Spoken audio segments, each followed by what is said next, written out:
Meetings are required to be live streamed broadcast. So for those of you who are new, be careful what you do. If you have your mothers watching, tell her. I would also encourage you to consider sharing the live stream on your Facebook stream, sharing it on your Twitter feed. You're in the Student Senate. Have some pride about it. We're good. All right. So howdy, Senate. At this point, I'm going to go ahead and call this meeting to order on March 8th, 2017 at 7:03 p.m. in Colas 144. We'll now move into a period of opening roll call led by Pro Tem Finney. Howdy, everybody. Howdy. In the final stretch, I can almost smell spring break.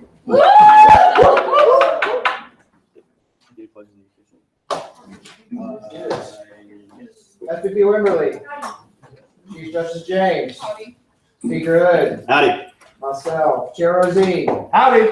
Chair Broach. Chair Broach. Dakota Broach. Chair Ross. Howdy. Chair Day. Howdy. Chair Clark. Howdy. Chair Turpin. Howdy. Please Chair stand. DeLeon. Chair DeLeon. Senator Abdullah. Senator Arkany. Senator Black. Senator Foster. Senator Broom. Senator Brookins. I'm here. There we go. Almost there. Senator Ann Brown. Senator Cook. Howdy. Senator Cox. Howdy. Senator Compton. Howdy. Senator Cruz. Howdy. Senator Evans. Howdy. Senator Ferguson. Senator Gimbel. Senator Kolke. Howdy. Senator Hernandez. Senator Levinka. Howdy. Senator Wong. Howdy. Senator Howie. Senator Howie. Senator Johnson. Howdy. Senator King. Senator Crow. Howdy. Senator Crow. Senator Krumholz. Howdy. Senator Lander. Howdy. Senator Martin. Senator Martin. Senator Montford. Howdy. Senator Moore. Howdy. Senator Nelson. Senator Nelson. Senator Moore. Howdy. Howdy. Senator Peterson. Howdy. Senator Powers. Howdy. Senator Rochin. Howdy. Senator Roberts. Howdy. Senator Soccer. Senator Smart. Howdy. Senator Trevino. Senator Walter. Senator Wayne. Ad hoc Chair Wayne. Howdy. Senator Wolf. Howdy. Senator Weisler. Senator Wilson. Howdy. Senator Hogg. Howdy. Senator Jillian Hogg. Howdy. Senator Calamides. Here. Howdy. Senator Moody. Howdy. Senator Westbrook. Howdy. Senator Walker. Howdy. Senator Dimonteres. Howdy. Senator Ramirez. Howdy. Senator Hull. Howdy. Senator Monroy. Here. Howdy. Senator Chunga. Howdy. Senator Rebelloso. Howdy. Senator Rossi. Senator Rossi. Senator Barnbaum. Here. Birnbaum. Howdy.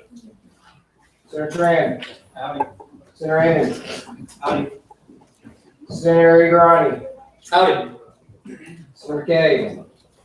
Senator Malachi. Senator Moreno. Senator Parker. Howdy. Senator Sweet. Howdy. Senator Amula.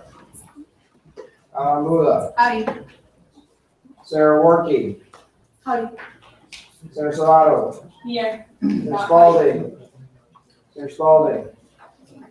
Senator Lasavia. Howdy. Senator Anderson. Yeah, sorry if I mispronounce your names. If I mispronounce your names, deal with me at the end of this so I can pronounce it correctly next time. Ready to go. All right, great. We'll now move into a period of swearing in of new senators. And so based on the code, we changed the code. Therefore, y'all get sworn in before any business starts. That way you have the right to vote and speak the entirety of the meeting. So the Chief Justice, please come forward and administer. And if all of you who are joining the 69th session, I know there's a lot of y'all, so I'll give y'all a minute. If you can please stand and come forward. That way we can make sure y'all are all sworn in. Everyone else please stand as well.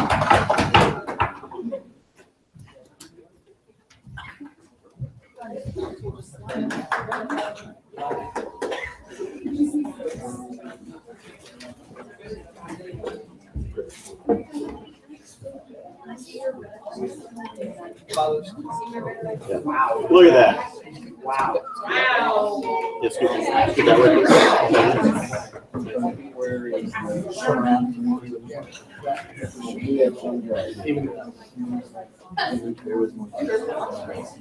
Please stay in order. Stay in order, please.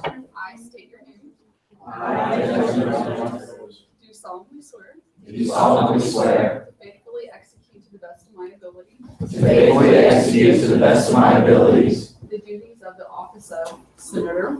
The duties of the office of Senator. For the Texas A&M University Student Government Association. For the Texas A&M University Student Government Association. To uphold the honor of the same. To uphold the honor of the same. At all times to protect the welfare of the student body. At all times to protect the student body. To promote good relations between the students and those concerned with the university. And to promote good relations with students and those concerned of the student body. Congratulations.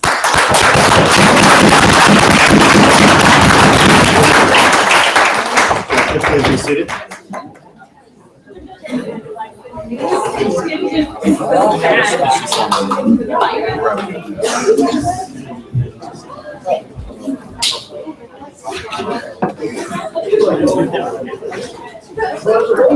Please come back to order. Thank you.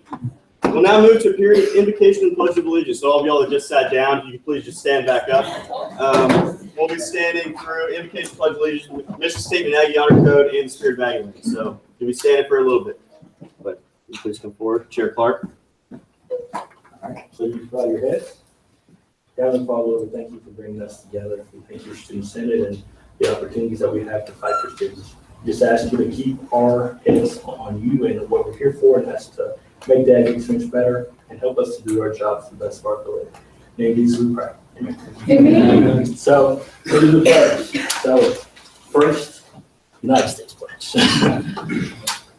I pledge allegiance To the flag of the United States of America and to the republic for which it stands, one nation, under God, indivisible, with liberty and justice for all. On the Texas pledge.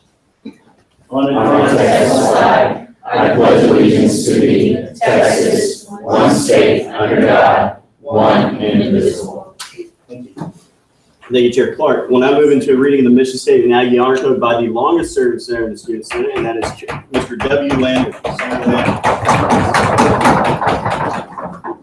Senate missions. The Texas A&M University Student Senate represents all students in order to enhance the Texas A&M experience within our university and communities through research, legislation, and advocacy in accordance with the core values of our institution. An Aggie does not lie, cheat, or steal, or tolerate those who do. We'll now move into a singing in the spirit of Aggieland.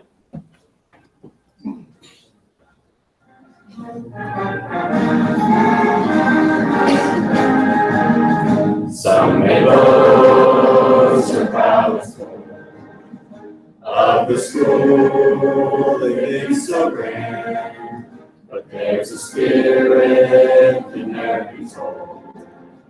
It's the spirit of Aggie land. We're the Aggies are we. True to each other as Aggies can be. We've got to fight, boys, we've got to fight. We've got to fight for maroon and white. After they boosted all the rest, they will come and join the best. For we are the Aggies are we. We're from Texas A&M.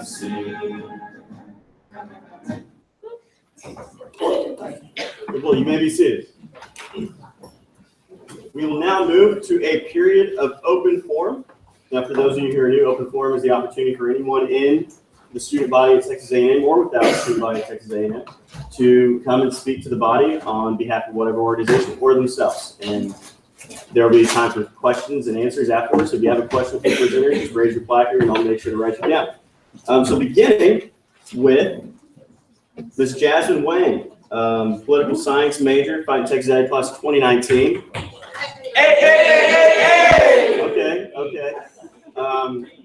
believe, I'm not sure who she's representing. I guess, as a Herself? Oh, as a senator? Okay. You'll have 2.5 minutes, starting out. Okay, howdy Senate. Howdy. So I first of all want to officially congratulate all of the new senators. This is a very exciting time. And I'm here because I think it's kind of emotional for me because I remember my first Senate meeting and it wasn't that long ago. I think I forget a lot of times that I'm a first session senator. And I'm here to encourage you all to you'll get what you put into your experience in Senate. And what you put in, like whether that's time researching bills, writing legislation, meeting with administration, all of that is meaningful, and whatever resources that you guys need, there are so many people in this room who are willing to help you get there. That's basically all I really have to say. I'm really honored to be able to serve alongside so many new faces, and I'm looking for questions. Fantastic. Are there any questions for the presenter? Seeing none, thank you very much. We'll now move to Mr. Daniel Hulse, a finance major, finance executive class of 2017. Hey! Now, Daniel is coming from a wealth of experience within the Student Government Association. He's currently the chair of, is it director or chair? Director of Fish Aids, which is the flow for the Student Government Association. And he thought that he would like to just share some of his thoughts on everything going on here. And with that, 2.5 minutes, good? Yep. All right, so you got 2.5 minutes starting out. All right, howdy. Howdy. Yeah, so as he mentioned, my name's Daniel Hulse, old ag around here, finance executive class 2017, and Whoop. And I'm the director of Fish Aids, but that's not what I'm here to talk about tonight. I want to talk about the election process and everything that's been happening over the past couple weeks. So over my time here at A&M, I've had the privilege of seeing how campaign week is absolutely one of my favorite weeks on campus. It's a week that people are all involved. They're holding signs, they're getting excited for somebody or a cause that they're excited about, which is really cool. But I've also seen how the couple weeks or month or however long after the election is held can be one of the most divisive and producing of animosity seasons of time on A&M's campus. And so I think back to hearing about John Claybrook and Thomas McNutt, and that's a case that happened well before I was on campus, but stories from that still resonate through the walls of this place today, how it produced division in the student body and SGA. How Richmond Howard got disqualified from being a candidate my freshman year, the issues that caused, how Michael Murtha and Joseph Benigno, they had issues and that rolled over for a while, and now this election this year. And so that has brought me to a place of just being really disheartened and believing and hoping that there's a better way that we can undergo this endeavor in the future. That we can yeah, it just pains me to see the effects of that division. It pains me to see people of incredible character like Emma Douglas, Rachel Keithley, Robert Yes, Senator Day. I have a motion. Or Chair Day, my apologies. Please take your motion. Taylor Day, Caucus of Science. I'm moving to extend the period of presentation by 4 minutes. Motion made, extend the period by 4 minutes. Now what we're going to now go is into a vote. There are multiple seconds. That's what those placards were. All in favor of extending the period of presentation by 4 minutes, please say aye. Aye. All opposed, please say nay. Here's the chair. That passes unanimously. We'll continue. You have 4 minutes. All right, thank you. So people like Emma Douglas, Rachel Keithley, Robert McIntosh, Bobby Brooks, all of these names of Aggies that I know to be of the highest character and the highest integrity, in the way that this period of life here puts those people on pedestals and incredibly unfavorable lights, and how again, just this tension and division and the name calling and the articles and the mug down and the way that this all goes is just deeply disheartening and frustrating to me. And so this is just not good for anyone. It's not good for A&M. It's certainly not good for the Student Government Association. When, regardless of whoever ends up in office after this, there's going to be a period of time that's really hard around here for the adjustments to be made and this process to be healed. And so I think that it would be somewhat ridiculous to assume that if nothing has changed, that this process is going to get any better. This is a recurring thing, at least every other year that this is happening. And so yeah, if we don't change anything, it's going to keep happening that way. It's going to continue to be bad for anyone in the future. I think that this particular election kind of brings to light. So this is just a small example, and if we go to the next slide. I'm not going to claim to be super informed about the code, about the judicial process, or anything like that, but I think that this ruling, the 6901. Changed it there, but for whatever reason it's frozen here, and I don't know where we need. That's great. It just highlights that there's kind of these holes in the process that create all this ambiguity for the people who participated. So along the top, we've got kind of all the different opinions. I don't have any more slides, but that could be helpful. So we got the J-Court majority that ruled in the decision. There were 5 of those, 2 J-Court dissenters, and I have the election commission, and there's 5 voting members on the election commission. So essentially, in this case, there are really 3 questions. 1, should the J-Court take kind of an activist role in this case at all? Is this case about, is the election commissioner acting within her bounds or not? And the majority said, well, yes, we should take an activist role in this. And the dissenters, which I think is a really strong dissent with Chief Justice and Justice Khanna, saying, no, we shouldn't do this. And so then the next question was, does the evidence presented merit a disqualification of the candidate in question? And the majority said no. Since the dissenters ruled no on the first question, we don't really know how they felt about that. And obviously the election commission thought yes. And is this action in question worth a disqualification in general? Well, we don't really know from J-Court at all because those weren't the questions. And so there's no sort of judicial precedent for this in the future that continues to leave this kind of gap or hole or ambiguity. And obviously the election commission thought so. And so you can just kind of look across there and see, well, between all these different influential people and these people in these different roles, there's just question marks. And there's differing opinions that are, in my mind, this is just a great example of how this process is kind of set up to put people in these terrible positions and to create this division. So maybe to just kind of bring this to close, maybe this is just because we're people, because we're 18 to 22-year-olds, and we're going to continue to do this in a way that breeds this division. Or maybe there's just not a better way that exists. We can't litigate a better way to do elections.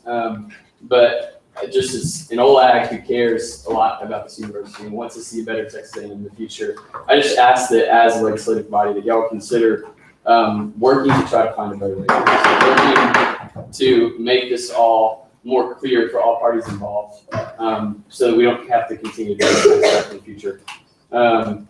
Yeah, I have no idea what that is. I'm not going to pretend that I know, but I know that it will be better for the individuals involved. It will be better for SGA and for A&M as a whole. So that's all I had to say. Thank you all so much. Thank you. All right, yes, and we do have questions. Beginning, and it's 5-minute period of question and answer, or actually 2.5. Beginning with Senator Mogford. Senator Marker, College of Agricultural and Life Sciences. Do you think our election regulations should be trimmed down to be more clear, or do you think there should be room for the election commissioner in the regulations to have some leeway in judgment? That's a great question. I mean, to me, like this case in my mind promotes that there would need to be kind of more legislative rules, like that it's more black and white, there's more clear cut, so that in the future someone can say, hey, this is very straightforward.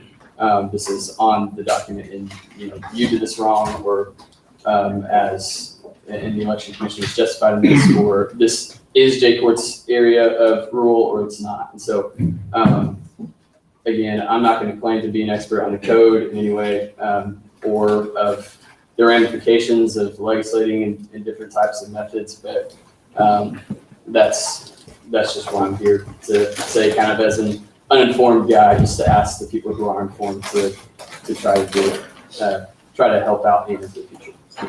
Thank you. With half the time expired, are there any other questions for the presenter? Seeing none, Daniel, thank you very much. We'll now go to Senator Bree Ferguson, a GIST major, Fighting Texas A&M class of 2017. Hey, representing, I believe, herself in Student Senate, correct? You have 2.5 minutes. Sorry, have it. Cool. Hi, Lieutenant. Howdy. I'm just all the new people. It's really nice to see all of these faces and have a full room again. And to tell y'all about a thing that we do called subcommittee, where after each of the meetings, whoever wants to, everyone's invited to go out. Usually it's just like to the chicken, somewhere off campus where you can just go. You can have food, regular drinks. If you're of age, you can do whatever you want. You can play pool, play dominoes, and just have a good time, get to know people. I like to kind of say Senate is sort of like working out, where some days you go and you feel really great, and you feel really energized, and you can't wait to come back again. And then other days you show up and you leave knowing that you did a good thing, but kind of exhausted and kind of burnt out. It's really good to kind of get to know the people around you personally, so that on those days when it's tough, you have shoulders to lean on, things like that. So yeah, that's the thing that they do. Tonight it's going to be at the chicken, as usual. Go out, get to know people. Senate really is what you make of it. And I know I've made some of the best friends in this room, and it's been a really, really great experience for me. And I've only gotten to be here for a year. So go out, even if you're, starting late, it's not too late. So go out, make the best of it, and enjoy Subco. That's all. Great. Now we get through your question and answer, starting with again, Senator Mockler. Senator Mockler, will we be attending Subco tonight? Okay, maybe. I have an 8 a.m. test tomorrow. I'm the only undergrad in the class, and it's an essay test. So, depending on how much studying I get done during this, you may see me at the chicken. You may not. Y'all should all show up to find out whether or not I go. Why everyone. Great. Are there any other questions for Senator Ferguson? Seeing none, thank you very much. We're now going to Miss Lauren Powers, an education major, if I can take that class of 2018. Hey! All right. Are you representing Myself. yourself? Okay. Good boy. Yeah, howdy. Okay, I'm gonna make this really short and sweet. One of the things I already kind of like mentioned this to the new senators of like already in the same position last year, so I'm just super excited to see all of you raising your placards at some point this meeting.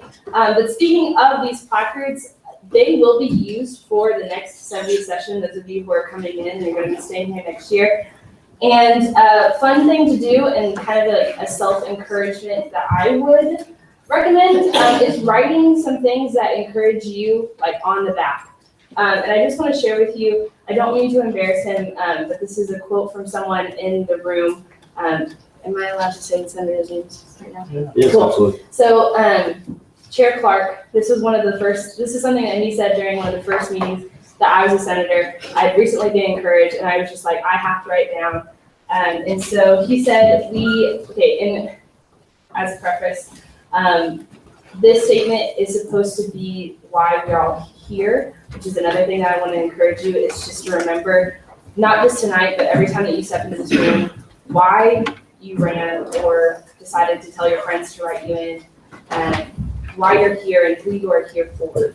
And so he said, we have to make sure that each and every person feels like a part of the Aggie family. And that's something that I try to live by when I'm in this room. And I know that there's a ton of senators that will uphold the same values, and I just encourage you to do the same, remembering why you're here, and welcome. 1 minute. Okay.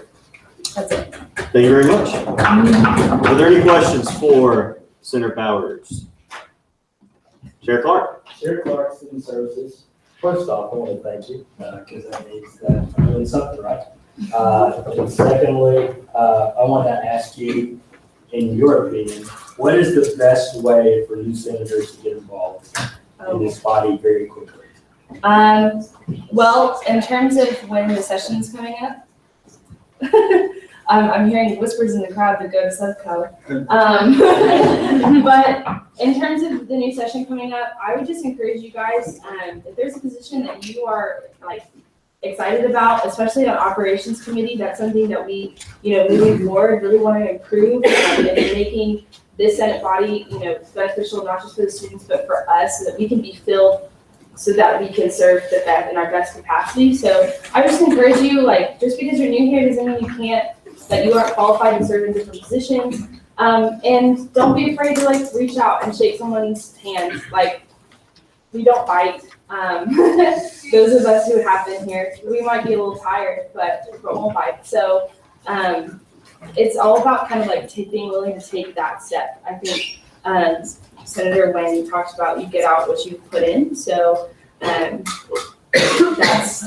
what I would encourage you to do right now is by the end of this meeting, like meet to either new or old senators and just start a habit of that.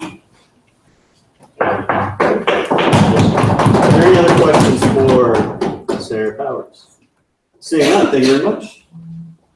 And one thing I want to make y'all aware of, I know some of y'all already pulling at your collar. It's pretty warm in here. As long as you're not up on the floor, you can for those of you who have a jacket, you can take your jacket off. So you can put that over your chair. But if you come to the floor to talk, then you need to come to the floor with your jacket on. But just FYI, you can have your jacket off, so don't bake yourself during this meeting. We'll now move to Mr. Spencer Crumholz. He's a senator here, but right now he's representing Gladiator Dash, Fighting Texas Ag Class of 2018. Hey! You'll have 2.5 minutes. Sorry. Howdy, Senate. Howdy. First and foremost, you're not going to hear this enough, so I'm just going to piggyback off of everyone else and say congratulations to those re-elected and newly elected. So just diving right in, again, my name is Spencer Crumholz. I am so honored and incredibly blessed here today as a representative of One Army to talk to you guys a little bit about our philanthropy event known as Gladiator Dash. So just to get a feel for the room, how many people have heard of Gladiator Dash? Okay, pretty good number. For those of you who are not aware, it's a 2.3-mile obstacle integrated mud run. It's held over at Lake Bryan. All proceeds all go to a nonprofit organization called Still Creek Ranch. Now, for those of you who are unfamiliar with Still Creek, this organization takes in kids from crisis homes. These kids need our support, and we're so happy to go there every Friday and spend a little bit of time with the family. We call it Still Creek Fridays, so woo to that. So just a little bit of information on how to get signed up. You would just go to gladiatordash.com. You can also type it into Google. It's $20 as of right now. So if we sign up as a Senate, now this is something I sort of want to emphasize. If we sign up as a Senate, if 60 people in Senate, or basically 60% of Senate sign up, we get Student Senate on the back of the shirt. So that's one much needed good right? That's two, it adds on to the leadership experience that is Student Senate.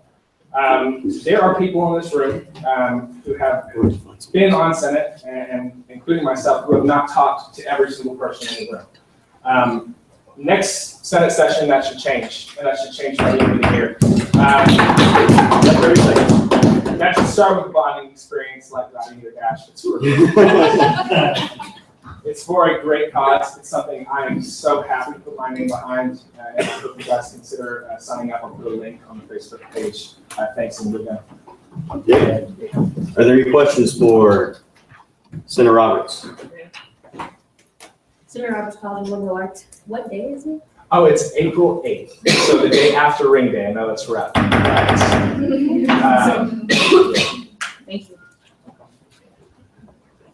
Okay, great. Seeing no other questions, thank you very much, Mr. All right. We'll now move on to the lovely Miss Kaylin Cavazos. Kaylin, for those of you who do not know her, she is the advisor for Student Senate and primary advisor. Just an idea of kind of the structure, we do kind of have secondary advisors, but right, Kaylin is the single primary advisor of Student Senate, and she's been at it for what? 4 months now? Yes. So she's a pro. She knows everything there is to know about Senate now. So if you have any questions, any kind of concern, please feel free to go to Kaylin. I know that her office is open and she would love to get to know each and every one of you. So without further ado, you'll have 5 minutes starting at it, Kaylin. Thank you. Howdy, Senate. Howdy. Awesome. It is so neat to see this room so full, and I'm so excited for the last minute views that we have within the 69th session. I wanted to extend a warm welcome to all of our new senators. I'm so glad to have you on board. I have along to the new senators. Ask questions. If there's something you don't know, be sure to seek out those answers. We have a lovely manual that's on our Google Drive that you can access on how to write bills and just seek information, as well as advice from mentors within Senate. We have a lot of senior veterans that have a lot of insight in what has worked well in Senate, what you need to look forward to, some of the outlets to get involved, as well as making friends. This is a great organization. You represent the students. You are the voice of the student body. And so I encourage you to seek out as many resources, including people, outlets, information, to just plug in and embrace this opportunity. And I'm looking forward to the rest of the semester. Woo! Do you have any questions for me? Are there any questions for? Yes, Chair Clark. Chair Clark, Student Services. Where's your office? Thank you. I just realized, I was like, I forgot to mention that. For all the new senators, as well as some of y'all on the 69th who may not know where I'm located, I'm at the very front of the Student Activity Suite. So right when you walk in to the SGA Suite, you'll see my office there to the left. I have an open door policy, so if you'd love to drop by and just introduce yourself and have a chat, I welcome that. We always have lots of conversations in SGA. I'm looking at Lauren. She's one of my frequent visitors. And so feel free to stop by. I'd love to get to know you, especially with everything that we have going on, and just progress forward with the end of the semester and what we have to look forward to in the 70th. Are there any other questions or? No, that wasn't a question. Okay. Thank you very much. We will now move to a period of approval of the February 22nd, 2017 minutes, and that is on the consent, that is by approval by consent. Are there any objections to the approval of the minutes? Seeing none, the minutes are approved by unanimous consent. We'll now move to a period on the consent agenda. Is there any objections to the consent agenda? Yes, Senator Powers. Senator Powers, College of Education, I have an objection. Yeah, there's an objection. So when there's an objection to an item on the consent agenda, it gets moved to old business. Is that the front or the back, Cameron, of old business? It's on the back end of old business. So there's an objection. So now SR 6914, Texas A&M Kingsville Condolences Resolution, not revolution, will be placed on the back of the consent agenda. With that, we will move into a period of, is the SPAD chair? You can please grab him. We'll move into a period of confirmation and consideration for the Student Affairs Fee Advisory Board. They will be explaining a little bit more of what that is, but just while they're filing in, I'd like to explain as well. I believe they emailed you a presentation on the pro tip email. Student Affairs Fee Advisory Board is a board of 9 students, 5 of whom are confirmed by the student government, and this is something that's legal in the state constitution of the Texas state law that requires this to be so. And then 4 of them are actually confirmed by the university president. So that their job is to consider money for allocations and to make recommendations based on those allocations. And that comes from the university advancement fee. The UAF is a $1,300 fee that each and every one of you pays as undergraduates. It's a little bit more than that. But what SFAB does is their job is to consider each year the money in SFAB grows. There are proposals that come forward from the Department of Student Activities, in particular Student Affairs actually as a whole, Department of Student Affairs, and they request money from that SFAB to be allocated for that year. SFAB makes recommendations that then go to the Vice President's Student Affairs desk and the President's desk eventually, and they make a decision on whether or not they agree or disagree with SFAB recommendations.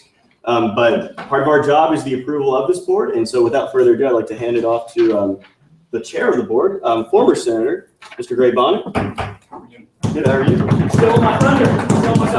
That's okay. And the rest of the board could also Yeah. go ahead and Guys, go ahead and come out here. I'm gonna have y'all stand behind me while I do this. Go ahead and sit down.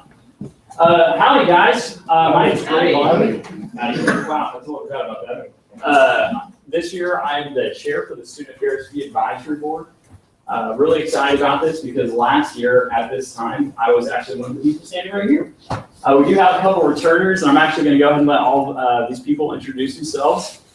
You will be hopefully confirming some of them tonight, and I'm going to talk about who we are, what we do here in a minute. Go ahead, guys. Hi, I'm Hamid Parekh. I'm a graduate student at Industrial Engineering.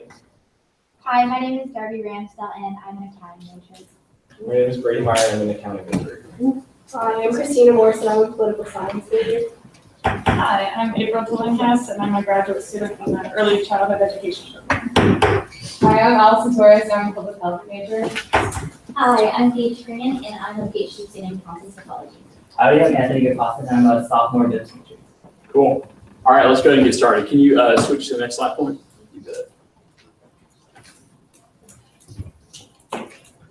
It's not, it hasn't switched yet. It's on the big screen. Is it not? Sweet. Okay, so who are we?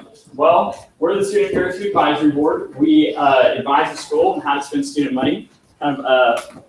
Like Joseph had just told you guys, every single year we have 20 departments, most of which fall under the umbrella division of Student Affairs, and then a couple others, including the rec, I believe the Health Science Center, and what's the last one?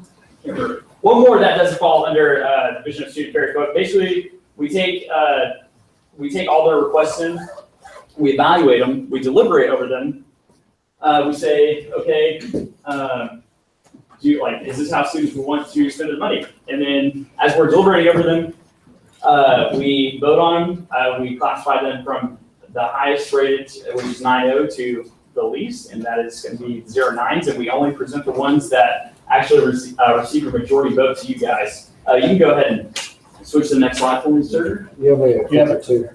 I do have Twitter. Nice. Oh, would you look at that?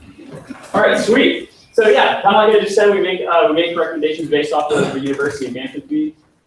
There's a lot of lack of clarity as to what exactly that is, but know that it's a fee that each of us pay every single year, and we make recommendations out of that fee. Not all the requests that come to us are funded, even some of the ones that we recommend, which is okay. That's part of the real world, because that is what we do. We are an advisory board. We advise the school on how to spend student money. The thing is that sometimes we don't know all the facts and we don't know all the answers, but we want to best represent the student body, when voting on whether or not certain things should be funded. So that's what we do. Next, this is just how we do it. First of all of these guys were interviewed. We had a lot of interviews this year, which was awesome. They're interviewed by the student body president, the speaker of Senate, the legend himself, the graduate and professional student council president, and then me. So that's everybody. 5 members will hopefully be confirmed by you guys tonight, and then 4 members are confirmed by the president. And so what is your role with this board? Well, outside of actually confirming members, we're actually going to come back, and I'm really excited to do this because if I was a part of it last year, usually only the chair comes back. But we're going to come back to you guys, and we're going to go over, usually by line item, everything that we recommended, because we value your feedback. While we do technically represent the entire school, the voice of the student senate is a little bit more detailed, because you guys are split out into different colleges and off campus. And so coming over here and getting some feedback from y'all, something that we do every year, and we also go over to the Graduate Professional Student Council and do the same thing there. Any questions? Are there any questions for Safab? Last year they handled over $4 million, guys. So it's a good group to ask questions of if you got any. Senator Powers. Senator Powers, Public Education. Really quickly, could each of you go and say kind of what else you're involved in, just as a measure of also kind of like bias? If we could also, Gray, only those who are actually being considered by us. Yeah. I don't know if you made that clear. So just so you guys know, so the only people being considered by y'all tonight are Anthony, Brady, Christina, Dee, and Allison. I'm actually going to ask if you're not being considered. Yes, Chair Clark. I think you're going to say one person in terms of, yes. And we get the ones that are being considered on one side. Yes. Yeah. If you're being considered, go ahead and move to the second. Yes. Thank you. Okay, we'll continue with the question. Should I? Yeah, go ahead. Okay, so if you guys could give a quick summation of everything else you're involved in on campus, just so we get to know who you are. All right, I'll start. My name is Anthony Costa, as I said. I'm a sophomore business major. I am a member of the singing cadets. This will also be my second year returning to the board. So I do have that year of experience on the board. I'm a member of the Honor Student Council. I also am a member of the Undergraduate Research Ambassadors. As an ambassador, I go out to the student population and advocate for the student body to participate in undergraduate research. And I'm also a project leader of my own research project under the Department of Genetics. All right, so since I'm a graduate student, you have a lot of time that's focused on academics, but I'm a graduate student advisor for the Career Center, so that's my part-time job. I also volunteer for the Student Council Helpline within the student and so I've done over 1,200 hours for them. I also do the texting them, counseling assessment when they can start their actual counseling clients. B is also, she's a returning board member. I'm Allison Torres, and I'm studying public health with the hope of being an optometrist one day, and eye doctor. So I'm kind of in two different places, it feels like. I'm also a member of Chi Omega sorority, and will serve as a master host this. Howdy, I'm Christina. I'm a freshman political science major. I'm involved in TANZA, it's a recruiting organization, Kappa Delta sorority. ALFP, they're the ones that handle the new student conferences, and then and mock trial. I'm Brady Meyer. I'm a freshman accounting major, and the only other organization I'm part of is the A&M Taekwondo competition team.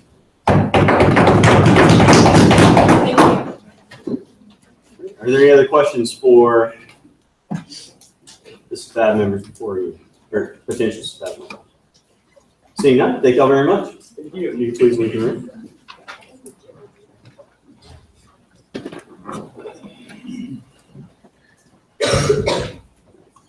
So for clarification's sake, what we now move into is a period of debate. We'll begin with debate against confirmation. Is there any debate against confirmation? Seeing none, debate is one-sided. We'll now move into a period of voting. All in favor of confirming Mr. Anthony Gukassin, Brady Meyer, Christina Morrison, Tran, and Allison Torres, please say aye. Aye. All opposed, please say nay. In the ears of the chair, that passes unanimously. Please bring them in. Just the ones who are confirmed, please. All please stand.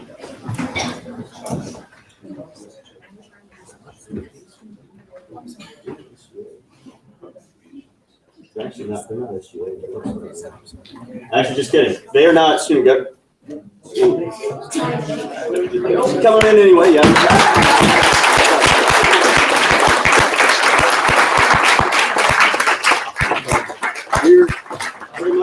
We're going to make them swear the oath of office for Student Government Association. And I realize they're not in student government, so therefore it doesn't make sense to have them swear the oath. But just want to bring it all in, congratulate you, and y'all make it fun. So thank you.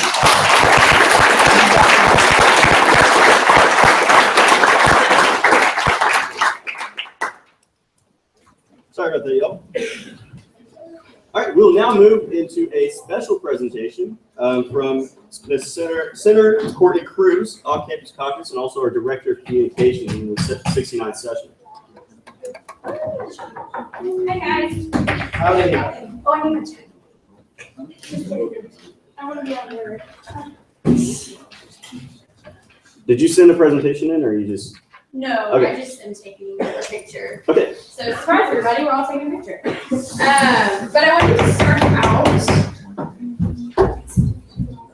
by saying that I am the new Director of Communications. If you guys want to like the Facebook page, it's Tamu Senate, and if you guys want to follow the Twitter, that's Tamu Senate as well. It would mean a lot to me if y'all followed and liked it, and I'll call you out if you don't. So yeah, so we're gonna take a picture, and if you guys just want to get all right here, it's gonna be your cover photo and everything. So y'all get in the spotlight. So if y'all just want to come down here. How do you want us to move stuff? Oh yeah. We're just can we move this table? That's all we need to move though. Okay. Okay. Yeah. All right, y'all, come on now. Everyone in the student senate, if you're not a senator, then please stay where you've been seated. Hey, can we get the screen cleaned up, guys? What?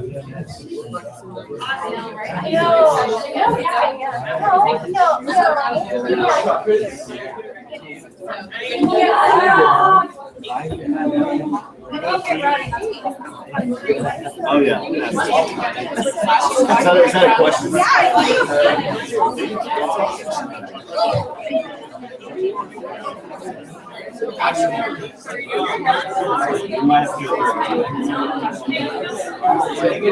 Let's get a third row. Let's stop right.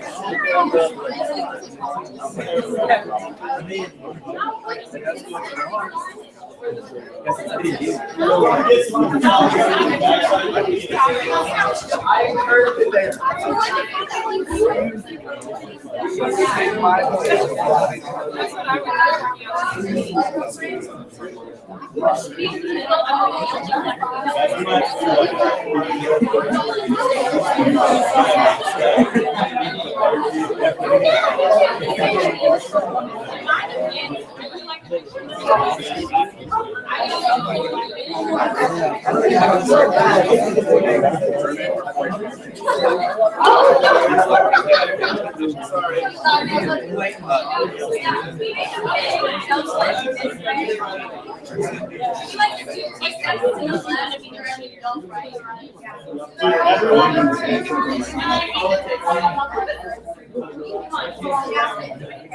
Say howdy. Say howdy.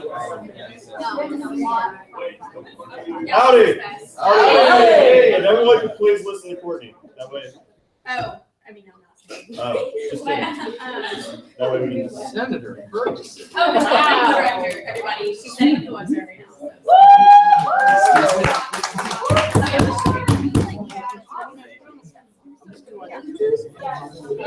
Yeah, if you take 2 more steps, it's all right. Sorry.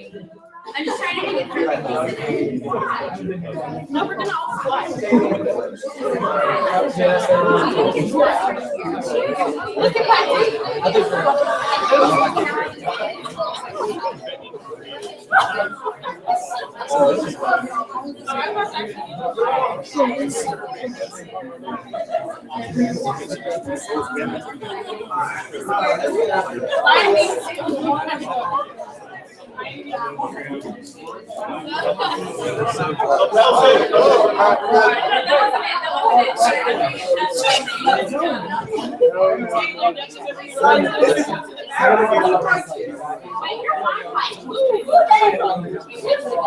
She want to be in the front. She wants everybody to do the black brother. Oh, yeah.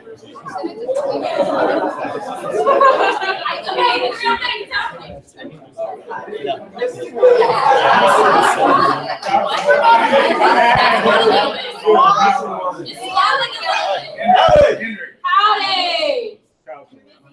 Wait, yeah, we need a. Hi, Kyle.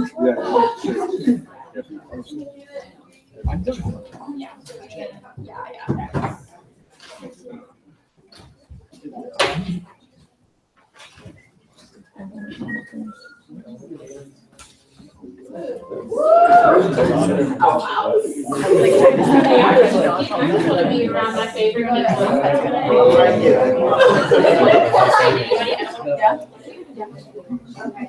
No, we gotta give like merit to minority girls and like. Oh, we do, but the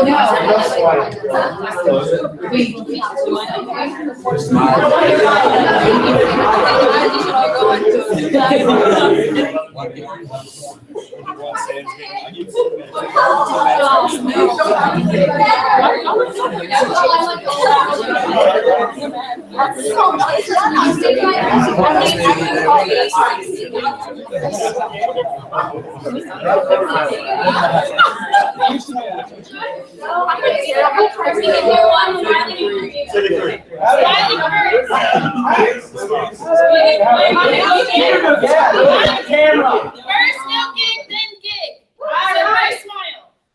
All right. I'm gonna count down from 3 for you to do. 3, 2, 1.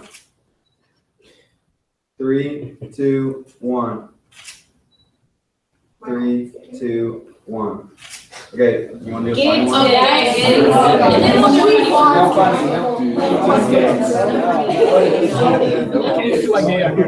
Wow. I want to get my gig out there. Bye. All right. Everybody ready? 3, 2, 1.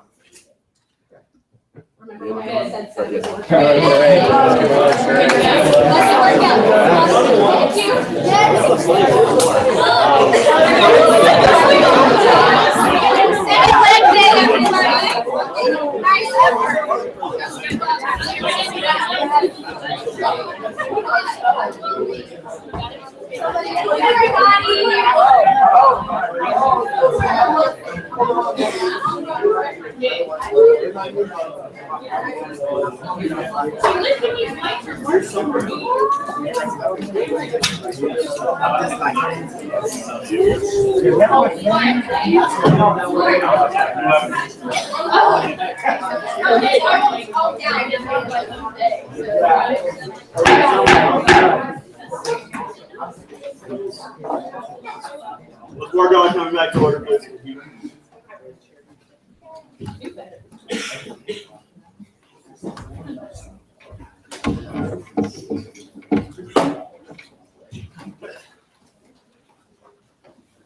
Okay, we're about all settled back in. I'll give you another minute or two. Thank you, Senator Cruz. Appreciate it. Thank y'all. Be on the lookout. There's going to be some big updates on the website, and I believe, shout out to Senator Juan on that one. I also believe that we have, did we make a post on Facebook this evening? Did we make a post on Facebook? Yes? Everyone go and share the heck out of that thing. That way people know what we're doing and we're able to reach a wider audience. Yes, Senator Cruz. Permission to speak.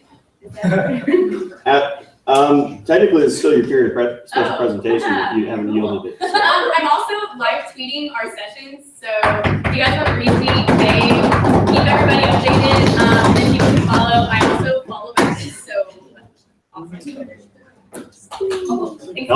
Help your ratio out. We'll now move into a period of Constituency Affairs Chair election. Now, very briefly for everyone here, I'm going to go over election rules one more time because it's been a while since we've actually done this. What happens is there's a period of nomination first.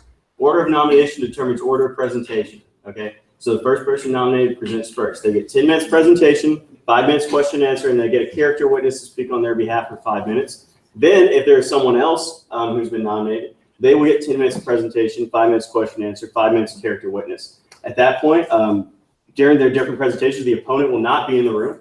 At that point, they will both be out of the room and we'll begin debate. And debate will be starting, as always, we only debate for a candidate. We do not debate for or against, and it's in the order of the candidate that was presented.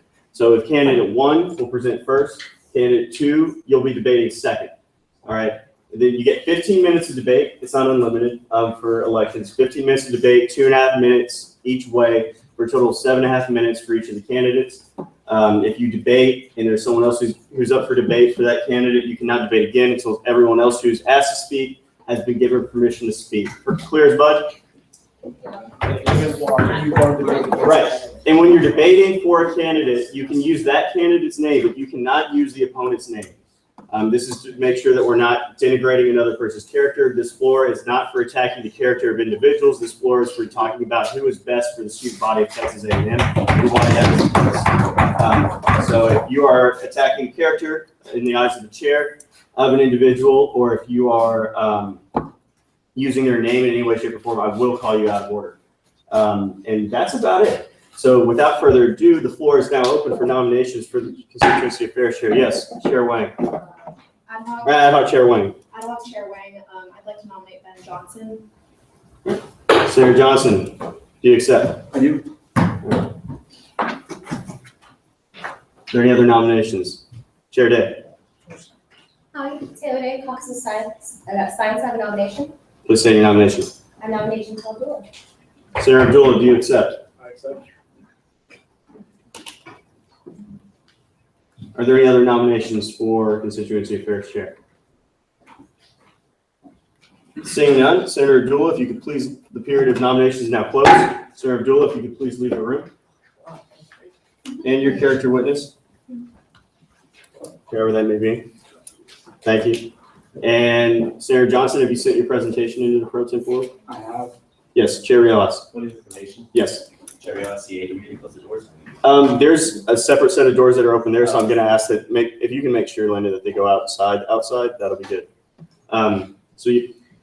Senator Johnson, you'll have 10 minutes when you come on up here, starting a habit. The clicker's right there, it should be operational. Yep. And let's do this. Cool. And if you have questions, you can hold your placards up at any point during his presentation. I'll write them down. Well, howdy, Senate. Howdy. I'm glad to be here. My name is Benjamin Johnson. I am a College Ag and Life Sciences Senator, and I'm running for Constituency Affairs Chair. So a little bit about me. I'm from Houston, Texas, West Houston area. I went to Stratford High School. I'm a third generation Aggie, fighting Texas Aggie class of 2019. I'm an agricultural leadership and development major with a business minor. And to relax, I like to play golf and do community service. And just a fun fact, I got Netflix a couple weeks ago, and I've been completely binge watching on two of my favorite shows, Prison Break and House of Cards. So involvement, I'm currently involved in the 69th session, and was elected to the 70th session, so I look forward to that. I'm a member of the Maroon and White Leadership Fellows Program, and I'm also on their advisory board. I'm a mentor for the Aspire Scholarship Program, and I'm one of the recipients of the Buckwire Spirit Award this year.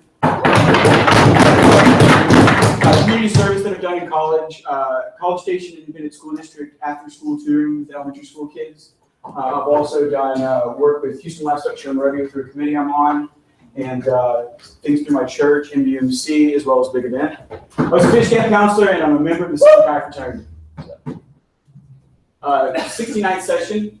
Again, I'm a Coles Council Senator, and I'm serving on the Academic Affairs Committee, as well as the newly formed Sexual Assault Prevention Subcommittee. One of the most important things to me is something I ran on in the 69th session to get elected is that I wanted to be the voice for College of Ag and Life Science students on the Senate floor. And the best way to do that, in my mind, was to go to their meetings, to go to College of Ag and Life Sciences, their student council meetings, and to go to other organizations like Sigma Alpha, which is a agricultural sorority, Settlement Sorority, another large organization within the college. So as a senator, I wanted to know what they wanted. I wanted to know what they want me to advocate for here. So the best way to do that, and what I did with other senators, is that we went to college. We went to those meetings. And that's the best way to do it in my mind. And some of the bills sponsored this year is Student Bill 6921 and 6949. So as Constituency Affairs Chair, if elected, I will work to improve senator and constituent relationships, work with senators to develop individual plans to work with their constituents in their college, or other options with off-campus senators. And I want to help senators successfully complete those projects and get what we can do done with the rest of the session. There's still a lot of time left. We have a month and a half. So, and with that, I'm open to questions. Okay, fantastic. We'll now begin a period of 5-minute question and answer, beginning with Senator Mogford. Senator Mogford Coles, what would you recommend doing for senators in the off-campus caucus, as they don't have the student councils that Coles and the engineering caucuses have? How would you help them get more involved with their constituents? Well, I think that for senators that are representing college caucuses, I think the best way, like you said, is to go to those student council organizations and meetings and meet with them. But as far as off-campus options go, I think that we would have a list of potential organizations that off-campus senators are currently involved in, as well as other avenues where they can go sign up and go meet, and they're responsible for meeting with certain groups and individuals off campus. Thank you. We'll now move to Senator Serrano. Serrano.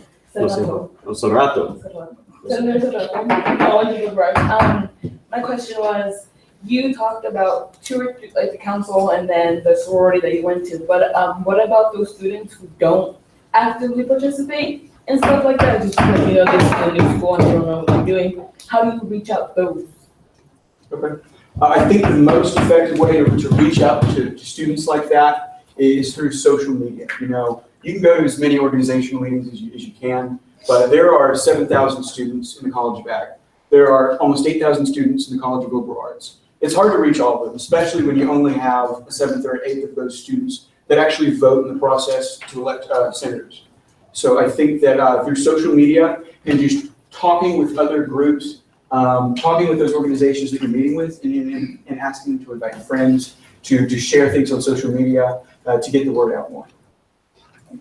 Approximately 3 minutes remaining. Senator Lander. Senator Lander, Corps Cadets. To be fair, I'm going to ask this of both candidates, but particularly if the important to me is diversity. So how do you think that the Constituency Affairs Chair, how should they, or what role does the CA play in reaching out to different minorities, as racial minority, sexual minority, and religious minorities? I think as senators, that should be our duty already. But going back to that first question, with off-campus senators, we have the opportunity to kind of direct who we want to reach out to. If they were to work with, if we were to assign or allow them to choose certain constituencies to work with. So I think through just senators stepping up and stepping forward and choosing to help promote that diversity and work to get Senate out there is the way to do it. With 2 minutes remaining, Senator Brookins. Senator Brookins, Corps Cadets. What are some deficiencies you currently see and how do you see to improve that? I think that with CA, we can be reaching out to a lot more people. I think that social media is going to be one of our quickest platforms, but I think that, you know, it's disheartening to see half the student body or half of the Senate body gone. But to have all these senators here, fresh faces, ready to work, I think that that working with new senators and finishing out the remainder of the session is the best way to do that. With a minute and a half remaining, chair day. Sorry. Hi, Chair Day, Caucus of Science. I'll be asking this the same of both candidates. In the past, or what bills have you authored and how have they directly impacted students? This is actually my first year in the Senate. I've had a blast. We had it's been a good year, but that is something that I have not really. 1 minute. I've been involved. Senator Roberts. Honestly, 2 bills. I'm going to be frank with you. Senator Roberts. Senator Roberts, College of Liberal Arts. Do you have a motion? I have a motion to extend the period of question and answer by 3 minutes. Motion is made to extend the period of question and answer by 3 minutes. Seeing multiple seconds. All in favor, lots of seconds. All in favor, please say aye. Aye. All opposed, please say nay. Here's the chair that passes. One of the things I ran on for the 69th session was to represent my constituents' voices on the floor. And it wasn't getting in front of them and passing all of these bills. That is my goal. I know what they want by going to these meetings, and that is something that took time to figure out what they want as a college. Ad hoc Chair Wang. Ad hoc Chair Wang, Commissioner Preface? No. What relationships have you established with administration currently that will allow you to improve relations between SGA, the administration, and students? So one of the organizations I'm part of is the Maroon and White Leadership Fellows Program.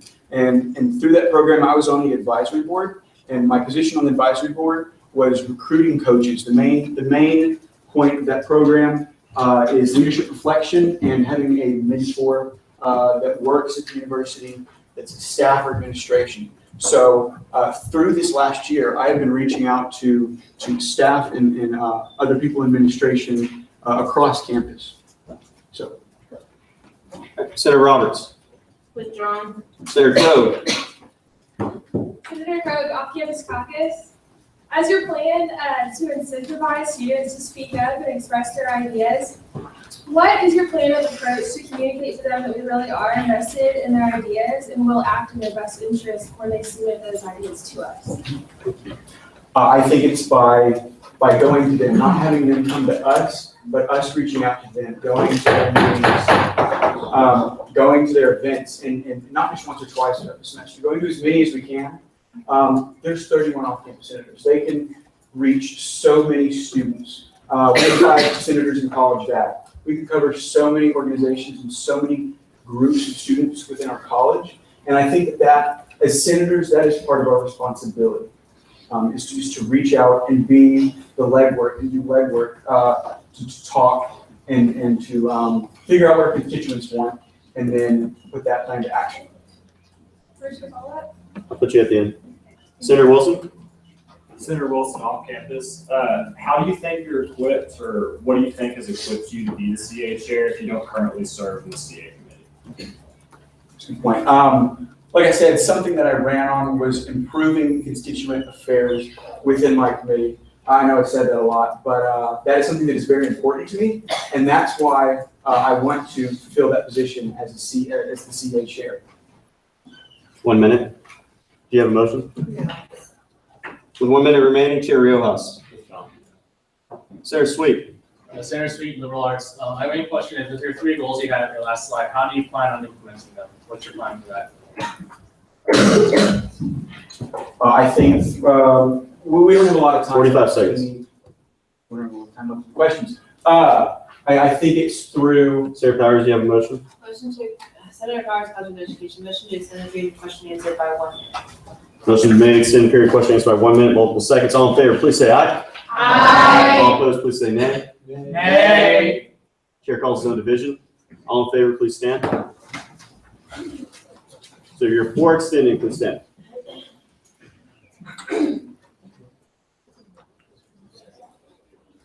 Please remain standing also. So 1, 2, 3, 4.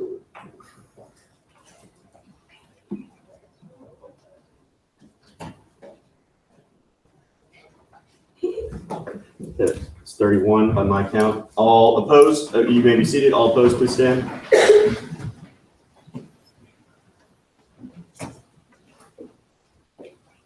Okay, I'm gonna wait. 1, 2, 3.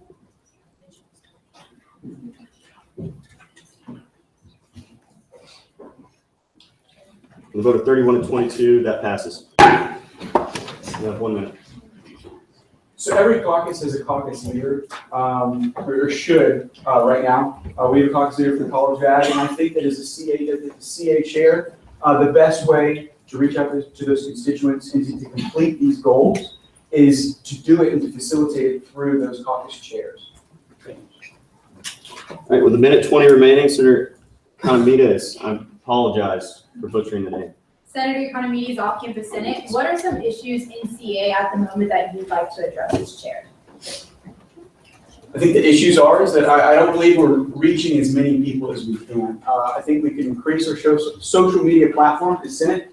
We're starting to do that right now. And I think that to continue what we're doing right now in the 69th session and possibly ensure that work goes into the 70th session is the best thing we can do right now. With 45 seconds remaining, Chair Day. Withdrawn. Ad hoc Chair Wang. Withdrawn. Senator Powers. Senator Powers, College of Education, can you be more specific about how much time you spent each week only pertaining to your caucus with the outreach that you were doing? 30 seconds. So there were bi-weekly meetings with Coles Council. So those are about 2-3 hours. And Coles Council comprises of kind of your leaders within the College of Ag. Also, Sigma Alpha meetings were every other week. So probably 2 hours, potentially 3 per week. Huh? No, I didn't. No, we had 5 senators. Your time is expired. Please finish your sentence. We have 5 senators, and as a group, we tried to reach as many as we could. With that, the period question answer is now closed. You have a character witness. I do. My character witness is Caleb Daughtry. All right. Welcome. Mr. Daughtry, if you can please come forward. You'll have 5 minutes starting howdy. Well, howdy, Senate. Howdy. First off, I'd like to say thank you for the opportunity to be here tonight. That being said, my name is Caleb Dockridge. I'm currently a sophomore agricultural business major from Katy, Texas. And I'm here tonight for two reasons. One, to speak to the character and integrity of my good friend and Senator, Mr. Ben Johnson, but also to attest to why I believe he should be your next CA chair. I met Ben 4 years ago in Austin, Texas. I know. We were attending a leadership conference there. And from the minute that I met Ben in Austin, Texas, to the minute that I stand before you tonight, I can honestly say that, in my opinion, I have not yet met an individual who is as professional, as well spoken, and who is well presented his minutes. He's a man of impeccable character and extreme integrity. He means what he says, and he says what he means 100% of the time. I cannot think of a candidate more suited, more qualified to be your next CA chair. And I say that not because he's my friend, but because as one of his constituents, when I look at Ben Johnson, I see a senator that does the job that he was elected to do. I see a senator who goes out and makes sure that the voices of his constituents are heard. I have the privilege, I'm serving on the College of Agriculture and Life Sciences Council, a small student organization that Ben mentioned earlier in his presentation. We span the College of Ag, and our two main goals in our every other weekly meetings is one, to serve as a liaison between the dean of the College of Ag and the student body of the College of Ag, but also to address the comments, concerns, and the other affairs of the student body of the College of Ag. And even though he has no direct affiliation with this council, he goes above and beyond to make sure that he is there at every meeting that we have throughout the year. And while at these meetings, I personally attest that Ben is there to provide information about the Student Government Association, but more importantly, what decisions y'all are making in this room that not only impact us as students of Texas A&M, but more specifically students of the College of Agriculture and Life Sciences. And the one thing that I do see Ben Johnson doing the most of is making sure that when he's on West Campus in a council meeting, in another ag organization meeting, he's actively pursuing and engaging those students who elected him in the office that he is today, and making sure that he has a more tangible grasp on the concepts that they want heard here on the Senate floor. Senate, I'm asking you tonight to put your trust in a man that I consider one of my good friends, someone that represents me, and someone that I am proud to call my student senator. Because I promise you this, allow Ben Johnson to stand in this position, and you will not be disappointed. He will fulfill it and surpass expectations. I'd like to thank you for your time tonight, and I strongly encourage you to consider Ben Johnson as your next CA chair. Thanks, and good. Thank you very much, Mr. Doctor. If the character witness and the candidate could please leave the room. And if we could please get Senator Abdullah's presentation pulled up and bring him on in.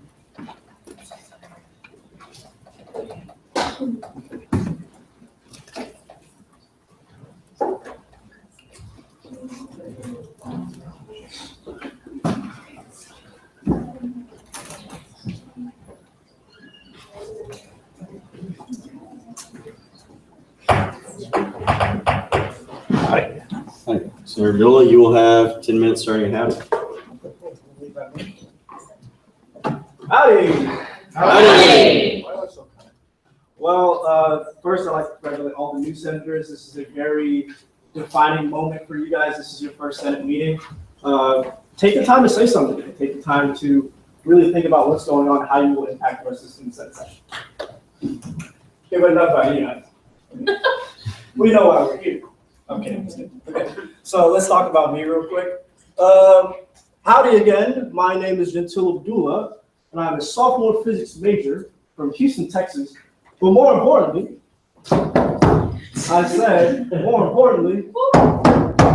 I am a fighting Texas Aggie class and member of the class of 2019.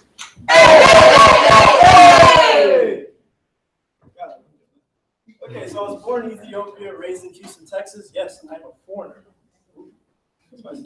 I speak 3 languages: Amharic, Oromo, and English. I wish I spoke Amharic a little better, but we all want things. I'm a physics major and math minor, meaning I hate free time. But I actually just like thinking critically. I'm attracted to problems that make me think outside of the box, make me think about things differently. It's also why I'm here. So my campus involvement. I am a ice cold brother of the black and gold. Alpha Pi Incorporated, 16, blue with ice. I'm the programs chair, so that means that I do everything involving community outreach, whether that be working at the Lincoln Center every week or doing step shows and things of that nature. Black Student Alliance Council President, meaning that I'm in charge of the way the Black people are viewed on this campus. Anything that with regards to the way the students and their representatives is my job. Sorry, I'm a bit sick. Student senator, this one's important. I wasn't a student senator, I couldn't be here right now. Go figure. I'm the leader of the on-campus caucus. I also served in the Constituency Affairs Committee, as well as the Ad Hoc Diversity Committee. Member of President's Diversity Inclusion Council. This goes back to the Black Student Alliance Council, making sure I'm in those positions working with administration. Black Leadership Roundtable Chair. This goes to working with different organizations that are all in charge of African American students and things of that nature. Motivation, why do I want to do this? Improving outreach is one big one. Our job here is a very serious and important one, and we need to take an active role in the relationship between us and students. Meaning that we need to work with them more than they need to work with us. We derive our power from them, we are the leaders, we should be the ones going out talking to them. Increasing involvement, in that same idea, they also need to want to be involved with us. This is a two-way relationship, and relationship needs work on both sides. And I want to see Senate take a more active role in campus lifestyle. I want to see us doing more for students. I know a lot of the last session, or this current session, had a lot of controversy on other things, but I think that we need to take a more active role by going into the campus lifestyle and actually positively affecting it with bills like the wind chime bill that we had before. Goals. So a lot of what I wanted to do came from tabling hours. It's goals with an exclamation point, yes. A lot of what I want to do came from tabling hours, increasing the efficiency of it. Standing at a table for a few hours isn't going to get a lot of people really riled up about student senate. I know I've been at the table, so I mean, it's a nice table, but still.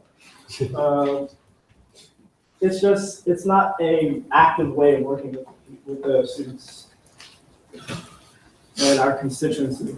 So we need to create better channels of communication, meaning that we need to provide a more active way of communicating with them.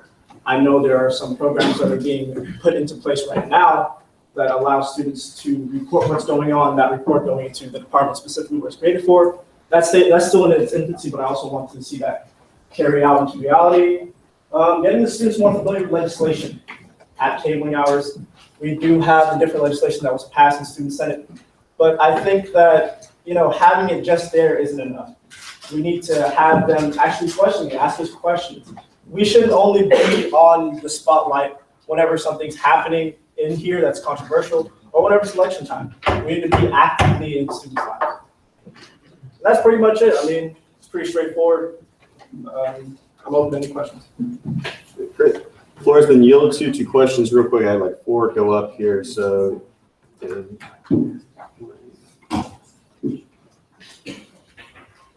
We'll begin with Senator Lander. Senator Lander, Corps Cadets. So what role do you see the Constituency Affairs Committee playing in reaching out to not only racial minorities, but also sexual and religious minorities, among others? That's a good question. Thank you for asking. I want to see a more active role. I know I have positions within the Black Student Alliance Council with other places like the President's Diversity Inclusion Council as an active role in working with them and with students.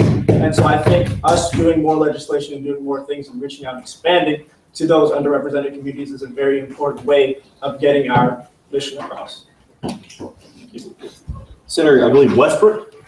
Senator Westbrook, off-campus caucus. So what are some of the issues you believe that you can address over this next year or over your time as chair, and what you can do to implement that to make a positive change? So what are some of the issues that you see on campus, and how are you going to address those issues? Good question. If you please stay standing throughout the conversation. Thank you for asking that question.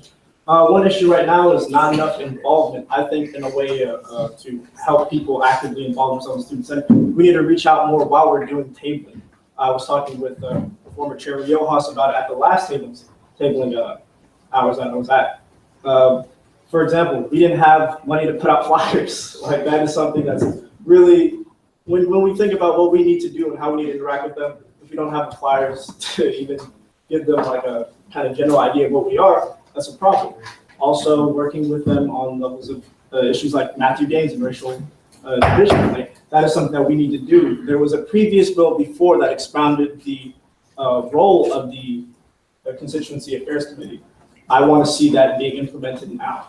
I want to see that being implemented in the next session and carrying it out by creating the Diversity Committee and the Constituency Affairs Committee and bringing it back into one committee. So those are just issues that all we do. Senator Mockford. Senator Mockford, College of Agricultural Life Sciences. Is there anything specifically that you can tell us, events that you could do to reach the students that we wouldn't normally be able to talk to, like new students who've just moved here? How would you talk to them, get a hold of them, get them involved with the Senate? That's a good question.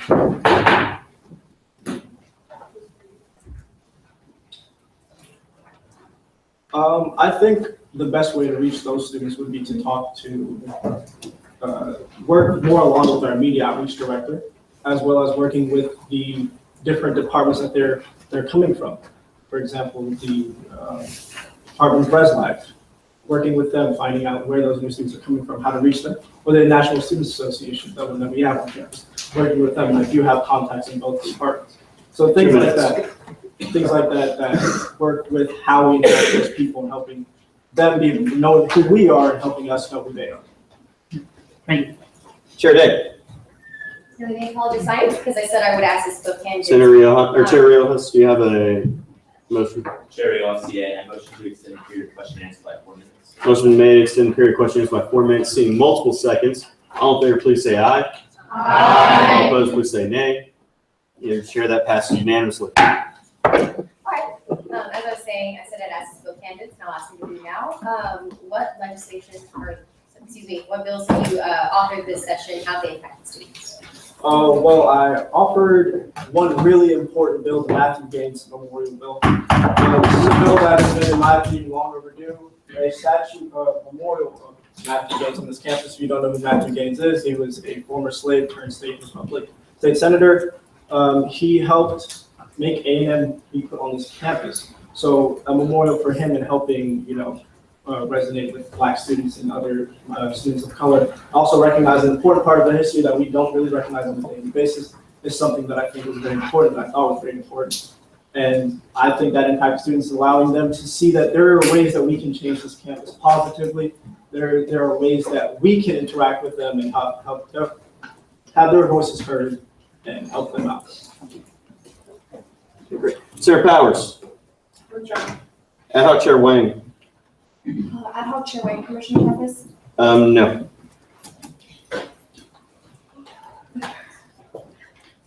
Since tabling is very ineffective, what new initiatives are you currently working on in order to more effectively reach our constituency?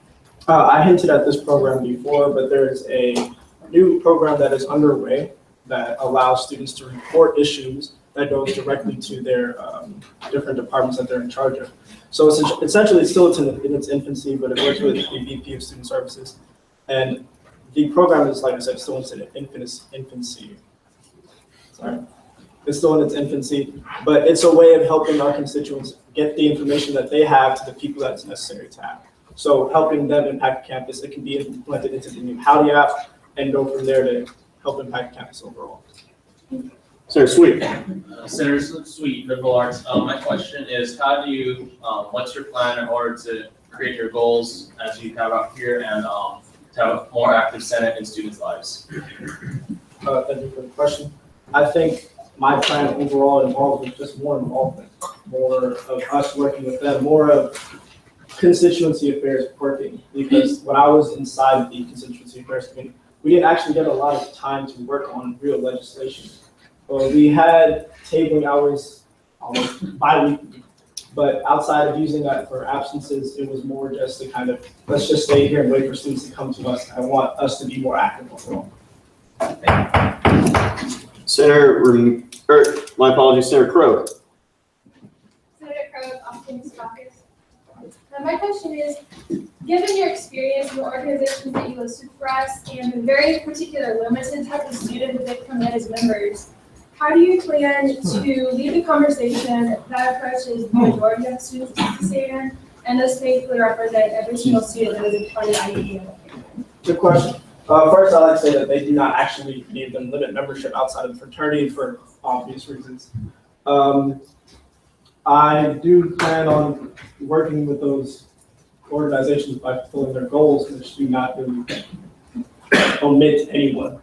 I think when we think of different underrepresented communities, we always think in a manner that says that we look at them as if them appreciating who they are impacts us in a negative way.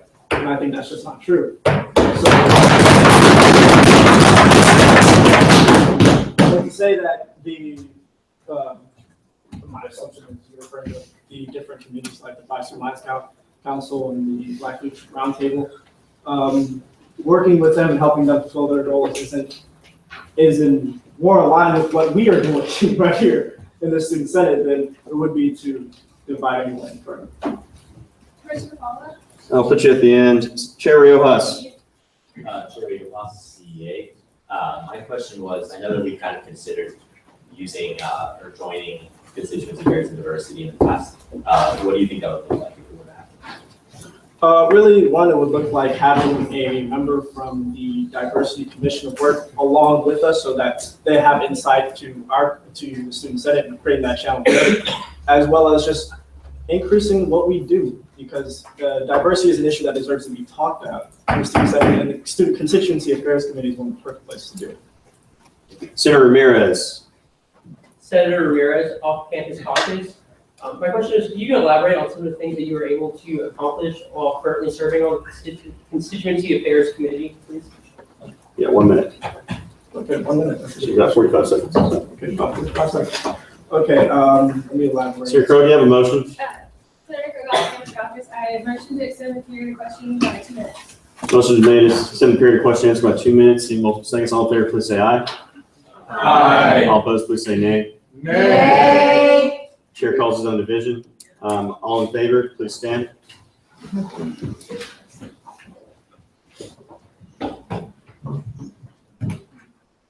Please stand.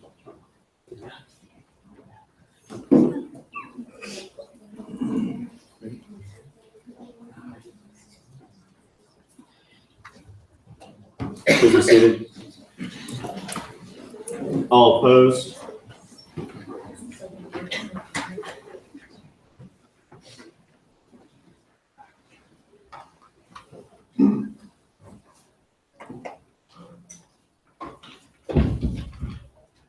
That fails.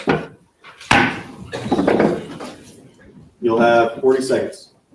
I haven't been able to work on anything specifically with regards to constituency affairs, but I believe that that's because issues like the Matthew Gaines issue that should have been involved in constituency affairs was involved in the diversity committee, which is why I wanted to bring those two together. Thank you. Chair Clark with 20 seconds remaining. Senator Krogh with 15 seconds remaining. Crowe, Off-Campus Caucus, in 1 sentence, how would you expand off of your experience into the broader sphere? Okay. 10 seconds. It allows me to work with different people that I believe deserve to have their voice heard.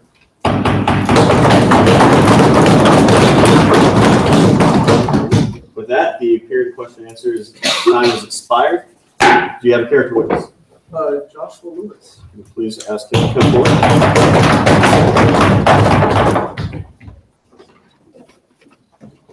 Mr. Lewis, you got 5 minutes. Yes, very howdy. So have to be out the room. So you can be in here. He's talking about you. Okay.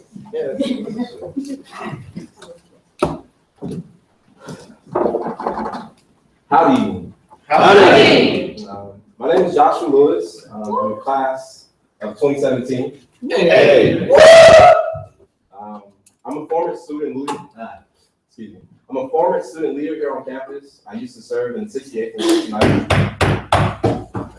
I used to serve in the 68th and 69th Student Senate session. I'm also the former president of the Black Student Alliance Council. So tonight, I'm here to attest to the moral character and good reputation of Mr. Gentile Abdullah. But the best way that I can do that for you guys is not about talking about necessarily his involvement, but some of the things that I've actually witnessed him doing. Because I think a good determining factor of determining someone's morals is judging and assessing their very actions that they do, right? So with that, I want to talk to you guys about my experience with him. He's my mentee, he's like a brother to me, and he's a good friend. But to start this process off, I want to talk a little bit about how we first met. I remember meeting him as a freshman at Excel. If you guys don't know what Excel is, it's a really cool conference that allows for students from typically minority populations to come together and learn about agriculture and things of what to expect on this campus. In this panel, he wanted on the very first day of him being on this campus as a student, trying to be engaged, he asked how he could be involved into this community. I mean, coming from a perspective of someone who works with community members and formally doing so, I kind of found it to be like, is this dude really serious? Like, is he joking? Because no one comes in on day one asking how they can be involved, but shockingly he did. And from there, I challenged him. I wanted to test his commitment to his community. I wanted to see whether or not he truly was the character that he spoke of. I wanted to see for myself. So I fed into his interest. So he asked me how he could get involved, and I told him. I told him that he could start by coming to our weekly meetings with BSAC. I told him that he could start by starting to get engaged and being a part of the conversations and being a little bit more civil as an Aggie on this campus. So he did. At the time, I was working my way into SGA myself. Coming in through the Legislative Relations Committee, and somebody knows, stuff. And from there, we kind of grew together in SGA together. He started off in the Diversity Commission, and from there, his hunger to learn and to work with students flourished. When it comes to his engagement within BSAC, I had the privilege of serving as president while he served in my executive cabinet. And the thing that I noticed most about his time in BSAC was his interpersonal skills. Interpersonal skills are 2 minutes. Critical in that they help to unite a group and help to make sure that you guys are able to complete your goals and your tasks. So without his interpersonal skills of communication and being able to relate on different levels to the people he's engaged in, it's hard to say a lot of the things that we would have been able to do in BSAC. I don't know if they would have been able to be done. And it was ultimately these interpersonal skills that made me feel confident in trusting the legacy of BSAC off to him and his current position as president now.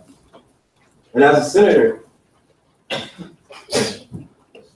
there's one thing that I can say that he knows how to do well, and that's he knows how to work with people from both sides of the argument.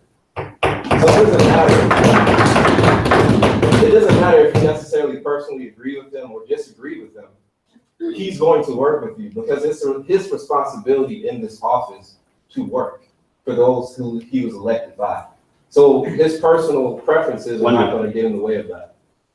But hopefully through these actions and his character, I've been able to kind of allude to you guys to the moral qualities that Mr. Abdullah has. And all in all, I really do hope that you guys are able to see, and even if you guys don't see it now, you're able to grow and see some of these qualities that I speak of. Whether it's through his actions in this room, through his actions as the BSAC president, through his actions as a man of Alpha Phi Alpha. I hope that you guys are actually able to truly see him and get to know him as a better person, because he looks forward to working with each and every one of you. Thank you.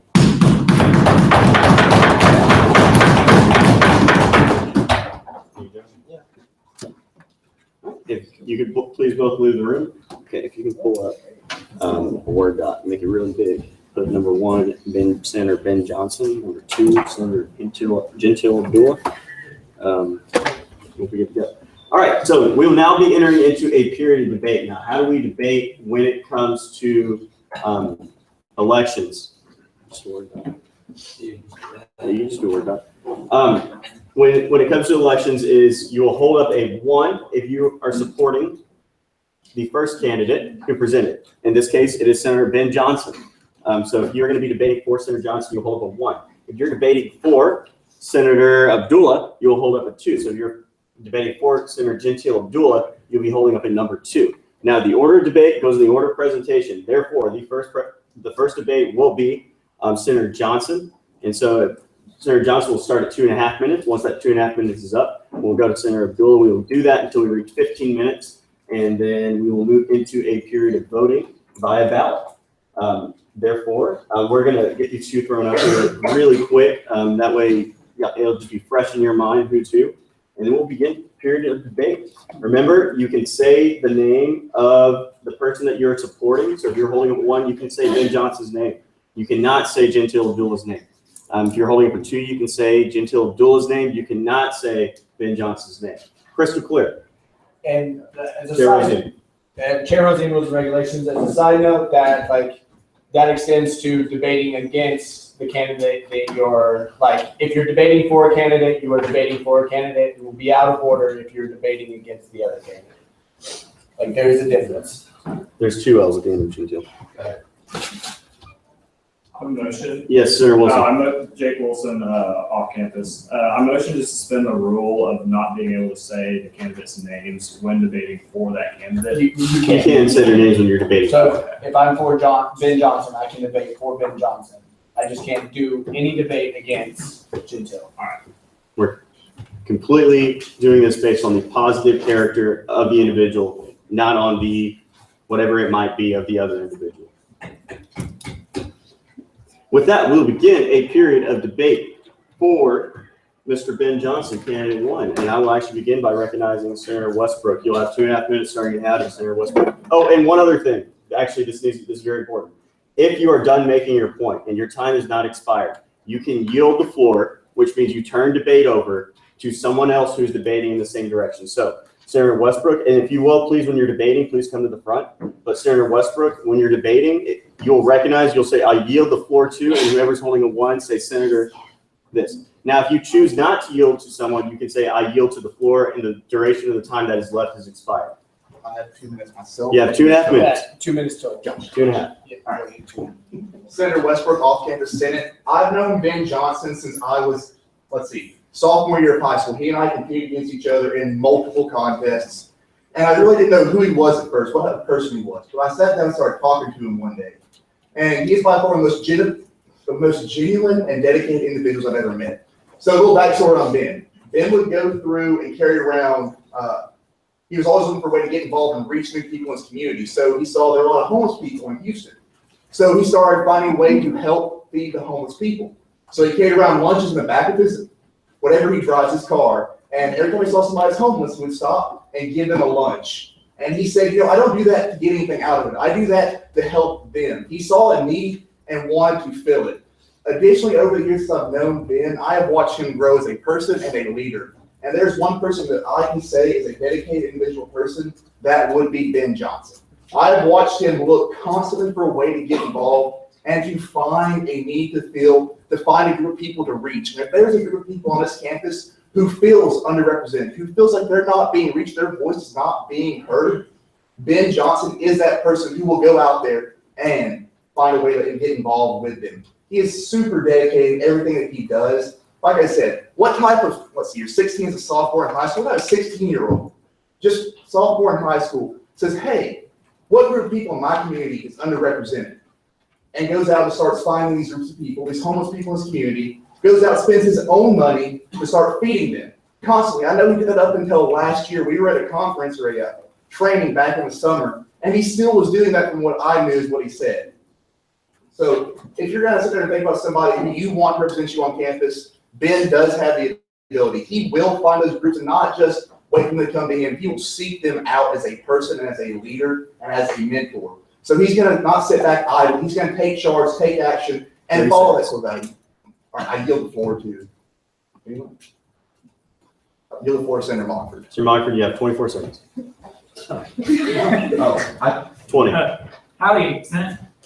So when I first met Ben, I was the director of a freshman organization.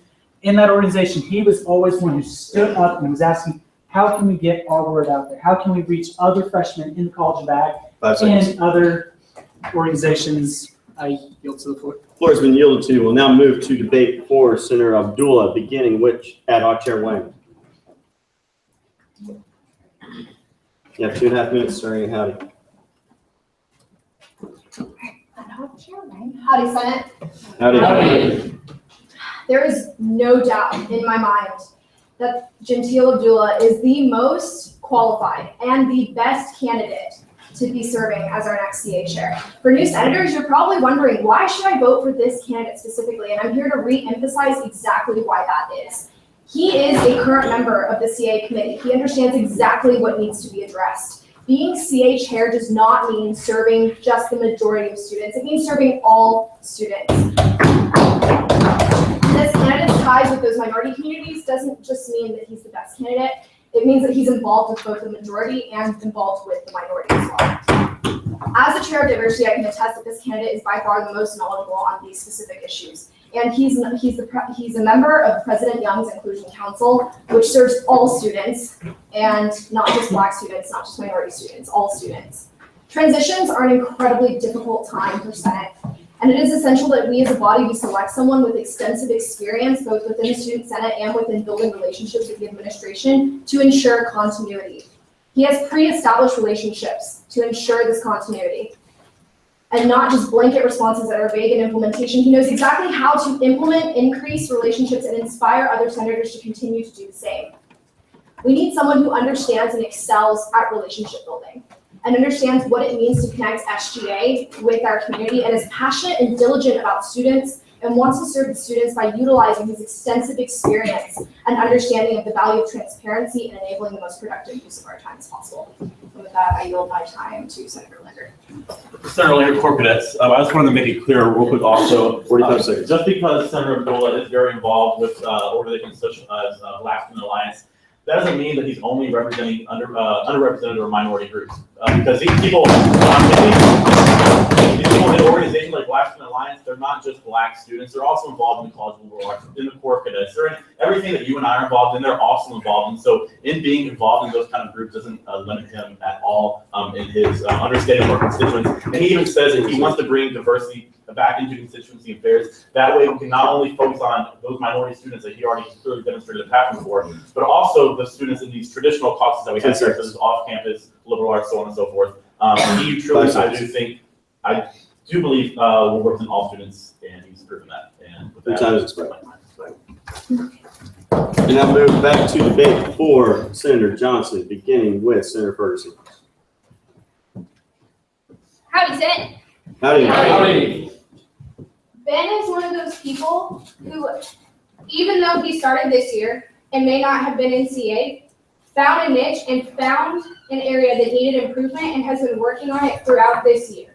He's reached out to people in Senate. He's reached out to people outside of Senate. He has a clear plan for how he's going to reach out to people that you can't necessarily get to inside and outside of organizations. He doesn't want to sit back and wait for people to come to him. And he's expressly said that, but he's also shown that throughout the last year. I know there are a lot of new senators in the room tonight. You should question everything that you hear. Both of these people are super qualified to do this job. They're both really great candidates.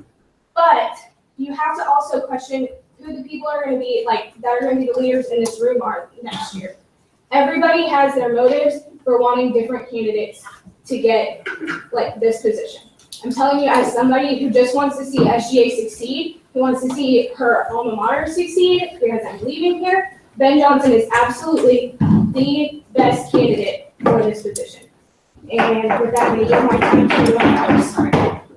Or not. With that, I move to previous question. Previous question has been moved, but there hasn't been a second round. Oh, they had both debated. So previous question has been moved. I believe that requires 1/3 second. It requires a second. It just requires a 2/3 vote. Multiple seconds. We'll now move into a period voting. All in favor of moving the previous question, please say aye. Aye. All opposed, please say nay. Nay. Here's the chair, that fails. Was division called? Yes. Okay. Division has been, yes, Senator Lander.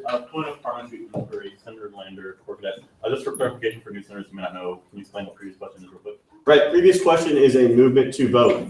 So if you move the previous question, then you're saying, I want to end the period of debate, I want to end whatever it is that we're doing and move to a vote on the motion on the table. In this case, is the motion to vote for either Senator Johnson or Senator Abdullah. So motion, the previous question says, end period of debate. If it passes, we'll move to a period of voting. Thank you for that. So all in favor of moving previous question, please stand.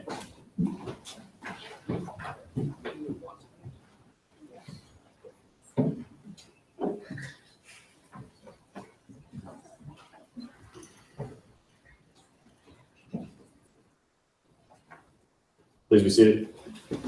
All opposed, please stand.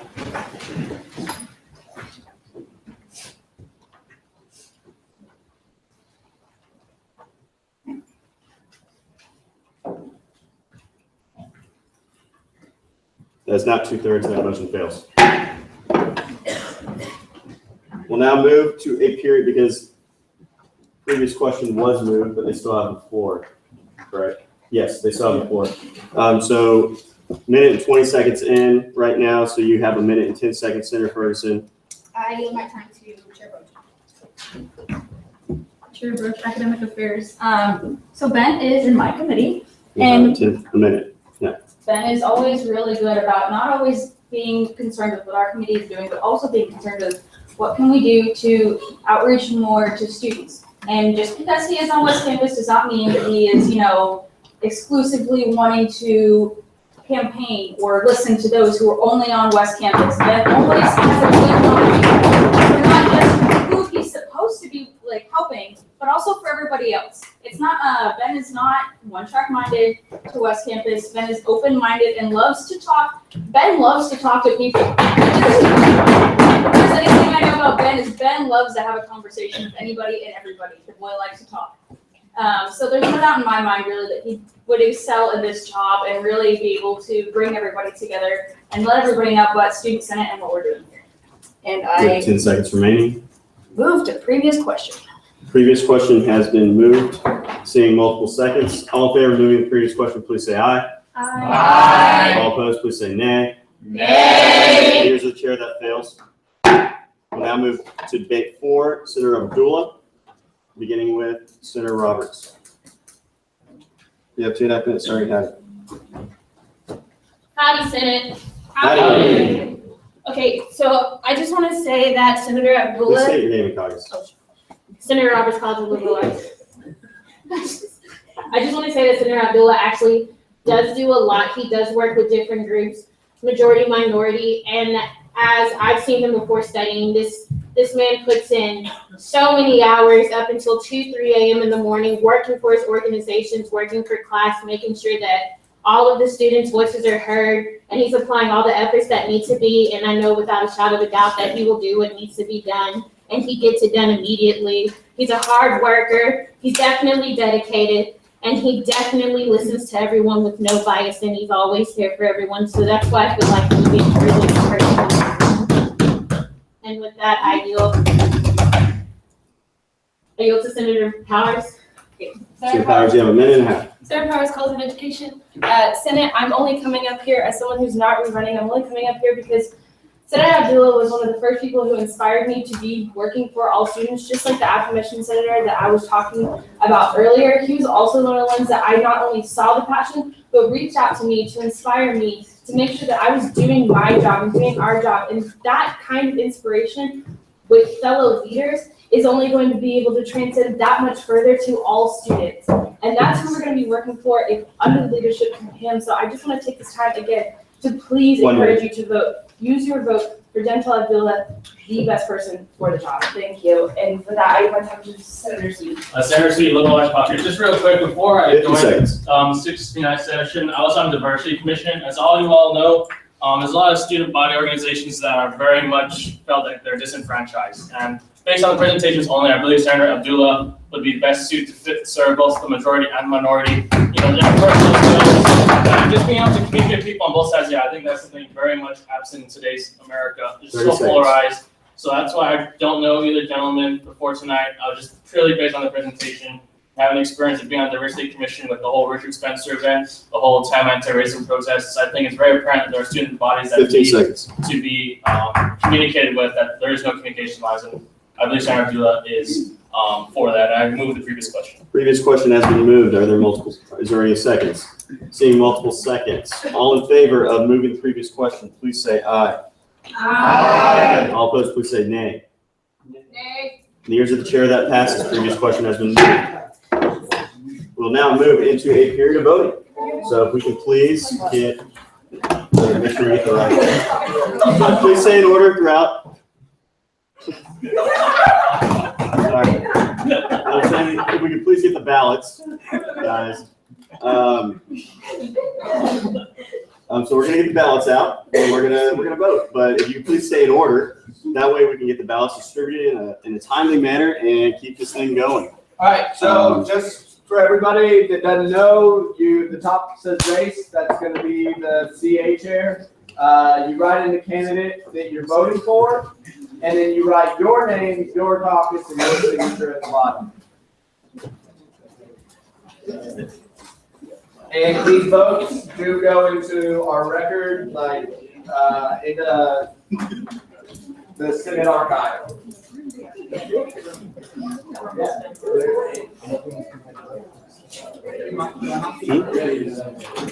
So would you please get, and I just stopped. I think that's what they're last. I don't even know. I thought that. We're doing Yeah. I just didn't, I couldn't remember, I didn't want to give you 2,000. I blame you.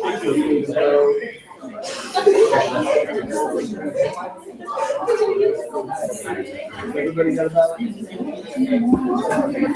Please do your best to stay in order. Has anyone not gotten a ballot yet? They don't need a vote.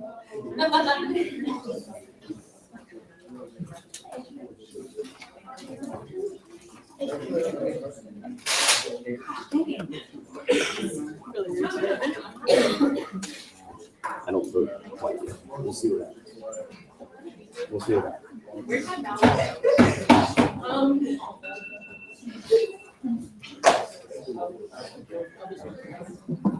Can we please get 2 ballots out to the, I'll do that. Can I get 2 ballots?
Yeah, I'm gonna let her pick them up because I get mine.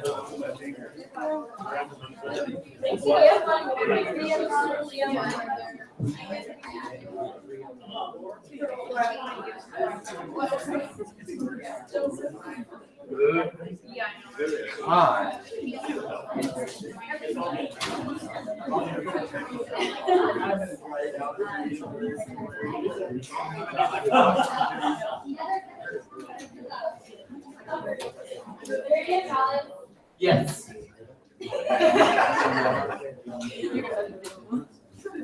We got 2 more.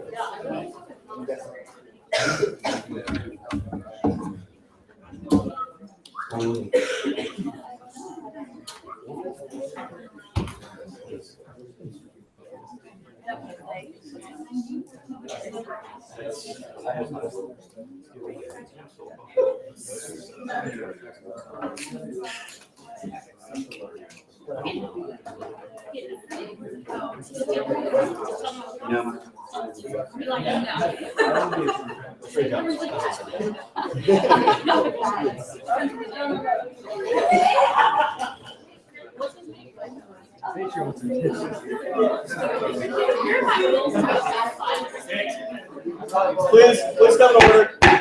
Let's give it to a dull roar, please. Thank you.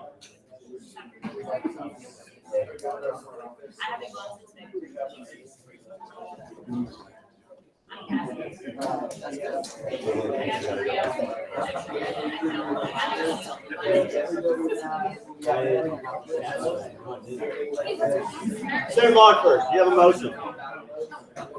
Senator Ferguson. Senator Ferguson.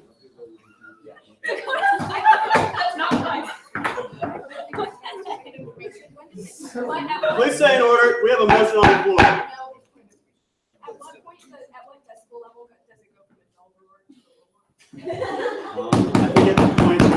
I think it's at the point in which the sarcasm starts showing. Oh, okay, that makes sense.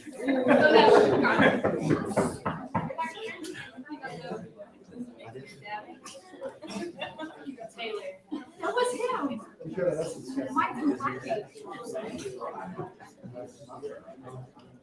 Dude,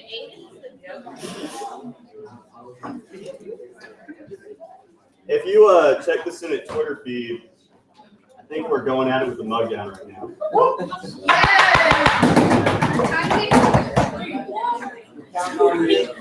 Better win this.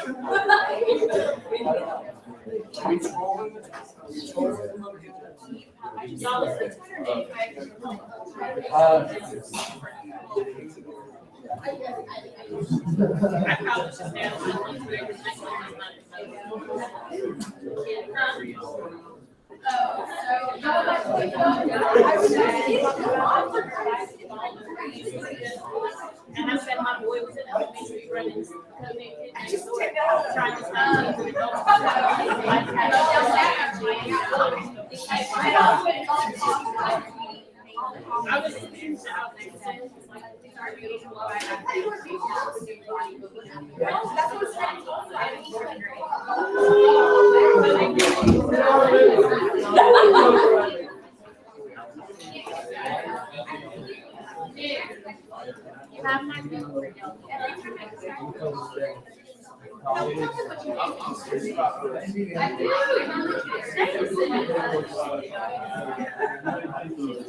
Pro Temp Finn.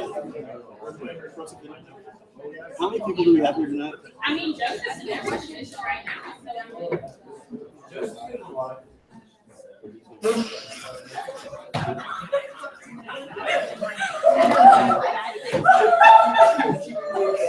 Please. I call that a more than a dull roar, so please. You did not say your name and talk, you're out of order.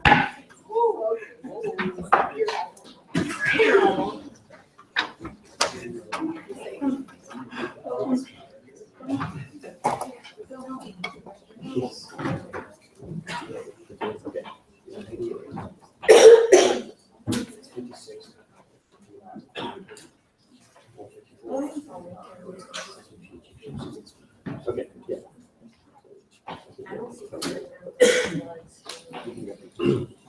All right, the election results are in with a very close vote of 32 to 25. Your new Constituency Affairs Chair is Senator Abdullah. Can you please bring him in? Everyone please stand.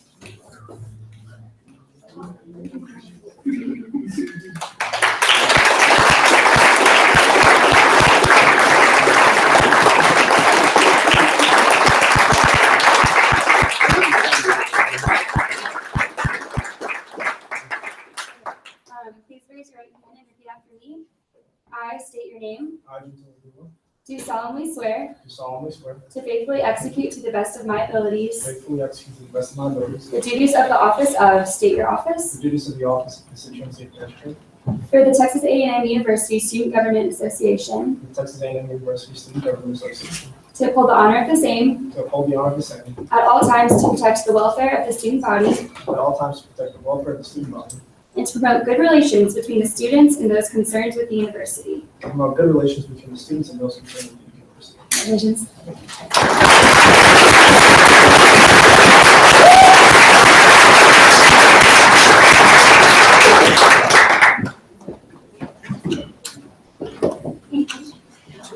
Congratulations, Chair Abdullah. I would also like to just commend both Gentil and Ben. When I walked out there, they were chatting it up, and they said they have a couple ideas for constituency affairs bills. So they have already made a commitment to be working together the rest of the session. And I really commend that and appreciate it. Okay. We will now move into a period of consideration for the Finance Committee position. So if the chair of the Finance Committee and the individual being brought forward could please come forward.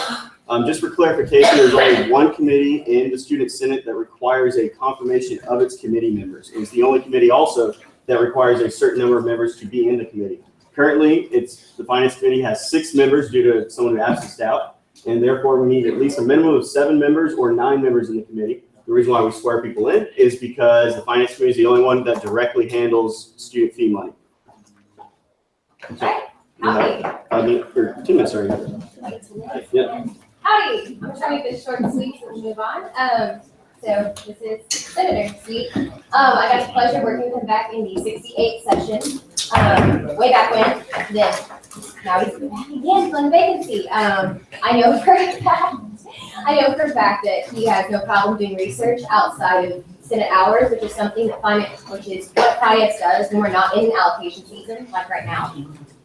And I would be absolutely overjoyed. So Gallery, please stay in order.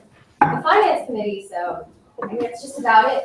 I think he done really well with what we're doing right now. So, Do you have anything to add, sir? No, I'm just glad to be back and glad to be working with y'all and for the students. Are there any questions for the nominee? Seeing none, please just leave the room. Thank you very much.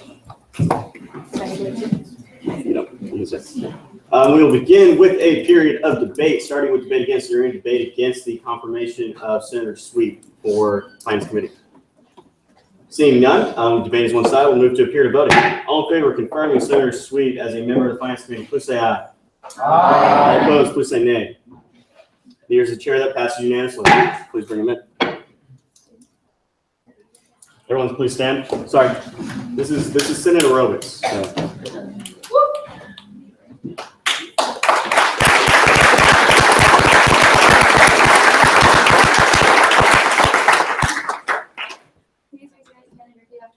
I state your name. I, Joshua Sweet, Do solemnly swear do solemnly swear to faithfully execute to the best of my ability to faithfully execute to the best of my ability the duties of the office of, state your office, the duties of the office of Finance Committee member for the Texas A&M University Student Government Association, for the Texas A&M University Student Government Association, to uphold the honor of the same to uphold the honor of the same at all times to protect the welfare of the student body at all times to protect the welfare of the student body and to promote good relations between the students and those concerned with the university. and to promote good relations between the students and those concerned with the university. Congratulations.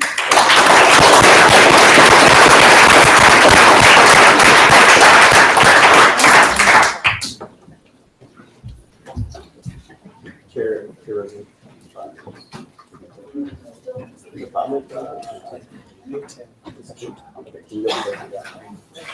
We'll now move to a period of veto presentation and consideration for SB 6940, the ICD credit reform bill. We have Student Body President Wimberly. She signed a veto on this bill this time last week, actually, a little bit sooner because you have to do it within 7 days. But we are here to consider her veto, and just a reminder to the body, it takes a 3/4 vote, to override the veto. Student Body President Wimberly, you have 10 minutes starting now. Hi, Senate. Howdy. So I vetoed my first bill of the year this time last week. I'm glad I haven't had to do more, but I'm here to talk to you a little bit about why I vetoed 6940. And what I want to be extremely explicitly clear about is I completely and wholeheartedly and 100% agree with the bill. And I know that probably sounds a little bit confusing when I say I agree with the bill, but then I decided to veto it. So before I get into a little bit of the why, I kind of want to give everyone a background on ICD because I know there's some new people in the room. And first of all, congratulations to all the senators. The new senators filling vacancies is very exciting. So we're all on the same page. Just a little bit of background on the ICD credit. The ICD credit reform is a change that's been about 2 years in the making, and it has come from basically the fact that ICD credit students were required to take 6 hours of it. And you had about between 300 and 500 classes that you could choose to take to fulfill this credit. Some of these were things like kabuki theater and other things, when we really looked at it, we're not fulfilling what you really should get out of an ICD class, an international cultural and diversity class, excuse me. So about 2 years in the making to reform the ICD credit. So what has become of it is it's now going to be 3 hours of those classes, but it's going to be pared down from 500 to 300 to a little bit smaller, and then a 3-hour cultural discourse class. Something that was proposed when the ICD modules, or when the ICD credit reform came up, were these ideas of these online modules that would be a part of the cultural discourse part. Eventually, when Faculty Senate passed this bill, the modules were struck from the wording of the bill. A couple of reasons why. There was a lot of questions of academic freedom from faculty. And there was a lack of an existing structure within the new cultural discourse classes for them to bring up these modules. So, the modules were struck from the bill. They are not required for these classes, but they will be made available to faculty members that want to implement them in the class. So what does this mean?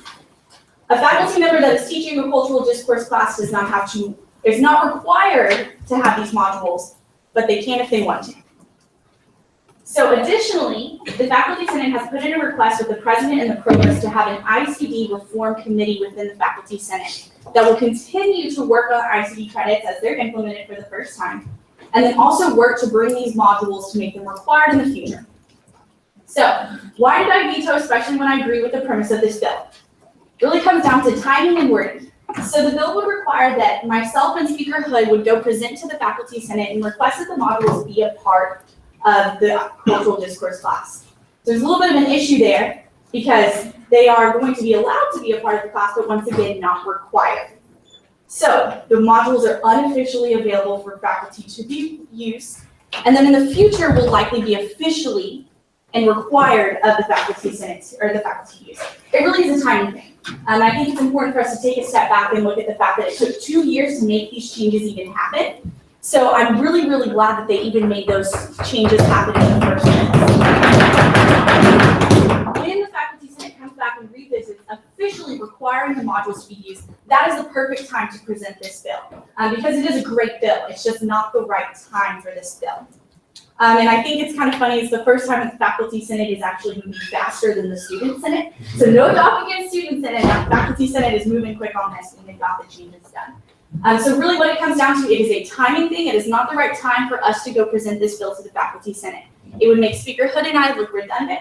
And when we have less than 2 months left in our term, it is important for us to move forward and focus on the issues that have not been resolved. This, for most part, has been resolved just in a little bit of a twisty, turny way, as I have probably clear as mud to explain that to y'all. So with that being said, I'm open to any questions. All right. Period question and answer is now open. That is 5 minutes. And we will begin with Senator Riojas. Senator Riojas, CA. Just to clarify, so I guess the situation you laid out, this is the final, or is this just as it is right now? Because what happened last time is when the bill was being discussed, it made it seem like that was final, and when in reality it was kind of still being formulated. Is this the final way that the ICD credits are going to be set up? So I think the big push and the big communication that I heard was from the provost and the upper level faculty to the Faculty Senate was, let's just get something done. Like I said, it's taken 2 years for us to even get to the point where we have some sort of reform. So I imagine that in the future, within at least the next year, especially once these classes are being rolled out to the 2017-2018 academic year, we are going to see some more changes being brought forward.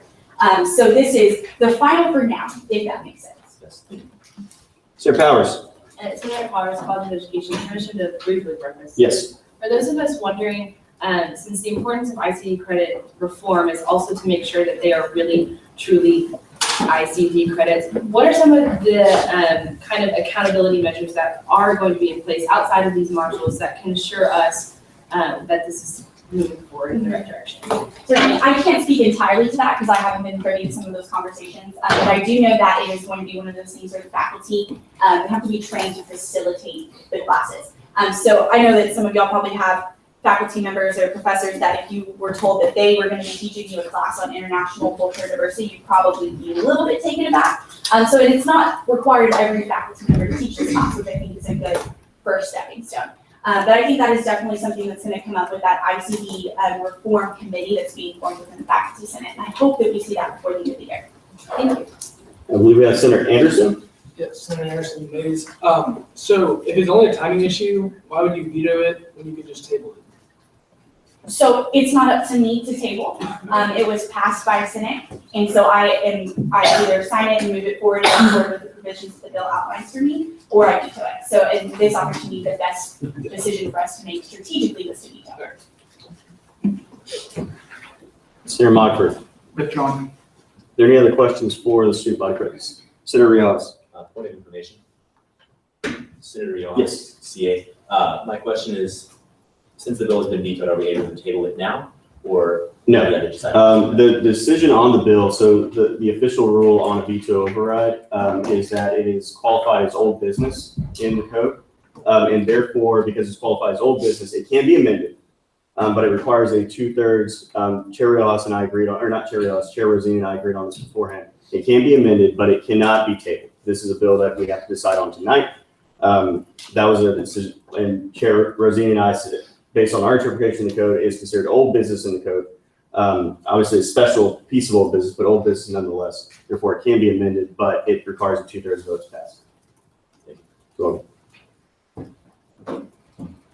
If I may add briefly, this is not a knock against Senator Rodriguez and Senator Evans. They did a phenomenal job writing this bill. Once again, it really is just a timing issue more than anything. So thank you for presenting it.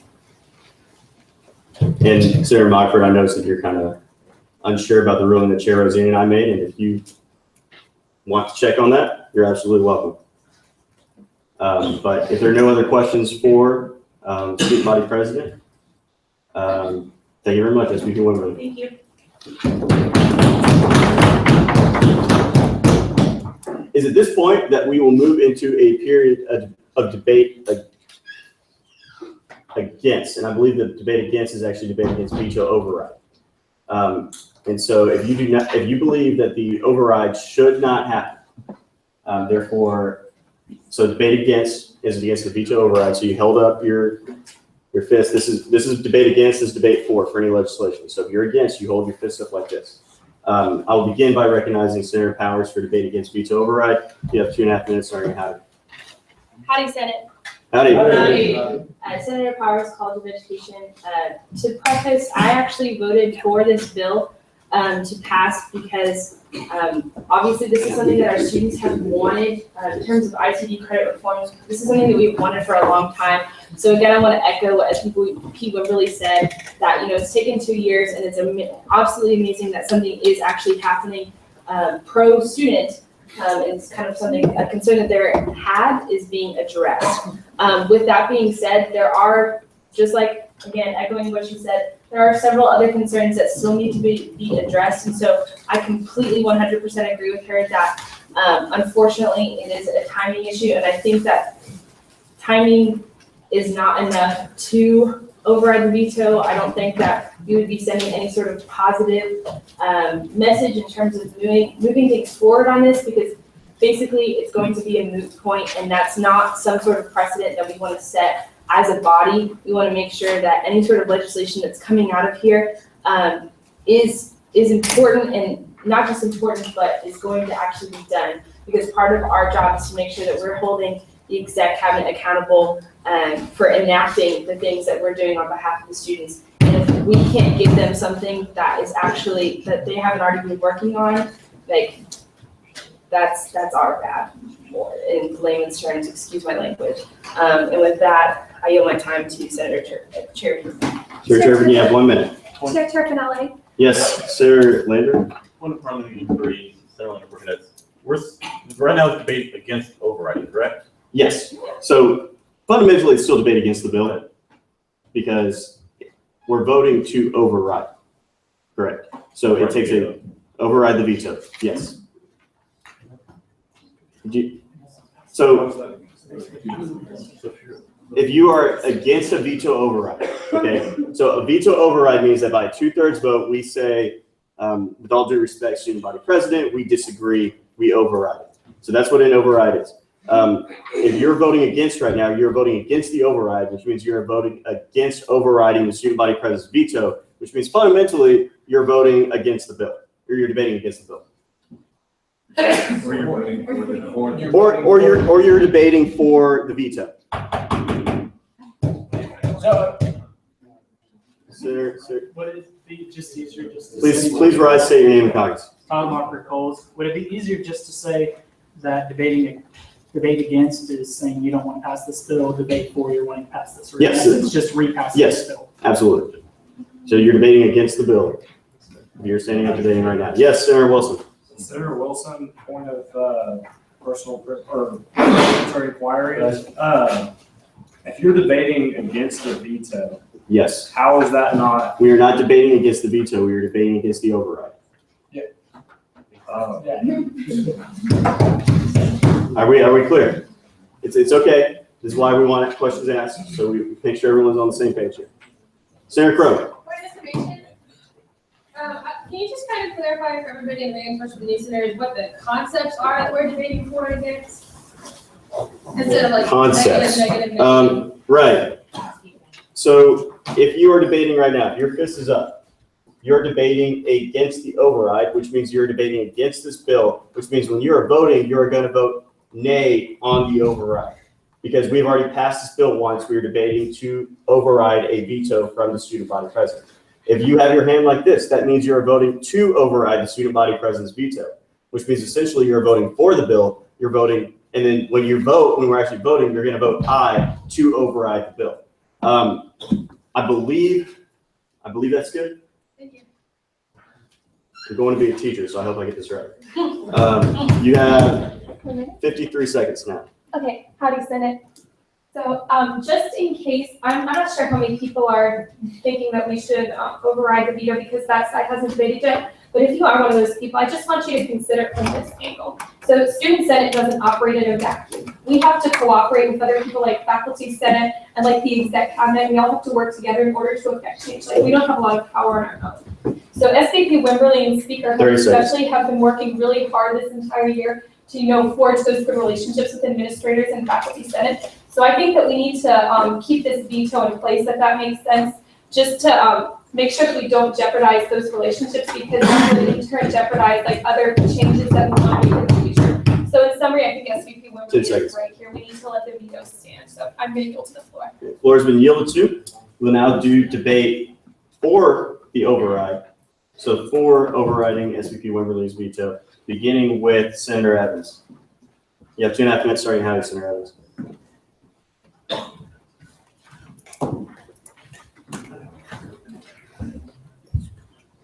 Howdy, Senate. Howdy. I just want to first off by saying, please state your name and caucus. Samuel Austin Evans, off-campus caucus, and I want to first off by saying that I do appreciate the view that Hannah Wembley has come up here and brought to our attention today, and I'm kind of basically in support with him, but the point of my wanting to go with the veto would be to just amend the bill, not to veto the bill for good for now. So with the resolution, it isn't about redundancy. It's about actively engaging with our student body population each step of the way. Historically, many of our very teachers represent have no idea what we do, nor the things we fight for in life. Yes, Senator Powers. Senator Powers, point of information. Yes. Are we able to amend the bill after it's been passed? Yes, we established that at the beginning of this, is that when a bill is vetoed, it's considered old business. And the old business is able to be amended. If you would like to check on that for me, you may. But that was the decision. Chair Rosini and I talked about this beforehand. But Yes, you are allowed to amend this bill, and that amendment of the bill can only be done in debate against. Yes, Senator Krumholz. Senator Cromwell's off campus, point of information. Yes. Would we be able to amend the bill so much so that it would be more like a resolution than say? You cannot change the nature of the bill, but you can change virtually all the wording. Okay. Which, yeah. Yeah, I hope that answers your question. You have 1 minute and 45 seconds. Oh, and with a changing campus, it is important to not just talk about being proactive, but to be proactive in working on issues affecting those we represent. Being proactive is making sure we are working in the best interest of those we represent, educating the student populace as to the progression of our work, and delivering results, whether they are successes or failures. Students are becoming more engaged, and are becoming more critical of us. With that, the last thing I'm sure we would not want to do is to diminish the little faith that students have in us. So with that, you may yield the floor. Yeah, give the floor. Yeah, give the floor. Senator. Senator Riojas, CA. You have 1 minute. You have 1 minute. Right. You have less than 1 minute. Okay. I just wanted to say, guys, that if you vote to allow the veto to go through, it doesn't mean the bill's dead. It doesn't mean we can't do anything about it. Rather, we will immediately begin to be able to amend it, and be able to change it to say what we wanted to say. It'll be more accurate, it'll be more effective. So please don't think that if you veto the bill that all of a sudden it's dead in the water. No, we're still able to amend it. We're still able to pass it. We're just able to amend it to make it better. With that, I move the previous question. Previous question has been moved. Now, as a note of parliamentary inquiry, the vote that we are about to have, I'm going to call point of parliamentary inquiry myself, Speaker Hood. The vote that we are about to have is a vote to override the veto. Previous question has been moved. Therefore, if we vote by 2/3, it's not 3/4, 2/3, we double checked. By a 2/3 vote, if we vote to override the veto, so that's everyone who says aye, that means the bill as written right now is passed. If we vote nay, the bill fails and it's done completely. However, if the bill can be amended, I think this is the confusion that's happening right now, so I just want to clear it up. The bill can be amended in debate against during this discussion. Does that make sense to everyone? Senator Powers. Senator Powers. Please stand. Senator Powers, cause of education. We've already moved to previous question. Yes. So what discussion? We still have to vote on the previous question. And so I'm making it clear that if we vote on this previous question and move the previous question, that means that we will then be voting on the veto override. And once we vote on the veto override, all we can do is either pass the bill as it is by a 2/3 vote or fail to pass the bill by less than 2/3. So if you move the previous question, we will be going into the vote on the veto override. Now I want everyone to make sure they understand this, because your votes does matter in this instance. So does everyone, are we good? Good. All right. So, yes, Senator Powers. Point of information, Senator Powers, cause of education. Would the senator who made the motion be able to rescind the motion? There's already been seconds. It's been seconded. Okay, but. There's a vote. We can vote. And it takes a 2/3 vote to move the previous question as well.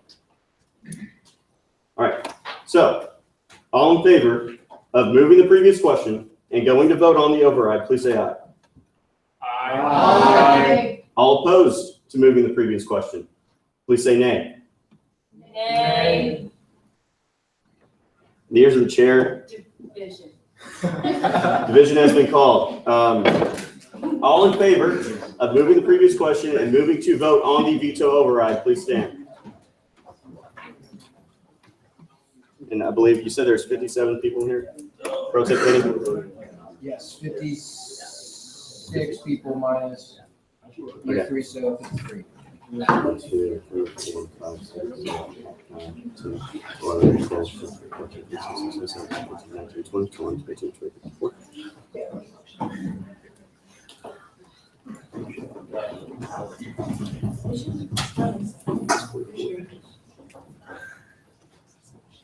You may be seated. You may be seated. All opposed So moving to the previous question, please stand. Well, in the eyes of the chair, most of the previous question is passed, and I move to a period of voting.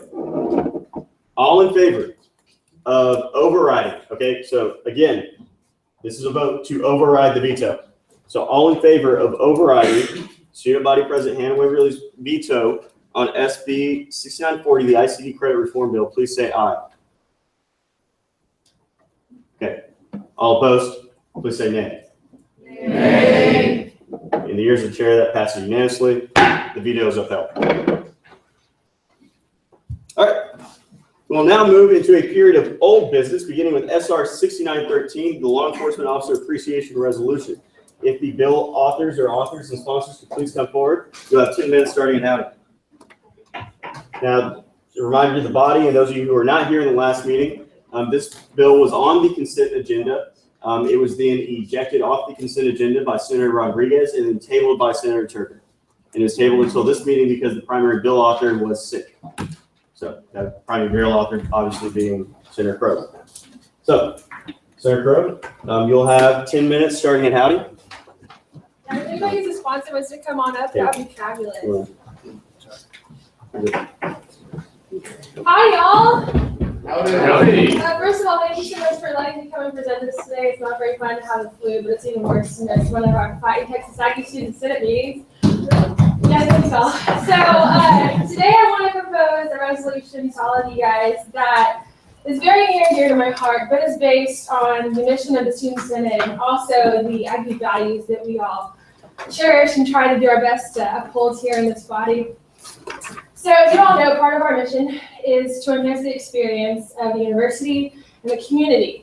And who better exemplifies doing that alongside us than our law enforcement officers, the ones who protect us, who preserve our freedom and our ability to come to classes and Motion get such an incredible education every day. We are here to represent the values of leadership, loyalty, excellence, integrity, respect, and selfless service. And I gotta say, y'all, if somebody's willing to take a bullet for us, what's a better example of selfless service than that? So today I'm here to, thanks. So I'm here today to present this resolution. It expresses the student body's appreciation for the law enforcement officers of the University of the City of Bryan and the City of College Station. I don't know if you guys have had a chance to read through this, but it basically highlights the selfless service that the officers provide.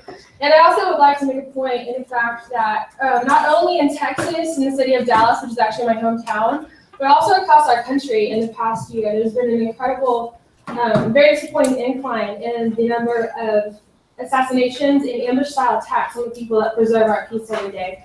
And so I think it'd be a great opportunity to express our thanks to these people that put their lives on the line. Also falling in line with Speaker Hood's recommendation at the beginning of this session to express our thanks whenever and wherever we can as the voice of the students of this university. I think this is probably one of the most well-deserved thanks that we can give in our time remaining here. So this is an opportunity for us to be able to be that voice and to express something that is so well deserved. So with that, I would like, if any of my sponsors would like to speak, they can do that, but otherwise, no further questions. All right, we will move to questions starting with Chair Clark. Withdrawn. Withdrawn will move to Ad hoc Chair Wayne. Ad hoc Chair Wayne, is there a reason that you did not contact Spencer Davis despite the fact that this is directly under your Thank you for that question. There is not a particular reason. The folks that I would like to send this resolution to would be the officers themselves, but given, Mr. Davis's significant role in the relationship between us and our community, I think it would be great to reach out to him, and I apologize that slipped my mind, so thank you for bringing it to my attention. Are there any other questions? Seeing none, we'll move into a period of debate, starting with Chair. Go down. We'll start with debate against. I'll recognize Senator Powers.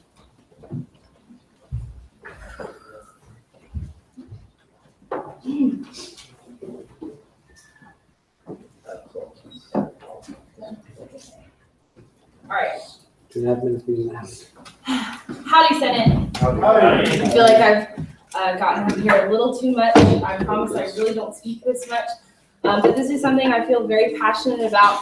And so if I could just have point of privilege, if I could just have us scroll down to whereas 2 so I can begin. I want to begin by acknowledging that the spirit of this bill is absolutely good. I have no doubt in my mind that each and every person in this room supports and respects law enforcement for their willingness to lay down their lives for our protection. With that precedent, I think that we should be making resolutions for a lot of different lines of fields of work, first responders, teachers, doctors. And with that kind of precedent, with that kind of logic, this is all that we would be doing in Senate. So let alone that, I want to read to you guys who may not have read this bill all the way through yet.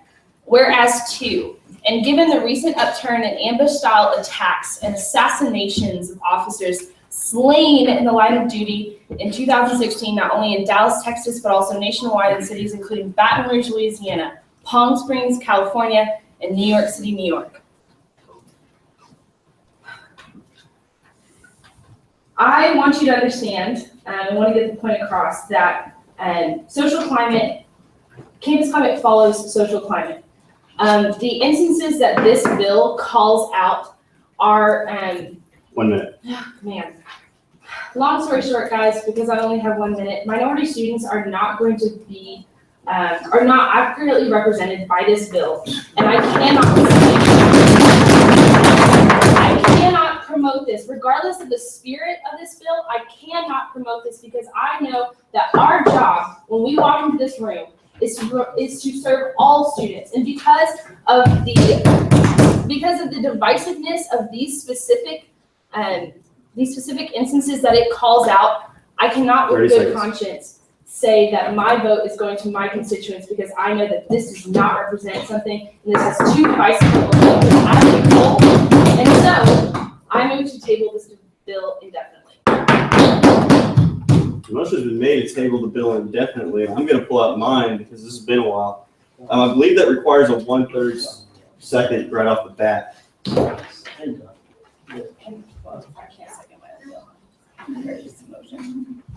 I've never made this motion before, by the way. Yeah, just real quick. Just a second. Okay, it does require a second. Just all right, we have multiple seconds. It requires a majority vote? Okay. Motion's been made to table this bill indefinitely. I see a second. This is a debatable motion. And we will begin with debate against tabling the bill. So is there a debate against tabling the bill? Remember, just a reminder, hold up the fist for debate against. I will begin by recognizing Senator Krogh. You have 2.5 minutes starting to have it.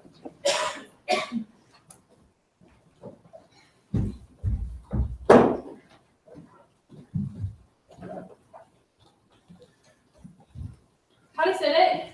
Howdy. Really quiet in here really quickly. Okay. I really appreciate you making your point, Senator Powers, and representing your opinions. I think it's important to get everybody's opinion, in this body, especially as somebody who's been here for a year. It's so important for each person here to be able to express their values and to not be swayed by any person that gets up here or texts you or puts you in a group meet. So I just invite you all to vote according to your conscience and according to your core values, whether they align with them or not. Hopefully they do. So the reason why I want to come back up here and debate the tabling of this bill is because it is hard for me to think of a time in my life or anybody's life where I would not want to say thank you to someone, regardless of the circumstances, always put their life out on the line for me.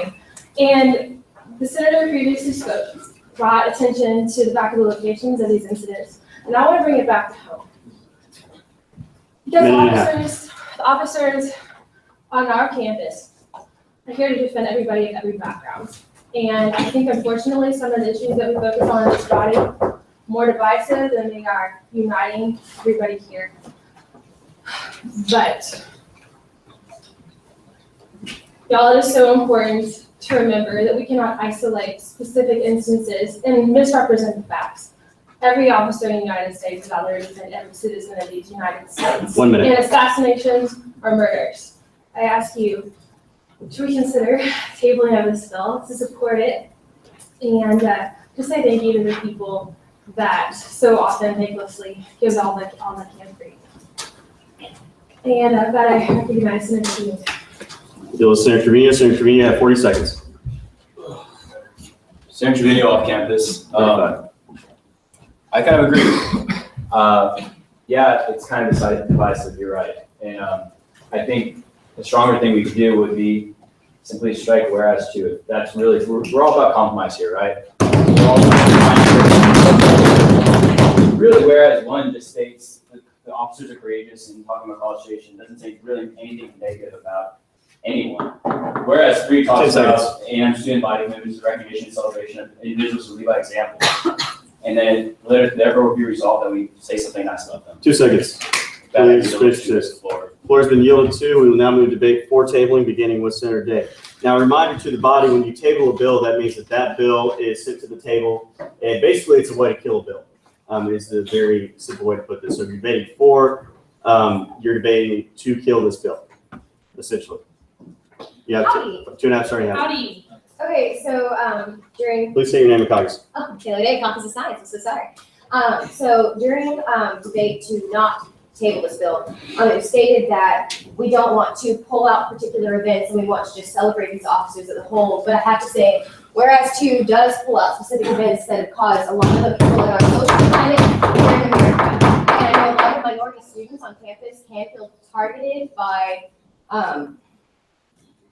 I guess, the way that's moving, if that makes sense. And so I guess whereas 2 was struck out of bill, I would have absolutely, or resolution, I would have no problem with it. I believe police officers should be like celebrated. I think their self-service should be put forward into the light. But at the same time, I believe that this inflammatory language could cause a lot of backlash from many minority groups. And there is no time ever that I want to feel that someone in this student body feels completely misrepresented and like words have been put in their mouth by our body here in this room. So, Senator Crumholz, do you have a motion? Point of information, sorry, Senator Crumholz, point of information. Are you aware that by killing the main motion, you killed the bill? That is so all points of information are directed towards the Speaker of the Student Senate. And I cannot answer whether or not this person is aware or not aware. But I believe she is. Yeah, well, she's nodding her head saying that she is. So, did you know that you can amend the bill after, like, if we didn't? please limit the back and forth. If you have another point, please make it, but you need to. Okay, well, that was my. Okay, thank you. No, I appreciate that. okay. You're 1 minute and 7 seconds in, so you got All a right, minute. so if there was an amendment to this bill that struck this whereas, as I said when I first got up here, I would have no problem with it. So if that's what's going to happen, that's what's going to happen. But as written right now, I would need to table it, and I'm going to yield my time to Senator Powers. Okay, Senator Powers, College of Education. The reason why I don't just want to strike whereas 2 and want to table this indefinitely is not only the precedent it sets. I'm a community member for a big event. I believe strongly in saying thank you, especially to the community of our Bryan College. Thank you. And thank you is another way of saying I love you. I could go into a speech about that. But here's, oh my gosh, here's the thing. There are so many different avenues, and I hope to set a precedent myself of leaving a legacy of activeness rather than passiveness in the student body. We can do so much better than a resolution if we want to make our police officers. We can hold service events. We can hold service projects and events. There is a precedent in Student Senate for that needs to be brought back. And I challenge you, senators, to do so. And I challenge you to table this so that we can move forward with that kind of action. Thank you, and I yield my time to. Floor has been yielded to. We'll now move back to debate against tabling, beginning with just double checking Senator Crow. And I was double checking because if someone has not debated who wants to debate, you have to recognize them first. You have 2.5 minutes starting at howdy, Senator Crow. Hi, Senate. Howdy. Hi. Okay, so given some of the things that have been just expressed, I kind of want to highlight a very important thing here in Senate. Y'all know that our chief role here is to be the voice of the student. And what is a voice without action? And I think that Senator Powers brought up a great point. If we can lay a precedent right now expressing our things. Yes, Senator Powers. Point of order, is she allowed to state other senators' names? When it's in indication specifically to the senator and referencing the senator in any way, shape, or form as to, for example, something about them, then that is out of order. When it is discussing the content of a situation, in this sense, the fact that you debated, then that is not out of order. Okay. I know that's a very convoluted thing. Senator Wilson. Point of information, Senator Wilson off campus, is a resolution not the voice of this body? Yes, the resolution is the voice of the Senate body. However, I would caution the body to remember that we represent 66,000 students. So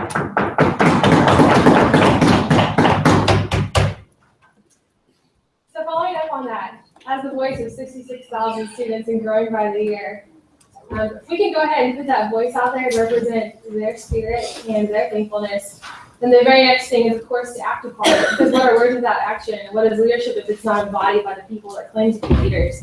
So I appreciate this comment. I think we should act on it, but we have to have a place to start. Y'all, we haven't had a presentation like this in as long as I can remember, and I think this is a fabulous place to start.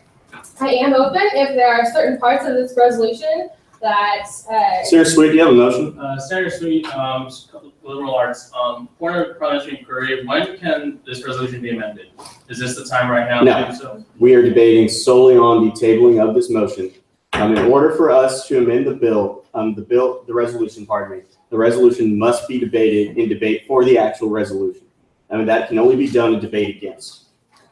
Got it, thank you. Absolutely. Right, so the situation we have right now, y'all, is just shut it down completely. And honestly, if you take the thing as a whole, which is what we are doing, we are shutting it down as a whole.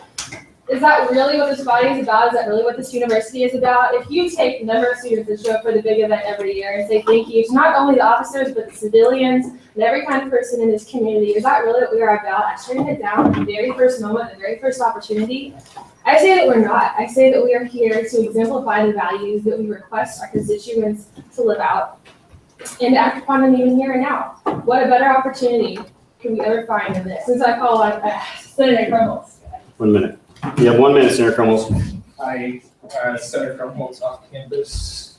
I want to ask the Senate body to reject the motion that Chair Day brought forward. This is something that can be fixed, can be amended. I agree with Senator Powers. I wholeheartedly think that we can do so much more to start a dialogue between these individuals and our police department, but it starts with a dialogue, and that start, that beginning can be a thank you. I cannot tell you what we've done as a Senate body for the College Station Police Department, let alone the Bryan Police Department. I would love to ask Mr. Davis about that. If Mr. Davis has something, to add to this bill, amend it. 10 seconds. And we're actually debating a resolution. I've moved to previous question. Previous question has been moved. There are multiple seconds. All in favor of moving the previous question, which, reminder, this is a vote to vote on tabling the bill. Yeah, moving the previous question. So all in favor of moving the previous question, please say aye. Aye. All opposed, please say nay. Here's the chair that passes unanimously. We'll move into a period of voting on tabling SB 6914 indefinitely. All in favor of tabling SB 6914, please say aye. Aye. All opposed, please say nay. Nay. Here's the chair that fails. We move back to debate against. Senator Powers, you have the floor with 15 seconds remaining. Senator Powers, motion to, I have an amendment. Please briefly state your amendment. To strike whereas 2 from the resolution. A motion has been made to strike whereas 2 from the resolution. Seeing multiple seconds. This is amendment, so now we will move into a period of debate on the amendment. So we move into a period of presentation on that amendment. So if you could please proceed to explain your reasoning behind striking whereas 2. Is everyone tracking here? Yeah. Great. Good. Fast learners.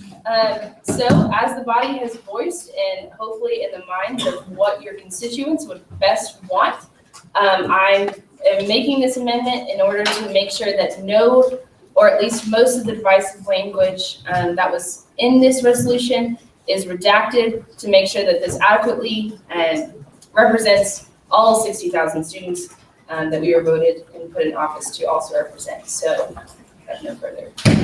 Okay. Explanation is made. We will now move into a period of debate against, beginning with debate against amendment. Is there anyone against striking whereas 2? Seeing none, debate is one-sided. We'll now move into a period of voting. All in favor of striking whereas 2 from SR, 6913, the Law Enforcement Officer Appreciation Resolution, please say aye. Aye. All opposed, please say nay. In the ears of the chair, that passes unanimously. Whereas 2 is struck. We'll now move back to debate against. Senator Powers, you have 10 seconds. Floor has been yielded to. Now move into debate for SR 6914. Is there any debate for SR 6914? So this is now, we're back on the bill. So Senator Powers, who's debating against, made several motions. Those motions are now taken care of. Now we're back on debate. Now we're debating for the bill, for passage of the bill. I'll begin by recognizing Senator Crow. Yeah, I forget which name it is, I'm sorry. No, it's fine. Or I'll just leave that. Or, yeah, this is a little bit more aggressive, so think of it that way. Senator Crow, you have 2.5 minutes beginning howdy.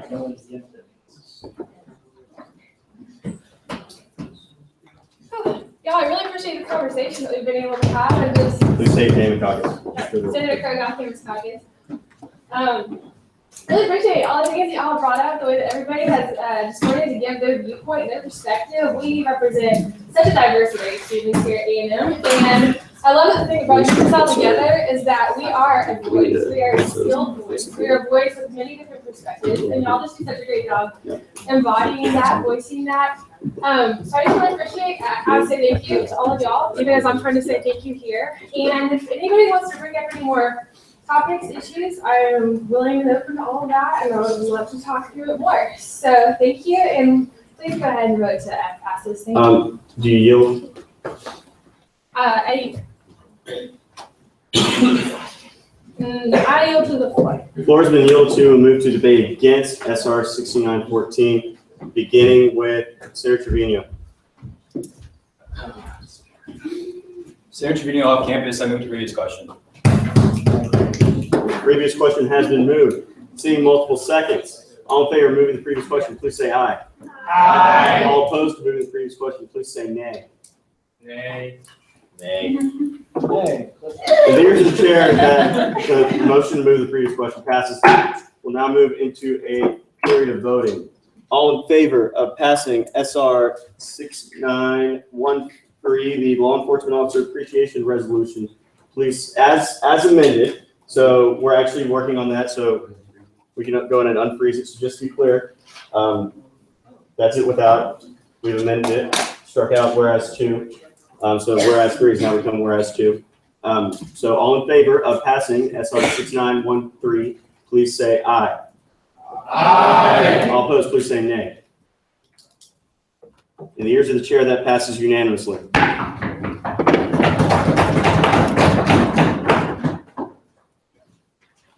All right, we'll now move to SR 6915, the support for pocket points resolution. If the bill author or authors could please come forward. You'll have 10 minutes starting howdy. Now, this piece of legislation was added to old business on the request of the bill author, not the bill sponsor, but the bill author. So you have 10 minutes starting howdy. Cool. Well, howdy, guys. Howdy. So this is one of my constituents. His name is Henry. He is an off-campus resident. And he talked to this body last meeting about pocket points because he's the director of this app and this outreach program.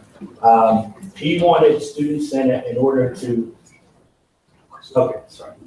he wanted Student Senate to get behind this so that students can know about the app and so they can utilize it. One of the big things that this app tries to do is to keep students off their phones while in class, which would help them with their grades and help them on tests and everything like that. So without any further ado, I'm going to have Henry talk about his pocket points, basically. There's a presentation. You can go into the rotating. So after what he said, yeah, I'm just here to voice that with the Senate support for pocket points, more students can utilize the app and more businesses can utilize the app. So many of our students that y'all represent, the app represents, and the majority of the body of our student body already uses the app. but pocket points. Like I said a couple weeks ago, the mission is to simply keep students off their phones while they're in class. This also this goes for the university as a whole, like what we stand for. It supports the faculty, supports the students, and it supports our community businesses. How it works is you download the app, you open the app, you sign in and select the Texas A&M University, and you start earning points. This is beneficial to people that are on Blend's team because they can earn points on Blend's campus and at A&M's campus. You just have to select what campus you're on. If you're on campus, you earn points. You don't have to be in class. Leadership and achievements, that was recently added. This is new, it's really cool. You can see what individuals in specific are being ranked nationally and locally at our university. So this was taken today, actually. I put this on here. We have representatives on here from Texas A&M. Shout out to them. And then you can see Reveille has her own account. She doesn't need points because she gets stuff for free. Even the achievement aspect, that's just another incentive for kids. Like if they get the 4 Harambe, they earn points 4 days in a row, and they get extra points for that. The impact in pocket points is that I know a lot of y'all have heard of like the competing apps like Hook, but to be honest, Hook is only around like 30 universities in the nation. Pocket points is almost 40. And Hooked has only been implemented at 50 universities, and Pocket Points is at 170 universities. Hooked is only at about 20 schools. Pocket Points is at 39. And this is a list of all the schools and cities that Pocket Points is at in Texas. Hooked only has 3. So that just shows you how fast Pocket Points is growing and how many schools are jumping on board. The impact of TAMU individually is just over the last couple of years, 32,000 students have downloaded the app and have used it actively. We have 68% of our student body using the app right now, and throughout the course of a week, that being Monday through Friday, so school days while people are on campus, we have 5,000 active users on average. Gifts, this is what the gift page looks like when you pull up the app. Basically, it's cool. You can see that you're able to use online and local, like shopping and local industries in that way. And it's also linked to a map so you can see what businesses are offering closest to you, dealing closest to you. This is our local businesses that are most popular. So for instance, Grub Burger, you get free fries, Office Max, you get free supplies, Fuzzy, you get free taco and free queso. Spirit Ice Run, you can skate completely free. Then you get a free milkshake, and it just goes on campus Panda Express and get another entree for free. And then this is what the gift page looks like for Pita Pit. Like that's kind of an example for all of them. And this is a quick visual. I don't know if the sound will work, but if it doesn't, 5.5 minutes right now. So it's only like 38 seconds. Yeah, that's fine. Just click it. Can you click it?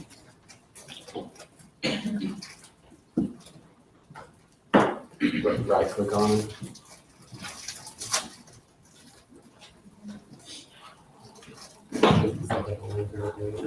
There's no hyperlink. Oh, there we go.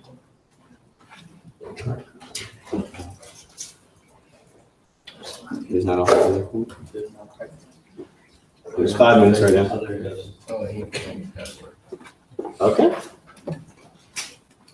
Thank you very much. Thanks, Greg.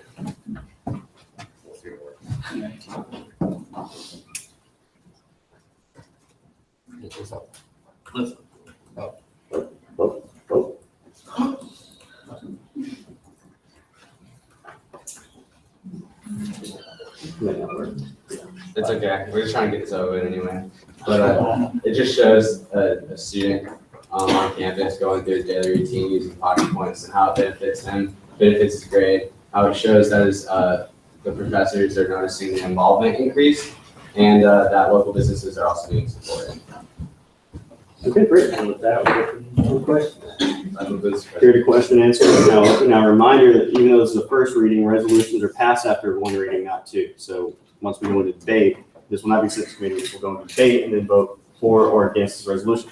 We'll begin a period of question and answer, 5 minutes, beginning with Sarah Powers. Center of Power College of Education. Can you just clarify for us in detail kind of the incentive process of how this is going to specifically benefit students, especially in relation to increasing the variety of businesses that they're able to get coupons on? That's a good question. With Senate support of the resolution, that will open up a variety of doors for the app. That being said, faculty will be notified that there is a presence of support from the student body and from the students they all represent. So that'll also open doors for businesses, because businesses that we don't have that we've been trying to get, that would be the last push to get businesses like Torches or Potato Shack, or I saw some people eating Jason's Deli in here. Those are businesses that will definitely get on board with the passing of this resolution. And so when there's new businesses added like that, there's going to be an increase of students that utilize the app. And so with more students that use the app, they're going to have the benefits of the main mission of staying more focused in class, staying off their phones. Thank you. All right, Senator Valinka. Yes, John Valinka, Office of Business School. Is Pocket Points a non-for-profit business or a for-profit business? That's a good question. I work for Pocket Points, but I have no idea where my money comes from. I don't make a large amount. I work for things I believe in. That's why I'm at A&M. That's why I do things I'm involved in at A&M. Something I put time into, but it doesn't really concern a paycheck. So I can't really answer on behalf of my leaders within this app and how they even make their money. But they all do it for a common purpose. I will now move to myself, Speaker Hood, for both the bill author and the sponsor. Under what grounds do you believe that the Student Senate can endorse a business, whether it's for-profit or non-profit? Under what grounds, yes? Well, Senator Powers, do you have a motion? Point. Yes, Senator Powers. Actually, withdrawn. Okay. Okay, so what Henry and others in the government have done, one thing that I think we can do, because we represent constituents and because our opinion is pretty big on campus, I think we can use our opinion, and we've done it before with Google and other things, to push for things that we know will help students. And I can't see anybody saying that helping you keep yourself off your phone is not going to help you. It's going to help you in the classroom, and we're here to graduate. That's most important. So anything that's going to help us, especially through the use of the Senate, is something that we could get behind. Safety issues too. How often do you see someone riding their bike, looking at their phone, or just walking through the street looking at their phone? Just walking around campus, if you have the app open and your screen locked, you can't use your phone, you'll be earning points. 2 minutes remaining, Senator Powers. Senator Powers College of Education, I really meant this as a point more than a question, but are you aware that this body last session passed a bill in support of Google Fiber, therefore supporting a for-profit business that passed, I believe, unanimously through this body? Are you aware of that? Yeah, and under that same precedent, this is why we bring this to you tonight. And I thank you for listening. With 1 minute, 20 seconds remaining, Senator Parker. Senator Parker, College of Engineering. Why would you advise us to support a specific app as opposed to an idea for the students, and basically telling us which app we should be using? Because please remain standing. Thank you. Appreciate it. Thank you for your first question. So why I think we should be talking about this app is, number one, I don't know another app that's got something similar. Number two, I know that there are a lot of students using it, and that in order for them to expand, in order for this app to get to different places, different reaches across campus, they need the students in it, the voice of the students, to say that this is something. And 30 seconds. Teachers I've talked to have never turned on this app. I've done over 100 class talks, and then I've talked to people personally and got their opinions on it, and they're all in favor. And then our younger student bodies, freshman and sophomore classes, they use the app more than juniors and seniors. And so our incoming freshmen are going to hop on board even more and more. And so with the support of the Senate, this is only going to increase in involvement. with 10 seconds remaining, Senator Anderson. Senator Anderson, what would our support of this app necessarily mean for talking points? Like, would you do advertising on campus? Please finish your sentence. So, Yes, do you have a motion, Chair Rosine? Chair Rosine, rules and regulations, I move to extend the period of questioning to like 2 minutes. Motion's made, extends question and answer by 2 minutes, multiple seconds. All in favor, please say aye. Aye. All opposed, please say nay. Nay. In the ears of the chair, that fails. Division. Division has been called. All in favor, please stand. By 2 minutes. 1, 2, 3, 4, 5, 6, 7, 8, 9, 10. All opposed, please stand.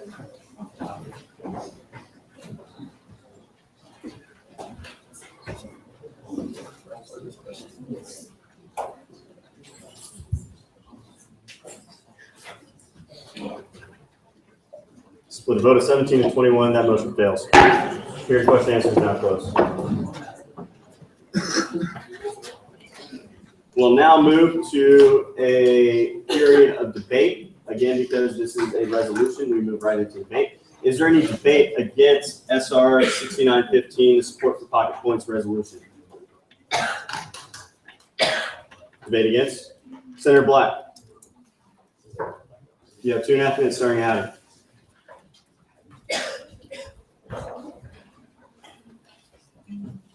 Howdy. Howdy. I'd like to make a motion to amend the resolution.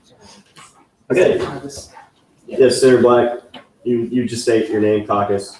Senator Black, on campus caucus. Say I have an amendment. I have an amendment to the resolution. Please briefly state your amendment. On therefore let it be resolved, just saying that we support the mission of Pocket Points and not just the app itself, since we're seem to be more inclined to the fact like promoting the students paying attention in class, and that way we can't have backlash for supporting the app itself later. All right, are there any seconds? Seeing multiple seconds, you may now present the amendment, though I believe you've done a pretty decent job there. So we will now move into, if you're good, we'll now move into a period of debate, beginning with debate against the amendment. Yes, Senator Powers. Point of information, Senator Powers, for education, what would be the exact wording, just to be Absolutely. for the minutes? Senator Black, if you could please submit in writing or demonstrate up here how you would like that amendment to be seen. So either in writing, I got some paper right here. Oh, that will have something written down. Excuse me. Here's the paper.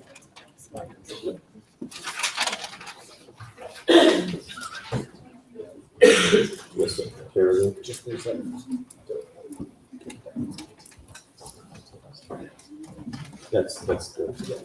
You don't need to. So she can do that.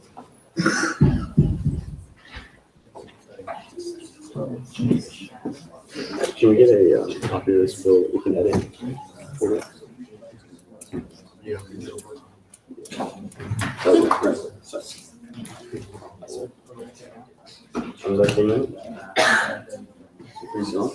The amendment is, which part are you amending? So amending completely, therefore let it be, not completely, but the Texas A&M Student Senate, instead of it saying supports pocket points in its mission to keep students in the classroom, Texas A&M Student Senate supports the mission of the Pocket Points app to keep students engaged in the classroom. Is that clear? If we can get, once we're good, if you can just do a strike through and put the proposed amendment right underneath it and highlight that, that'll be good. That way, we're going to put it up here just so everyone can see it as well. Okay, we will go ahead, if there are no objections, we will go ahead and move into debate against the amendment, unless y'all want it up here in its entirety. We'll begin with debate against the amendment. Point of personal privilege. Yes. Student services, can we wait until? Absolutely. The amendment? I'm just watching the time. I understand. It is unbreakable. So that is the supports the mission. So that's the proposed amendment. So that is the proposed amendment. All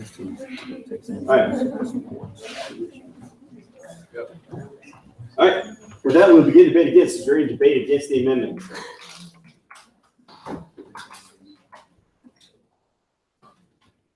Seeing none, debate is one-sided. We'll now move into period of voting. All in favor of passing the amendment and changing the wording of the bill to read as follows: the Texas A&M Student Senate supports the mission of the Pocket Points Act to keep students engaged in the classroom. And all in favor, please say aye. Aye. All opposed, please say nay. In the ears of the chair, that passes unanimously. We'll now move back to debate against, going to Senator Black. Senator Black, you have the floor. Senator Black on campus, I yield. Floor has been yielded to. We'll now move to debate for the resolution. Is there any debate for the resolution? Seeing none, debate is one side. We'll now move into period of voting.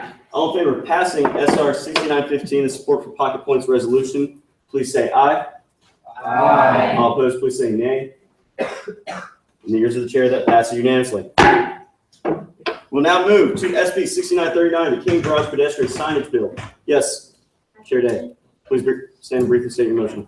Senator Day, Cox Science. I move to deviate from the agenda and consider SB 6949 the Price Act. Motion has been made to deviate from the agenda and consider SB 6949 the Price Act. Seeing multiple seconds, we'll now move into a period of voting. All in favor of deviating from the agenda. Now, for clarification, a motion to deviate from the agenda means that we have a set agenda that we're required to follow. A motion to deviate means that we will go to what the person who moved has asked us to deviate to. In this case, considering first SB 6949. No. I believe that is not a debatable motion. Just double checking. All in favor of deviating from the agenda and considering SB 6949, please say aye. Aye. All opposed, please say nay. The ears of the chair, that passes unanimously. We have deviated from the agenda. If the bill authors of SB 6949 could please come forward.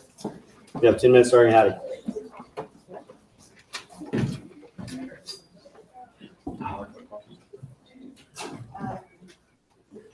Sponsors in the room that are on this bill, feel free to come up. The bill author and sponsors have requested that all sponsors of this bill please come forward. That includes me. 5 minutes, right? 5 minutes. 10 minutes. Hey, we're both up. It's been a long time. All right. All right. You got 10 minutes starting at Howdy. 10 minutes starting at Howdy. Howdy. Howdy. Howdy. So, see you, especially so many new faces. Those of you I haven't met before, my name is Spencer Davis. I am a senior finance major and the current vice president of municipal affairs. This is an issue, for those of you who haven't heard it yet, that we've been working on I've been working on for the last 2 years. And this specific bill has taken form over the last 3 months. And the bill concerns our largest endowment, the Permanent Diversity Trust. That's an endowment that really, one moment.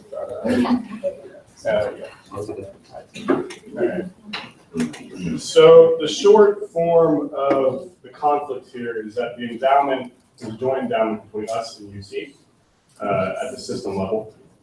And essentially, I did a lot of work with the battalion that revealed using sources such as the state of Texas, the United Nations, the United States government, that a lot of the companies that we were invested in were doing some pretty egregious things as far as human rights abuses. At the time, that included being, quote, directly involved in genocide in Darfur, end quote, and is also being directly involved in human rights abuses in Iran. So we've essentially come up with something that says, there's one strategy of asking them to divest, which just means to sell all of your stocks. And there's another one that says, hey, if you're going to have those stocks anyway, then give us the right to take our funds direct to your companies. And that's through sharing those. And so all this bill does itself is say, we're authorizing a team that will together go with the University of Texas student government to the management company, UTEMCO, and negotiate with them some kind of advisory group that in continuity would continuously review any kind of human rights abuse concerns or anything that can be affected with shareholder votes. I'm on 2 hours of sleep right now. That's why I'm kind of rambling. That's because last night I was in Austin. I went to the TU student government in the Lion's Den, and we passed this bill, an identical version of it, unanimously with 1 abstaining. So we've worked with them for the last 2 months on hammering out the details of this. They passed it. All that remains for us is to pass it ourselves, and then we will enter into them with them into negotiations with the University of Texas Investment Management Company. Yeah, but And if I may, I think Spencer's being a little too humble about this. This is something that if we look into Utimco right now, they actually divested from many of the companies. When Spencer wrote his articles, he exposed the fact that these companies were directly involved with genocide, directly involved with the exploitation of child and slave labor. And he exposed that in his research at the time. I remember that was the first time we met, and he was exhausted. He really worked really hard on that. And kind of what happened is, I was finance chair at the time, he kind of dropped the ball, actually. We had talked about writing some legislation, we talked about bringing some stuff forward, and the pieces just didn't fall together quite right. But now, because Utimco is a joint thing between the University of Texas and Texas A&M, we actually have gotten buy-in from the TU student government, which is huge. I don't think y'all understand how hard, it's another line much like ours is.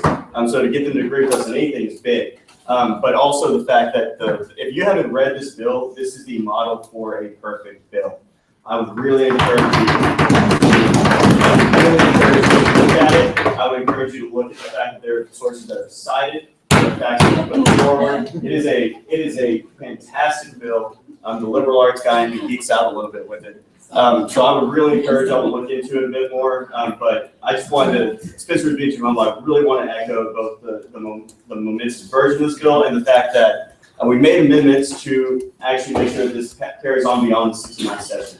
This is an act. This is not a bill. We need to enshrine our Constitution until the Utimco board listens to us and we are able to put forward the ethics review board. So just want to make that very clear to y'all and sing Spencer's praise a little bit. So, absolutely. So good. All right.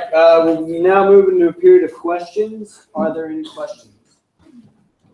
Senator Crowe. Senator Crowe, on-campus caucus. Mr. Davis, would you be open to having some sort of hearing process where students who are interested can bring more detailed questions to you, maybe after spring break? Specifically on what this bill is trying to accomplish, or Right, on what because- shareholder votes can do in general?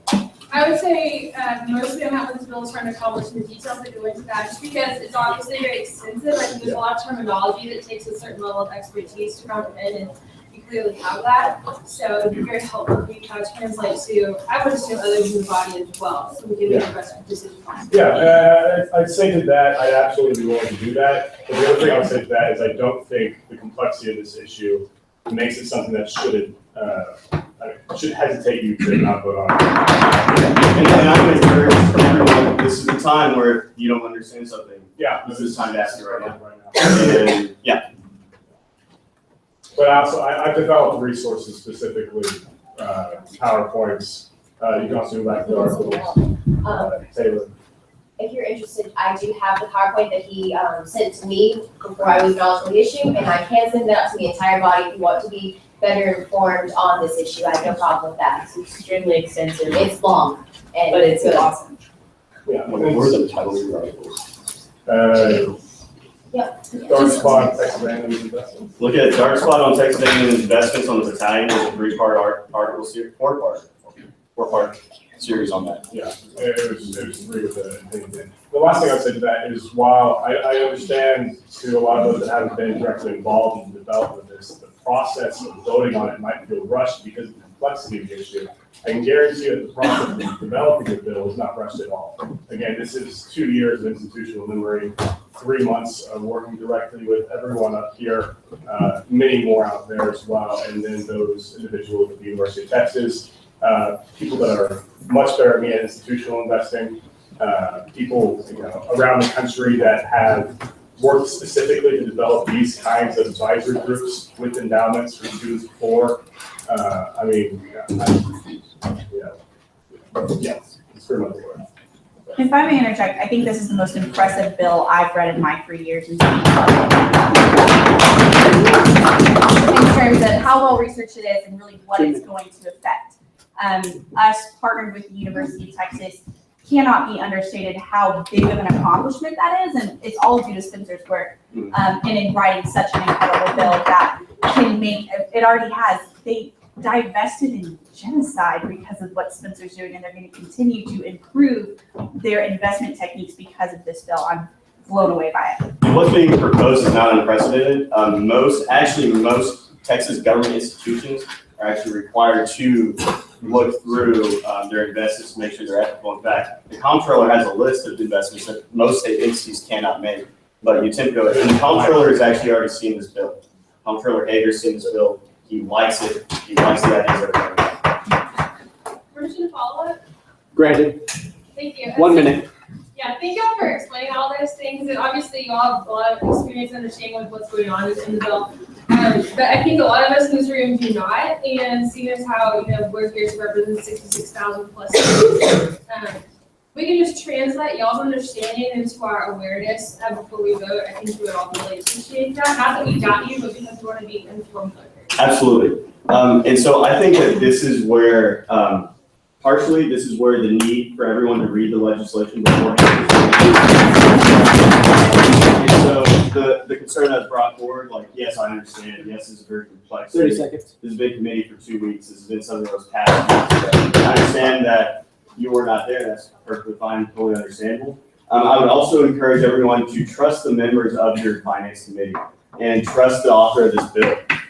That we are not coming forward here trying to bamboozle you. We're not coming forward here trying to say, oh, you might not quite understand. That's why we're going to slip this in. This is something that we truly believe in is going to make a difference for the students in Texas A&M, and that we truly believe in is going to make an effect. And the last thing I would say is that this bill is so long specifically because I designed it to try to explain the nuance and the complexity of it. If you read it piece by piece, it leaves no spaces. It has everything defined. Please finish your sentence. All right, seeing no motion to extend the period of question answer is closed, and we'll move into a period of debate, starting with debate against. Chair Day. What is your amendment? I would like to add Ian Peterson from the Finance Committee onto the sponsors. Are there any seconds? No. Multiple seconds, present your case why, present the amendment why. Ian Peterson's part of the Finance Committee, and his name accidentally got dropped after a meeting, and I want to put it on there because he worked on it. All right, we'll move into a period of debate against the amendment. Is there any debate against adding Senator Peterson's name to the bill? Seeing none, debate is one-sided. We'll vote on the amendment. All in favor, please say aye. Aye. All opposed? And here's the chair, that passes unanimously. Debate goes back against. I move Senator Powers. Senator Powers calls education. I have an amendment. What is your amendment? To put Dan Rosenfeld and Jacob Arnett as authors to make sure that this bill is still valid because they can't be sponsored since they're not senators. That is okay. Is there any seconds? And Hannah Wimberly, excuse me. Multiple seconds. Okay, Presentation. so, yeah. Gave the presentation, it has to be in order, because they're not senators, they can't do it. Yeah, we'll move into a period of debate. Is there any debate against this amendment? Seeing none, debate is one-sided, we'll vote on it. All in favor, please say aye. Aye. All opposed? That passes unanimously. You have the floor for debate against. I yield the floor. The floor has been yielded. Is there any debate for this bill? Seeing none, debate is one-sided. We'll move into a period of voting. All in favor of passing 6949, please say aye. Aye. All opposed? And here's the chair that passes unanimously. You have questions? Order of the day has been called. Is there any seconds have been, we'll move back to the order of the day, which that motion just moves us back to what we should be doing by the agenda. Thank you, Cameron. Chair Rosine, just for clarification, if the person holding the podium is on a bill, is precedent that they yield the podium to someone else to run the rest of the meeting, or the meeting up until their bill's done. We'll now move back to SB 6939, King Garage Pedestrian Signage Bill. The bill authors please come forward, as well as any sponsors. We give a 10 minutes presentation.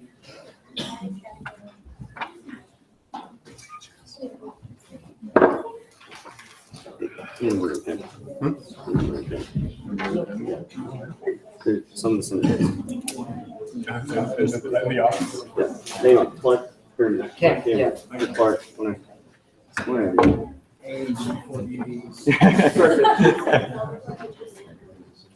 All right.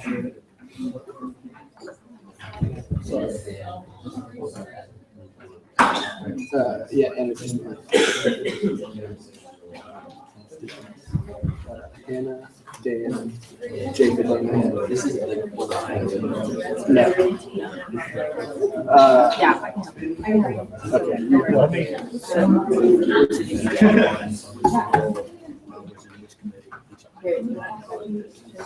The correct one. He was in student services. He should have been a CA. Does anybody? Just move the table. Okay, we here. Yeah. Spencer Crummels, off campus caucus. I'm going to table this bill. Multiple seconds. Good. Apparently there was a confusion between which committee would be in charge of basically just divulging all this information, not only to you guys, but also to transportation services. We need to have more of a focalized approach before we take it before you guys. Yeah, no, you're good. Debate against tabling this. Is there any debate against tabling this? Seeing none, debate is one-sided. All in favor of tabling 6939, please say aye. Aye. All opposed? In the ears of the chair, that passes unanimously. The bill will be tabled until next general session. What's the next on the agenda? We will now move into a period of 6938, the Geek Vote Director Bill. Jimmy. Yeah, actually, you're kind of old. I won't call you on it. Oh. All right, this is, I think, I feel like I've done this before, maybe not. This bill is just simply taking Spencer's job. He was originally the Geek Vote Director, and then he passed it on to one of our fellow senators, and he just wants it to continue. Jared Clarkson Services, can we get the bill, correct bill on the screen? Right, it's just frozen. Yeah. Yeah, okay. Now this is the bill. All it does is changes the position of municipal affairs to also include Geek Vote and gives them the power to basically set up a director to take control of it. But like all, we hold the municipal affairs director accountable, vice president, not director. But yeah, that's pretty much it. Spencer had originally come to me wanting this, and I don't know what happened, so that's fine. You'll know time. Any questions for Chair Rosine? Seeing none, we're going to Chair Clark. Student Services. So, just to understand this. Okay. The student vote director would be under the vice president of the municipal affairs. Correct. Cool. Yes. Are there any other questions? Okay, we will now go into a period of approving bill. Debate. Debate, yeah. Debate against. Seeing none, we now go into approving Bill 6938, the Gig the Vote Director Bill. All in favor, say aye. Aye. In the ears of the, all opposed? In the ears of the pro temp, that passes.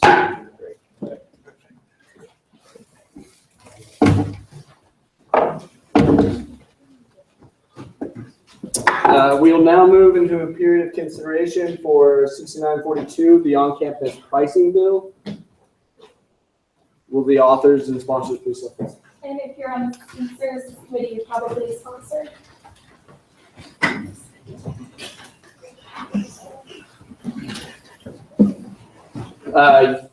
Tonight's presentation begins at Howdy. Howdy, Senate. So this is basically, y'all have heard our presentation before, but just to recap. So basically what happened was my constituent Alex noticed that in a lot of places where you go eat on campus, they just assume that everybody has a meal plan, so they don't display like the prices of food. But the thing is, not everybody has a meal plan. You're only required to buy a meal plan if you're a freshman living on campus or you're in the Corps. So a lot of people that are not in those categories opt not to buy meal plans. So in the interest of helping them learn how to budget more, we just want these institutions to display all the prices. And the other thing is it's not always feasible to just like, you just go up to the counter and ask, because if y'all ever been like the Aggie Express, sometimes the line will be quite literally out the door.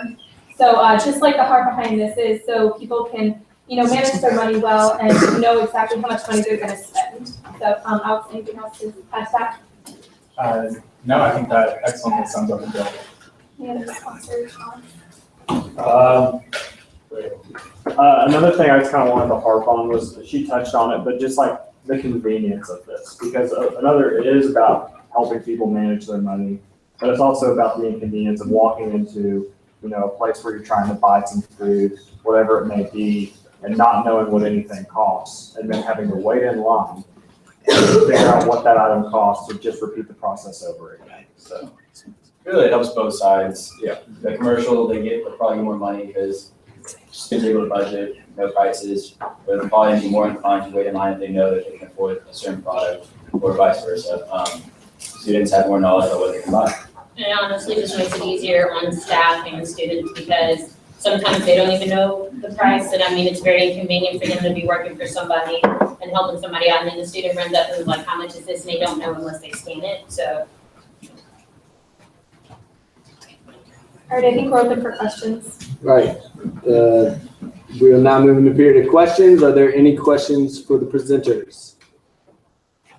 We got a question. Senator Ramirez, off campus. My question is, so is this applied to every restaurant on campus, like Starbucks, convenience stores, or is it just the commons, or is this who all does this apply to that they have to display prices? Okay, thank you for that question. So the majority of places on campus like Starbucks and Chick-fil-A do already display their prices. It's just for the people that are notorious about not the Aggie Express is the one that comes to mind. So this would apply to everybody, in theory, but in practice, most of the party do it. So does that answer your question? Yeah, definitely, thank you. All right, there's a question from Senator Ad hoc Chair Wayne. Ad hoc Chair Wayne, I was just wondering who is going to pay for the labeling and all of the work that's going to go into that. Okay, thank you for that question. So we're not foreseeing that it's going to require a lot of funding because the stores already, especially the Aggie Express, they already number they already put prices on some of their stuff, but it's really selective and haphazard. So theoretically, they already have the materials and the capabilities to do this. We just want them to actually do it. And I'm not sure whether it's foresight or whatever. I'm sure it's different in the instance of every on-campus establishment that fails to do so. But I mean, the presumption is like, first of all, it's gonna be really cheap. Second of all, presumably they can already do it. So does that answer your question? Also, there are assumptions, but first off, we're gonna go out and ask them if they'll do it. If not, if funding is an issue, then it's something we'll address at a later time. But Permission to follow up. I'm going to put you. Jasmine, wait, can I add something to that real quick? I was just gonna say at the Ag Express, some of them, they actually have a sheet of paper like on the freezer that they like type up and print and then just slide into the little clear slots of like the prices of like frozen items. So I mean, might be able to. Senator Sweet. Senator Sweet, Little Arts, what's the timeline for this bill to fully enact, to have these prices up? Okay, so thank you for that question. We did not specify a timeline. We just, want this to happen. And we're not really gonna be in the business of going there and telling them how and when they have to do their job and giving them a bunch of deadlines. We just want to make it known that students like Alex that attend this university, it would really help them out if they would do this. Fair enough, thank you. Senator Wolf. Senator Wolf off campus. I just had a quick question about if y'all have time to talk to them or if y'all have. Do y'all know why they aren't currently putting the prices on some of them? Have they given y'all a reason or? Thank you for that question. We have not had the opportunity to go and talk with them yet. I have a meeting that's theoretically going to be in the next couple weeks. I'm in contact with both of the individuals that we're going to send this bill to. So hopefully that's going to be something that's been taken care of real soon. And then as for your other question about why they're not already doing this, I would assume a lot of it's just like oversight. Nobody's requiring them to do it. It seems like a pain. It seems like you don't really need to because they, the assumption is that everybody has a meal plan, $90. So it's, students that have those meal plans at $90 tend to see it as, like free money. So does that answer your question? Senator Powers. Senator Powers, on Invocation, just to clarify, what is the extent of your conversation with administrators to make them aware of this bill and what you're trying to do? All right, thank you for that question. So it's been a number of emails just back and forth trying to schedule a meeting, and I attached the bill to like an email that I sent them. So I mean, it's kind of already in their hands. They're aware that it's coming their direction, and they know basically what we're doing. We just haven't had the opportunity to meet like in their office. Thank you. Ad hoc chilling. Do you still Withdrawn. withdrawn? Are there any questions? Seeing none, we'll move into a period of debate. Is there any debate against this bill? Seeing none, debate is one-sided. We'll move into a period of voting. All in favor of passing 6942, the on-campus pricing bill, please say aye. Aye. All opposed, please say nay. In the ears of the chair, that passes unanimously.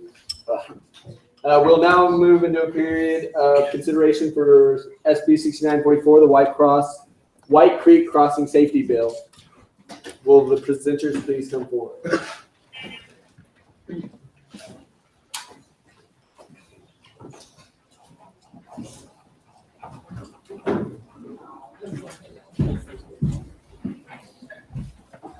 You have 10 minutes starting on Halloween. Okay, cool. Well, howdy, guys. Howdy. So I talked about this the last time I presented this bill, but I would reiterate. Kyle Cox, who uses the Student Services Complex a lot, the one that got moved to White Creek, brought this up to me because it's something that he had to deal with personally.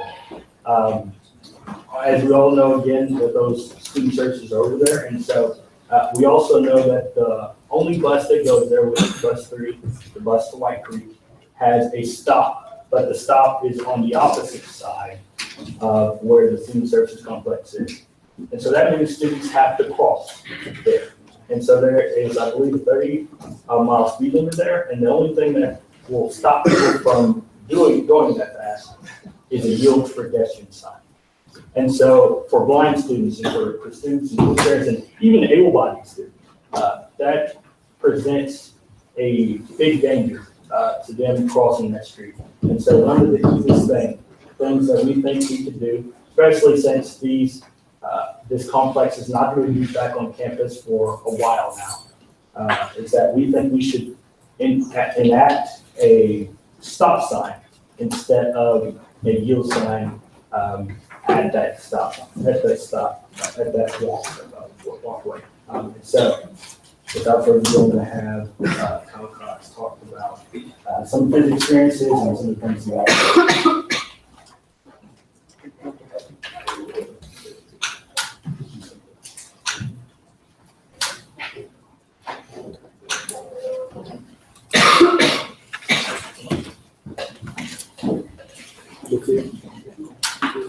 So the premise behind the build, the core is trying to pull up pictures to kind of give you a better idea of what it's like out there. But basically you have this really wide crosswalk that's probably like 20 feet or so wide, and it doesn't even look like a crosswalk. It's just a bunch of bricks on the place on the floor. Crosswalk. And so what you have is on the other side of the street is where the bus drops off students with disabilities, and that includes people in wheelchairs, people that are visually impaired, and etc. And so it's hard to see the cars along the crossing because you really have to start going out in the street and take a look both ways before you see if they're coming. And the sign that's out there is like a yield sign, you know, those triangle signs that say yield to pedestrians. So that's all you have to have out there. And so you have cars going 30 miles per hour trying to, you can't see them. And so what this bill would do is just make a stop sign instead of a yield sign to make cars just stop completely before continuing on.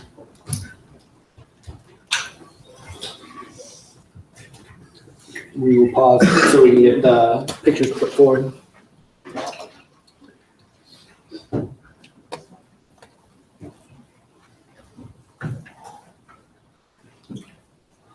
That's it.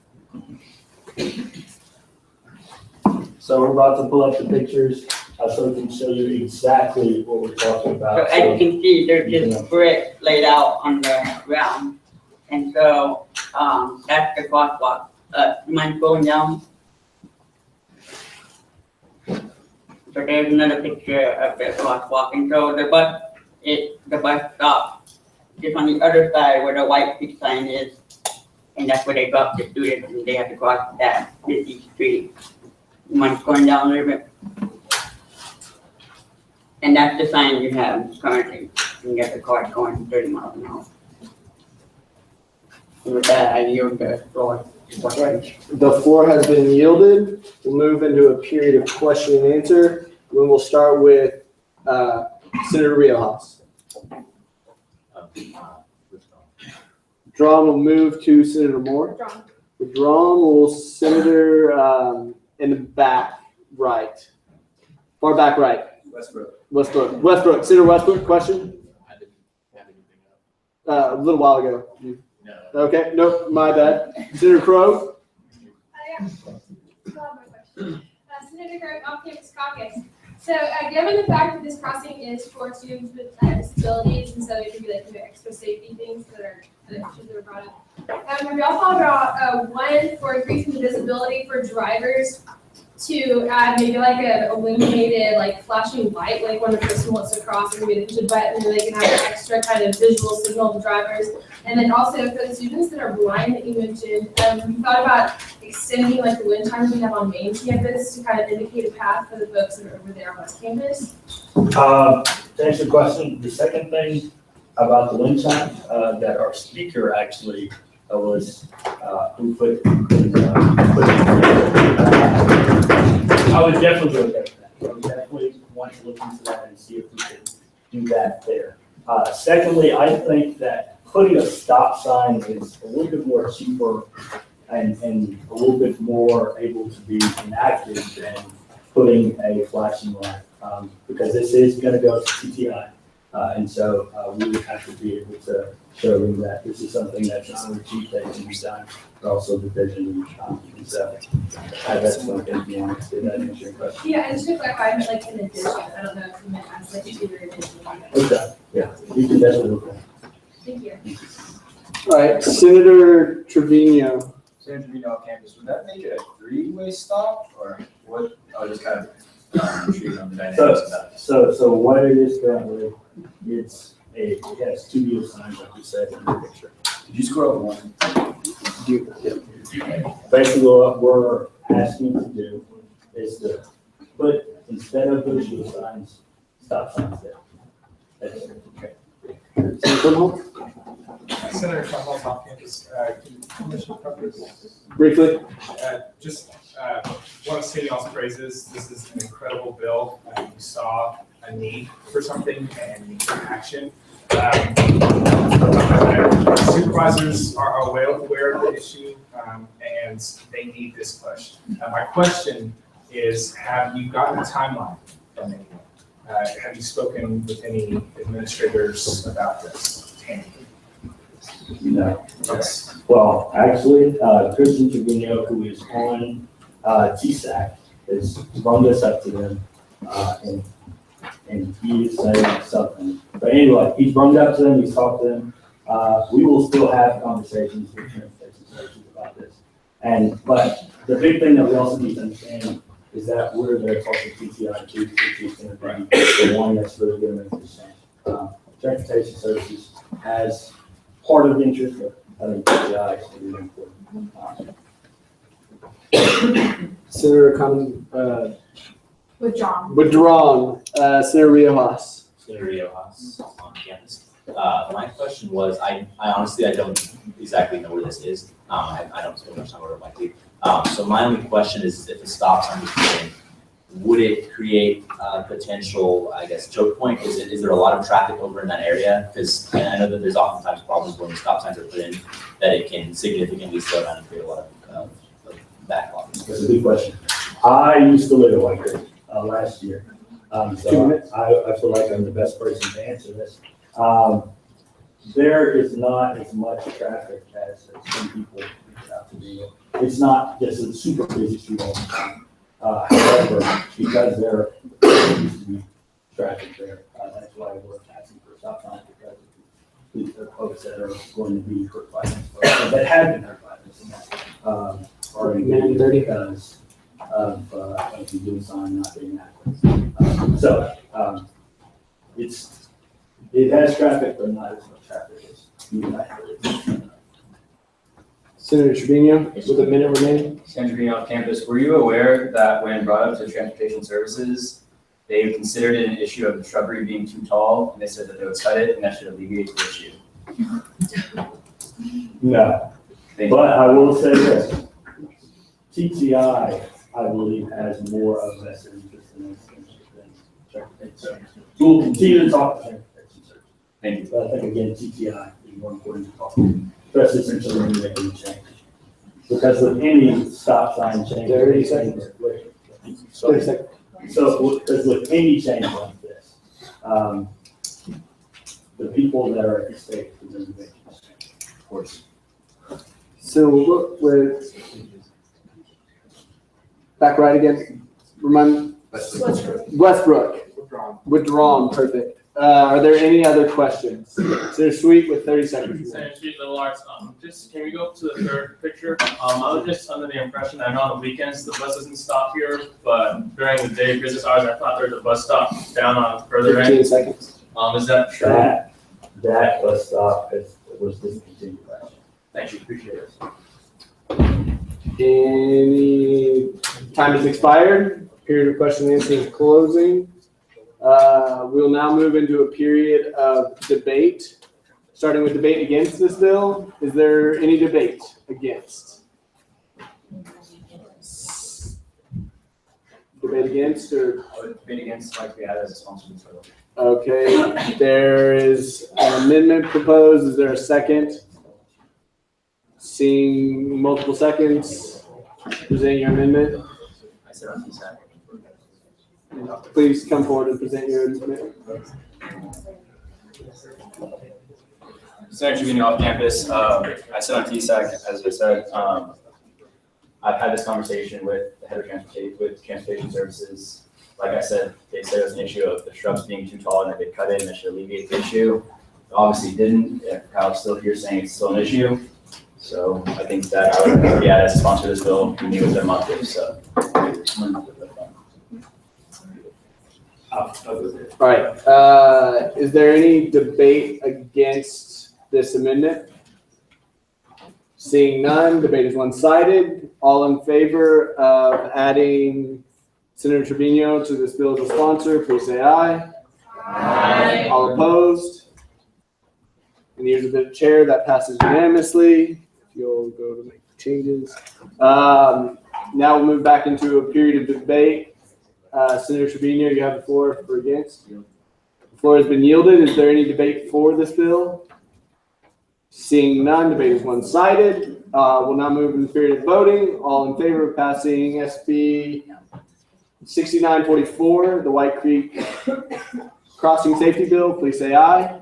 Aye. All opposed, please say nay.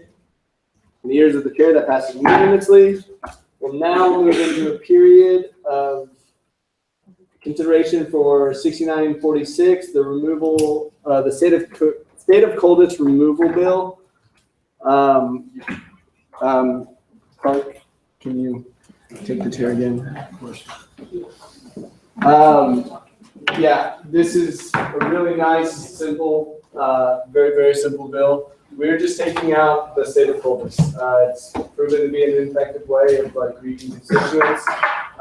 Videos tend to go unviewed, and despite sending them out, posting them on Facebook, posting them on social media, they tend to be an ineffective way of communicating what we're doing in the Senate. And so, to remove that requirement just seems straightforward. We're open to questions. Are there any questions for the presenters? Yes. Yes. Senator It's here. Senator Anderson. Anderson, what is the state of coldest? Okay, state of coldest, for those of you who don't know, is The state of coldness is something was put in the code 2 years ago to require the student body president, please say so. the judicial court chief justice, and the Senate speaker to do a video on the first Tuesday of every month explaining what's going on in SGA. In theory, it's a good idea. The average viewership for the state of coldest is less than 40 views for a canvas of 66,000. Quite frankly, it's just not a very in-touch way for us to reach out to our constituents. Y'all do a much better job on social media. Exec reaches out via social media, so really it's just an ineffective way of communicating with our constituents. And I think this kind of proves a little bit of the point that, it's ineffective when people that want to be in this room didn't even know about it coming in. Yes, Senator Moore. Senator Moore, off-campus topic, where were these videos posted? YouTube. Follow-up. Was it posted on the Facebook or anything? Yeah, so SGA Facebook, and then typically sent out, and also the SVP campus when that occurred, which I haven't been doing those because those are also an ineffective way of communicating when students are getting 45 emails a day, which is something we're working on. But posted on Facebook, tweeted, personal Facebooks and Twitters and all that different kind of stuff. It was something whenever it was communicated, it was pushed out pretty widely. Students just don't want to click and watch video. Senator Walker. Ron. Excellent. Any more questions? Yes, Senator Roberts. Okay. Senator Roberts, Council of Liberal-elect. So for this bill, are y'all basically just trying to make it to where you don't do the videos anymore? Yes. Okay. Thank you. Any more questions? Senator Hogg. Senator Howard off campus. Just for clarification, this is the live feed that's going on right now? No. Okay. Yeah, Okay, that's no, we'll continue to do live feed for Senates. This is on every Tuesday, an additional video that's kind of sums up what Senate's been doing, but we get more views on our live stream than we do And this isn't to say we don't want to communicate with constituents, we do, just in more effective ways than this video, which also requires a lot of power to create in the first place. Thank you. Any more questions? Seeing none, we'll now go into a period of debate against. Does anybody have anything to say? Okay. Seeing none of that, we will now go into a period of voting for SB 6946, the state of coldest removal bill. All in favor say aye. Aye. All opposed? In the eyes of the chair, that passes. right, we will move into a period of consideration for SB 6947, the absence removal reform bill. Will the authors please step forward? Will the authors please? Senator Rios, I'm pretty sure you're an author. The absence removal. No, you're good. Forgot I had bills today. Cherry Oha. No, not Cherry Ohas. Can we change that? Yeah, it will be. Oh. Alright, thank you. Okay, Senator Riojas on campus. So this bill passed out of committee. It's pretty simple. Basically, it's just changing the hours needed to remove an absence from tabling hours from 2 to 1.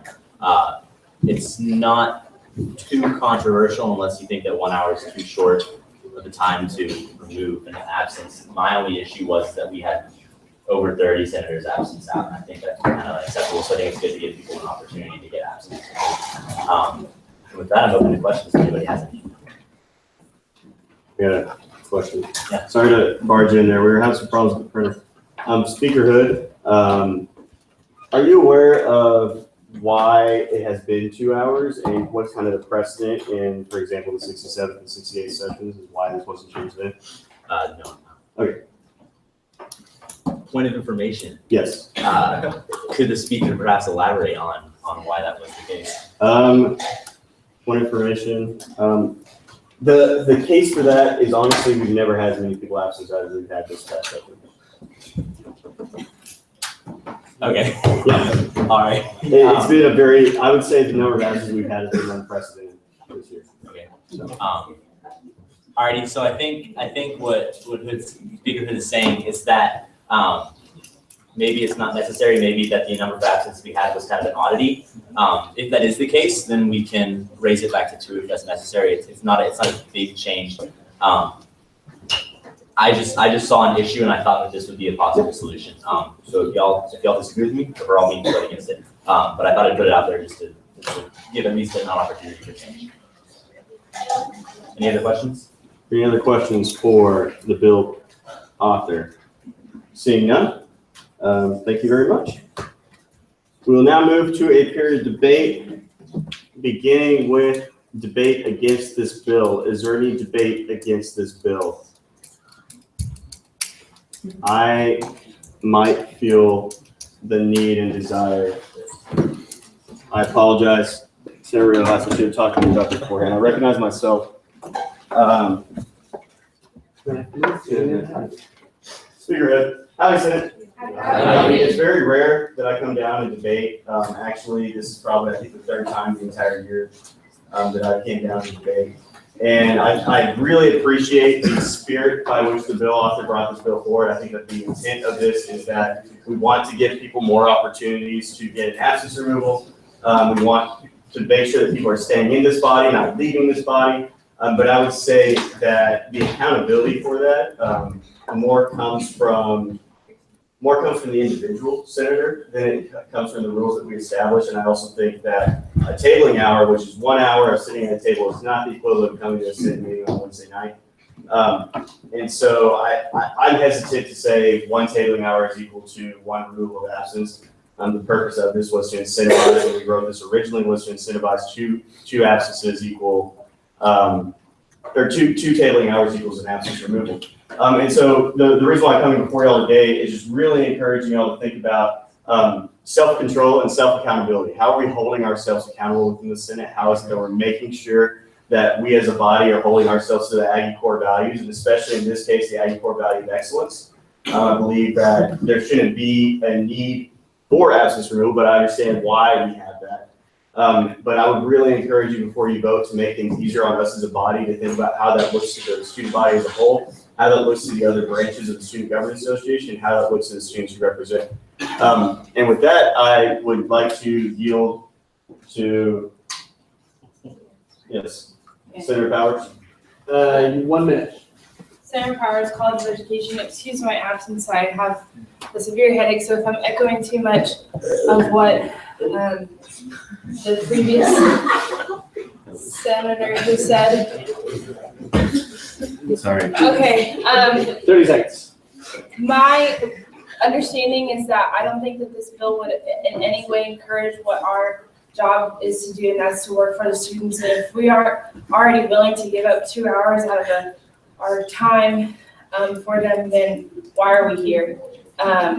If we're limiting it to 1 hour, or if we're limiting it to 1 hour, that disregards the point of constituency affairs. Yield my time. Okay, floor has been yielded. We'll move into debate again, or for this bill, starting with Senator Riojas. Senator Riojas, 2.5 minutes. what an honor. My bill got debated against by Speaker Hood. No, all I have to say is that, first I'll go off what Senator Powers said, that, if we're able to get absences removed so easily, and that's not what we're here to do as senators. I will say that you can't do what you're supposed to do as a senator if you absenced out. The other thing I wanted to say is that I agree that 1 hour of tabling isn't equal to missing a whole Senate meeting, but I remember that we did change early. I don't know if it was 68 or 69, I think years kind of minimal together for me, but if you miss a Senate meeting, you do get 2 absences removed. And so if you wanted to make up for missing 1 Senate meeting, you had to attend 4 hours of tabling hours, which I think was maybe a little excessive, because if you miss Senate meetings, you couldn't do that. So you would have to still attend 2 hours of tabling hours in order to make up for missing a Senate meeting, because you do receive 2 absences if you miss a Senate meeting. With that, I yielded the floor. The floor has been yielded. Is there any debate against this bill? Starting with Senator Roberts. Got 2.5 minutes beginning at howdy. Howdy, Senate. Howdy. Actually, now that I've heard Speaker Hood's point of view, I feel like this honestly does prove a point, because the equivalent, we spend 4 hours in here, 4, sometimes 5 long table hours in here. And I just believe, honestly, if you miss a meeting, it's not fair to your other members of the Senate, oh, I missed a meeting, I should only spend 1 hour of my day, when we're in here spending time and debate, trying to figure out what legislation we want to pass, what we want to write, and we're putting in all this effort. And so I believe the 2 hours is good. It's still not fair, but I'd rather have 2 hours than 1, because we're here spending our long Wednesday nights when we have exams, we have things like that, so we can help make our school better, and then we have people missing. And I just believe it's not fair if they have to, I'm gonna sit at the table for 1 hour, text me, phone me, and not pay attention to do something. So I'm for that. And with that, I yield to Senator Powers. Sorry. Senator Powers calls into education.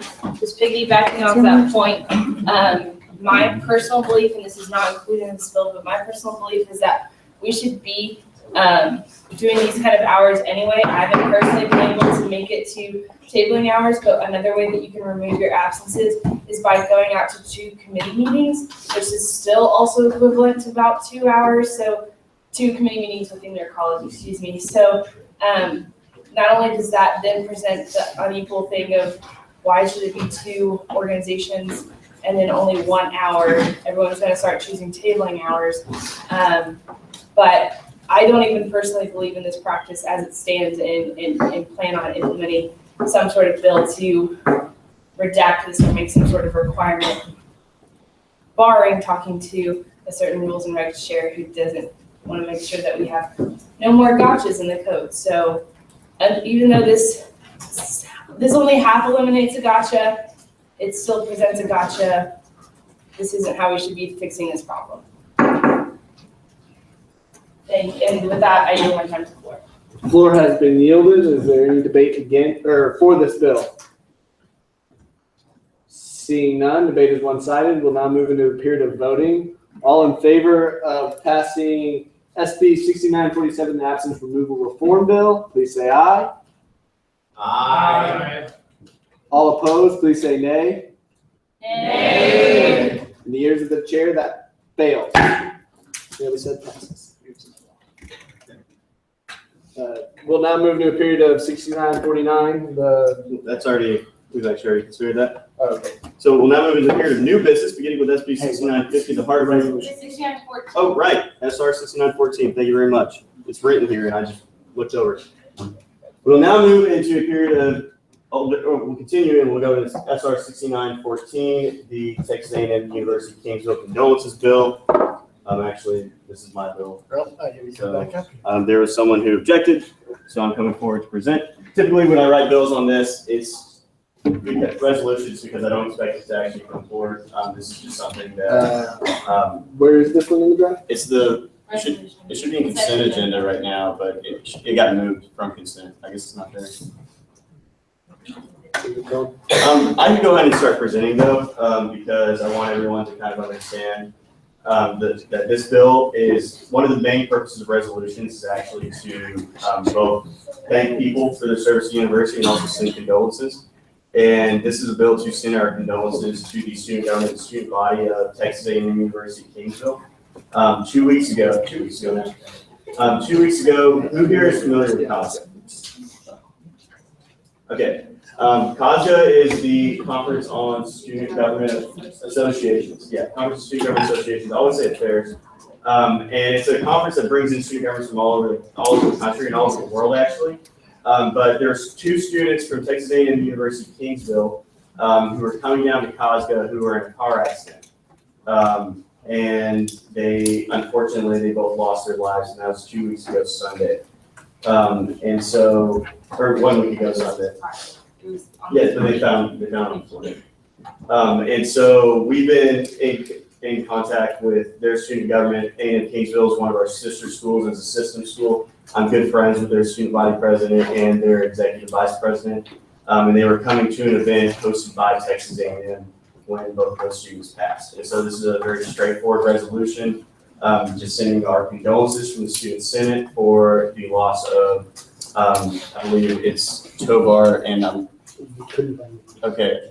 It was sent out in the email, but the loss of those 2 students, we want to make sure that we're memorializing that and sending our condolences to them. And with that, I'm open to any questions. We'll now move into a period of question and answer. Are there any questions for the bill or resolution presenter? Senator Roberts. Senator Roberts calls it the bill. I was wondering, is there like a address that we could like maybe mail? If you would like to send something separately, absolutely. Yeah. Come to me after the meeting. I'll talk to you about that. Are there any further questions? Senator Clark, Chair Clark. Chair Clark, Student Services. So are we still going to assign all of our names to this resolution? If that is the desire of the body, then I see no problem with all of us signing on the second page. We'll print off the second page and have everyone just sign their name. I think that's a really good message to send, actually. Thank you for bringing that up. So if we could make sure that this is printed right after it passes, hopefully. Are there any further questions? Seeing none, we'll move into a period of debate. Starting with debate against, Senator Powers, you have 2.5 minutes. Senator Powers, College of Education. I have an amendment. What is your amendment?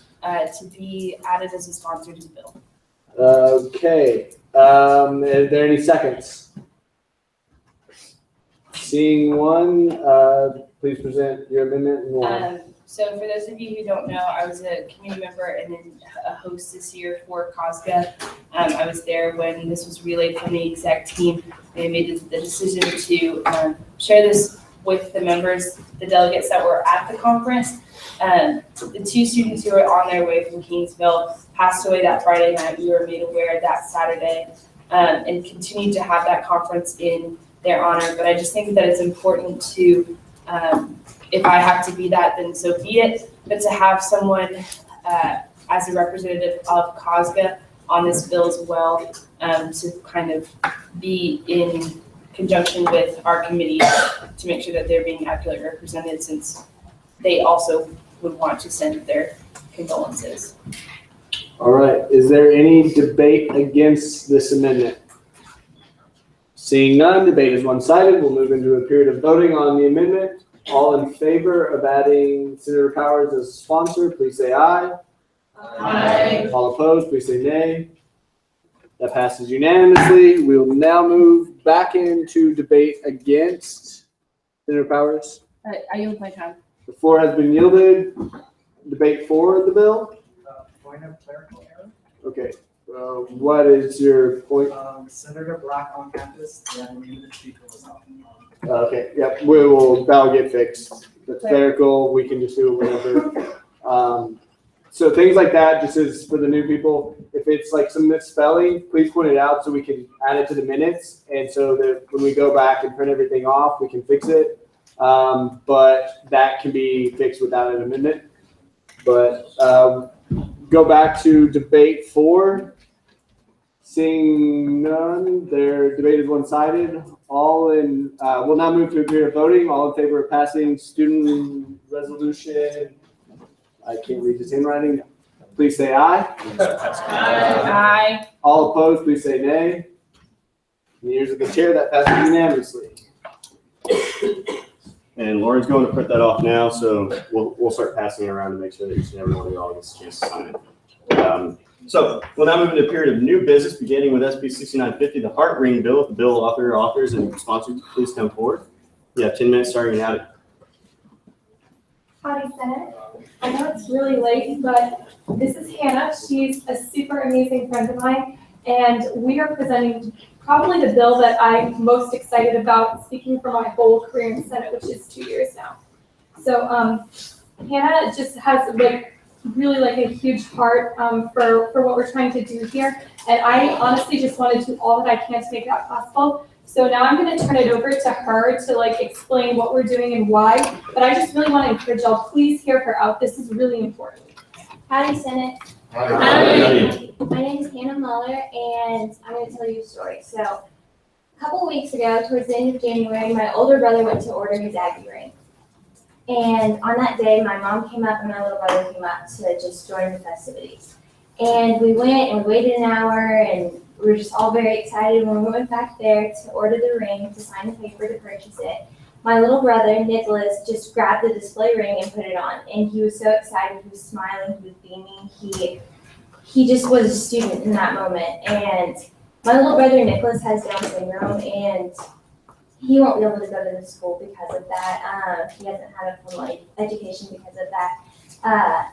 So in that moment, I was just a little sister looking at him thinking, I wish I could do that for him. I wish I could somehow include him, because that's all that he wants. He wants to be included. He loves this university so much. He goes to the A&M games. He sings the war hymn. All he knows is Sounds Like Hell, but he sings it, and he loves every part of it. And he loves Miss Rev. He wants her to be his, and he loves this school. And it was so hard for me to see him not be able to be involved in that. And so I'm sure that y'all are all familiar with the Sweetheart ring. That was a ring for girls when they weren't allowed to go to the school, and it was an all-male school. It stopped in 72, and that's where the Aggie Heart Ring comes in, is that I propose we make it a reality for those that can't come to the school, that they can be involved. The ring doesn't have to be the exact same as the Aggie ring is now, but just to involve those Aggies that are a part of that Aggie family just as much as we are as students. And it's been a really unique process. I've met a lot of other Aggies with disabilities, and I've been interviewing them and writing articles, and I've been interviewed by the College of Liberal Arts. And to date, the first article has about 1,200 views, and I'm just overwhelmed by the reception that I've received, not only from the university, but also from just my Aggie family. So. I just want to emphasize that this is very much based in tradition. We understand that that's a concern. It's really important to both Hannah and I to uphold tradition. So I'm sure y'all are going to have a lot of questions about all the requirements of the Heart Ring, which we completely invite. We've thought through pretty much everything that we could at the time. So I just would really encourage y'all to be supportive of this bill. We can add up to 15 sponsors. This is something that is really important to me, and it's really important to Hannah too, and I just really want Nicholas to get his ring. So with that, we're open to questions. We'll begin period of question and answer. Thank you all very much for presenting that. And we begin period of question and answer with Senator Westbrook. Senator Westbrook, off campus. So just a quick question. Would this involve the students that are familiar to go through a program who they do have special needs disabilities, but they go through this program as a 1-year certification, and that would involve them as well? Yes. One other question on there. Well, we'll put you at the end. And the proper terminology is permission to follow up. You're welcome. Senator Roberts. Senator Roberts, College of Liberal Arts. So I know you've talked about the sweetheart ring, and I really love the idea, but I was wondering who have you talked to as far as like funding it, like with the, is it more like how a regular Aggie ring would be where you'd have to pay for it yourself and Yes. permission to follow up or? We'll put you at the end. We'll go to Senator Howell. Yes. Thanks, Senator Howard on purpose. So what are like the, stipulations of someone who would get this ring? Okay, so basically the well, the first thing is a person who graduated from PASS, which is the program that Senator Westbrook was referencing, they're automatically eligible to order their Aggie ring or their heart ring. So, and then the other requirement is that they have to, a person who was not a graduate of that program who wants a heart ring has to have an immediate family member, which I said was parent, sibling, child, or spouse who is an Aggie graduate. And we specifically said Aggie graduate to make sure that like it is a family affair in all these circumstances. And then as far as like being sure that they actually have disabilities, that's a tricky one. We're going to talk to a medical professional, but for now the language of the bill is that they have to have a disability that prevents them from seeking higher education as certified by a medical professional. So does that answer your questions? Thank you. Economides? I'm going to get it right eventually. Senator Economides, off to the Senate. Is the class year, and it's a really random question, but will the class year be on the ring? And if it is, will it be when the person got the ring or when their family member graduated? So we talked about whether or not to include a class year, and right now we're not sure. Basically, from like the natural path of the logic, it would be the family member's class year. So, but I mean, we haven't completely officialized that, and whatever committee this is referred to, we welcome you all to come to that meeting and give your input. Senator Westbrook. Withdrawn. Senator Roberts. Withdrawn. Senator Black. Senator Black on campus. Question for y'all. Have y'all considered that if someone has more than one or two immediate family members with special needs? Yes, we have. So what the bill currently says is that it can, for each Aggie graduate, you could order up to 2 heart rings. And we thought that was a good number because some families have more than one child with special needs, but it's pretty rare to have more than 2, so. Senator Howell. Senator Howard off campus. I was just wondering if you guys knew why they did stop doing the sweetheart ring in 72. Because females were allowed to go to the school in 63. There are no other. Senator Ramirez. So Senator Ramirez off campus caucus. So my question is just for clarification. So say there's a person with a disability and they have a sibling or like parent, spouse who's currently a student, they wouldn't be able to purchase a ring until that person has graduated? Okay. Yes, that's correct. And we initially, what we were thinking about was to have it be like, oh, they just have to be eligible to order their Aggie ring. So they have to have an immediate family member with 90 hours at A&M. But we decided against that because we just want to make super duper sure that like we're giving this to like Aggies in spirit, where Texas A&M is a family of care and like they really like understand the importance of it. Thank you. Are there any other questions? Seeing none, thank y'all very much. I send this bill. Let's see, actually. I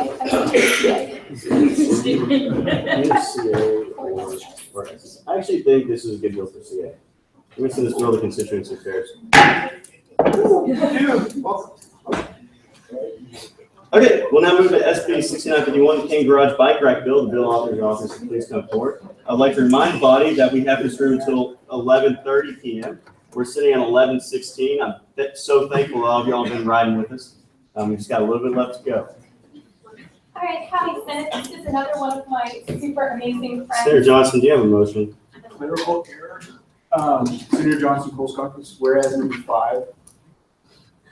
This is ridiculous. Yeah. That's not mistaken. I'll see you don't correct their clerics. Yeah, this is also a first reading for a bill.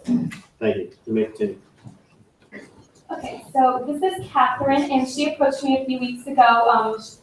just telling me about an inconvenience. Like, we were just like talking as friends, and she was like, "This is a huge inconvenience for me." So I was like, "Oh, let's write a bill about it." So I would really encourage you to listen to Catherine. She's not going to take long. We know that y'all have been here for like literally forever. So I'm just going to have to explain like why this is needed.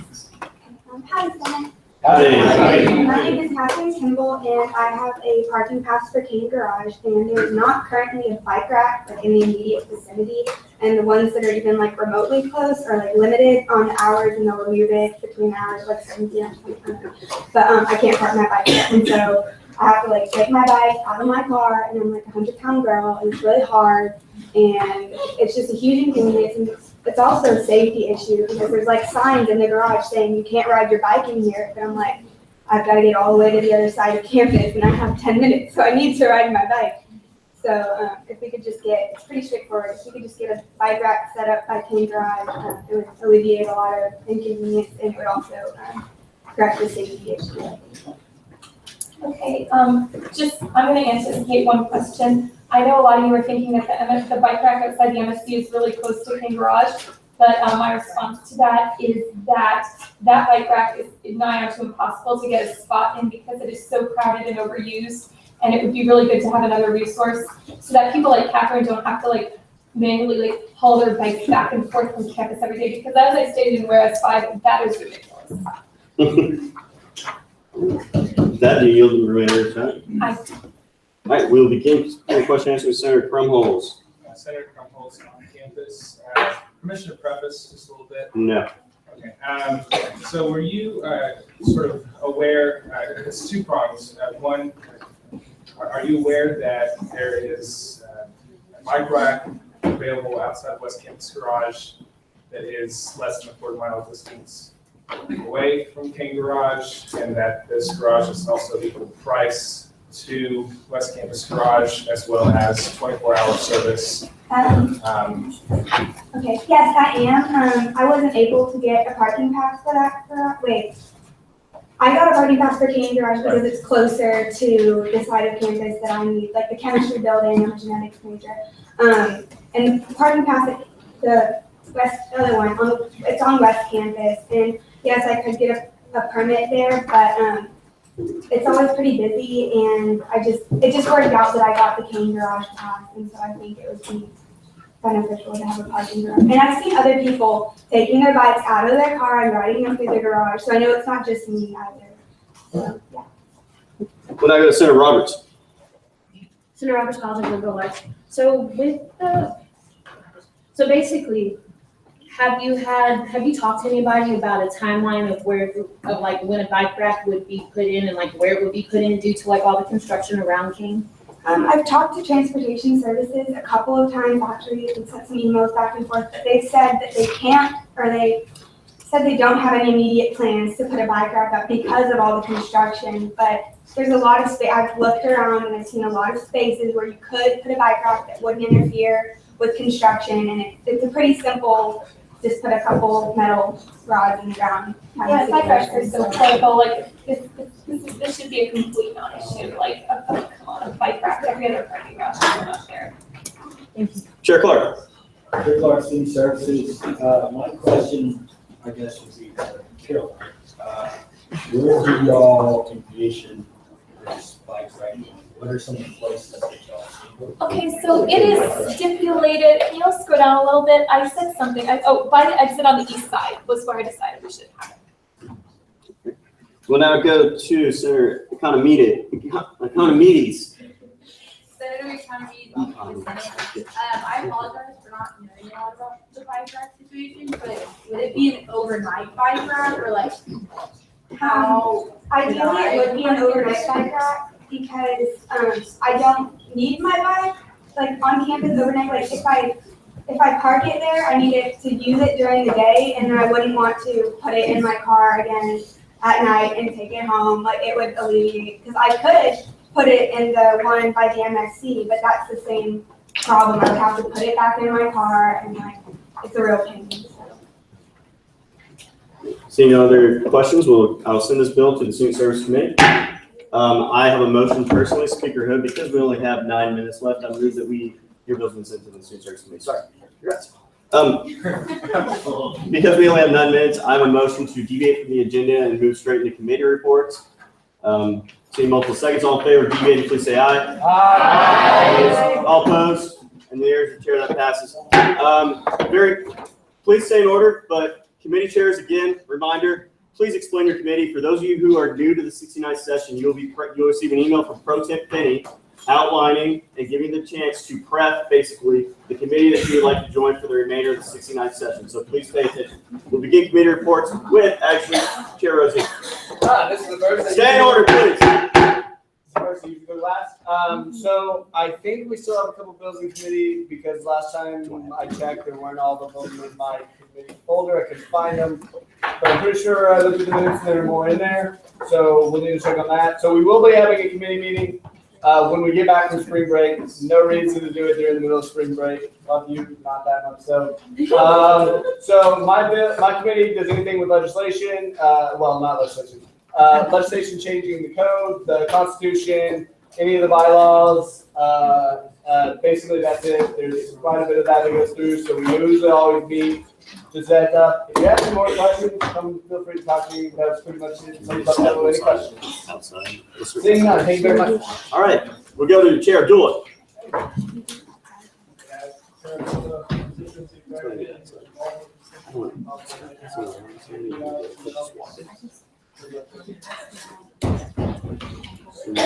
That's fine. Chair Clark.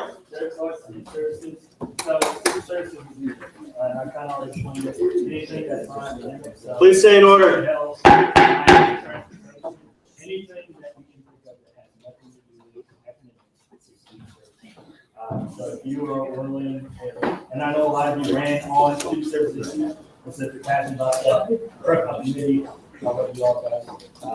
So if you have any questions, our committee meeting is going to be the Monday we get back. I will text you all about what time. So. All right, thank you very much. We'll just go down the line. Ad hoc Chair Wang, very quickly.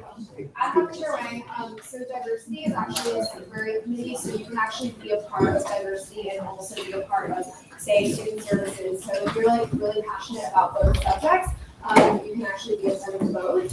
And if you'd like to do that, just come and find me after the meeting. I'd love to have more people. I'm also the chair of the sustainability subcommittee, and currently, basically like anyone who is interested in environmental, social, or economic implications of any type of issue going on campus, I'd love to have you. We're currently in the process of working on submitting 3 micro grants to the Aggie Green Fund and working on 3 infrastructure projects on campus. So an example of that is we're trying to get a sanitary door openers implemented in Coldus, also in Evans, and then also recycling gyms implemented in trash room at Coldus. So if these sound like things that you would be interested in getting involved in or seeing those come to fruition, I'd love to have you and just find it after the game. All right, Chair Day. Howdy, Chair Day Finance. Finance normally does most of their stuff in the fall. That's when we do allocations for the money that we're given to spread through the organizations. Other than that, it's more like off season right now. We just kind of do some research on things like UTIMCO or UAF behind the scenes. So if you're into that for right now, that's cool. And then we'd also get like, but I can only have, if I have people come in my committee, I have to have 2 because I have the weird appointment thing. But that's what finance is. We do allocation for the fall, we do research in the spring, and I'm not gonna have a committee meeting, so I don't have any big tasks. Chair Bever. Okay, so basically in the Legislative Affairs Committee, we are also kind of in our off season. During the fall, basically what we do is we set the legislative agenda for Texas A&M student lobbying team. So we're basically speaking on behalf literally of the students of Texas A&M for what do they want to be pushed for in the Texas legislature. And then also we have a subcommittee within LA, and it's the Sexual Assault Subcommittee chaired by Senator Crow. And so if you're interested in being on that, you can do that. You don't have to be in LA. They research anything about sexual assault on legislation or anything like that. I'm not having a committee meeting because I don't like to waste people's time when they don't have anything to do. So, yeah, that's it. Hi everybody, Pro Temp. I'm an operations committee chair, and which is like marketing, communication, stuff like that. But those positions are pretty much booked right now, so don't worry about it. And then also internal affairs, which is the this committee called these guys. So I have nothing. Make sure you check the Hey, flag. wait, when do we meet? Oh, we're gonna meet this Sunday, we get back from spring break. So very quickly, so the resolution that we have that needs to be signed for Texas A&M Kingsville is on a table on the outside here. First table. So what we're gonna do is, this is why we gotta be quiet. When you call howdy and your name is called, stand up quietly and leave the room, go and sign, and we gotta be out of Coldus. Coldus is shut down already. So the moment that your name is called, just stand up and work your way over, sign the resolution, and then work your way out of Coldus. You can stay in like the area by the parking garage. Also, while I'm calling out names, don't make any noise, because if I don't hear you say howdy, you're gonna be absent. So, Dr. B. Wimberly. Chief Justice James. Howdy. Speaker Hood. Howdy. Myself, Chair Rosini. Howdy. Chair Broach. Chair Broach. Chair Abdullah. Howdy. Chair Day. Howdy. Chair Clark. Howdy. Chair Turpin. Howdy. Chair De Leon. Senator Riojas. Howdy. Senator Argumini. Senator Black. Howdy. Senator Foster. Senator Broom. Senator Brookins. Senator Ed Brown. Senator Cook. Howdy. Senator Cox. Howdy. Senator Compton. Howdy. Senator Cruz. Howdy. Senator Evans. Howdy. Senator Ferguson. Howdy. Senator Kimball. Senator Golke. Howdy. Senator Hernandez. Senator Levinka. Howdy. Senator Wong. Senator Howie. Senator Johnson. Howdy. Senator King. Please stay in order. No Senator time. Crow. Senator Crow. Howdy. I'm just Senator Crow, by the way.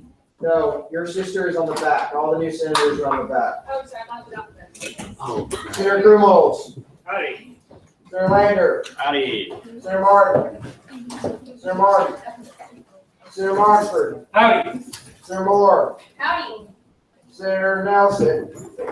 Senator Nelson. Senator Peterson. Howdy. Senator Powers. Howdy. Senator Rotchen. Howdy. Senator Roberts. Howdy. Senator Saunders. Senator Smart. Howdy. Senator Trevino. Howdy. Senator Walther. That's good to hear. Senator Wang. Alan Wang. Howdy. Senator Wolf. Have a good Howdy. Senator Weisler. Howdy. Senator Wilson. Howdy. Julia Grove. Allie Howell. Howdy. Julie Howell. Howdy. Senator Conrades. Howdy. Senator Moody. Howdy. Senator Westbrook. Howdy. Senator Walker. Howdy. Senator DeMonteris. Howdy. Senator Ramirez. Howdy. Senator George Moore. Howdy. Senator Hull. Meeting. Senator Monroy. Senator Chunga. Howdy. Senator Rubioso. Howdy. Senator Rossi. Senator Beerbach. Howdy. Senator Trent. Howdy. Senator Hayden. Howdy. Senator Agrani. Howdy. Senator Pegg. Senator Malunchen. Senator Moreno. Senator Parker. Howdy.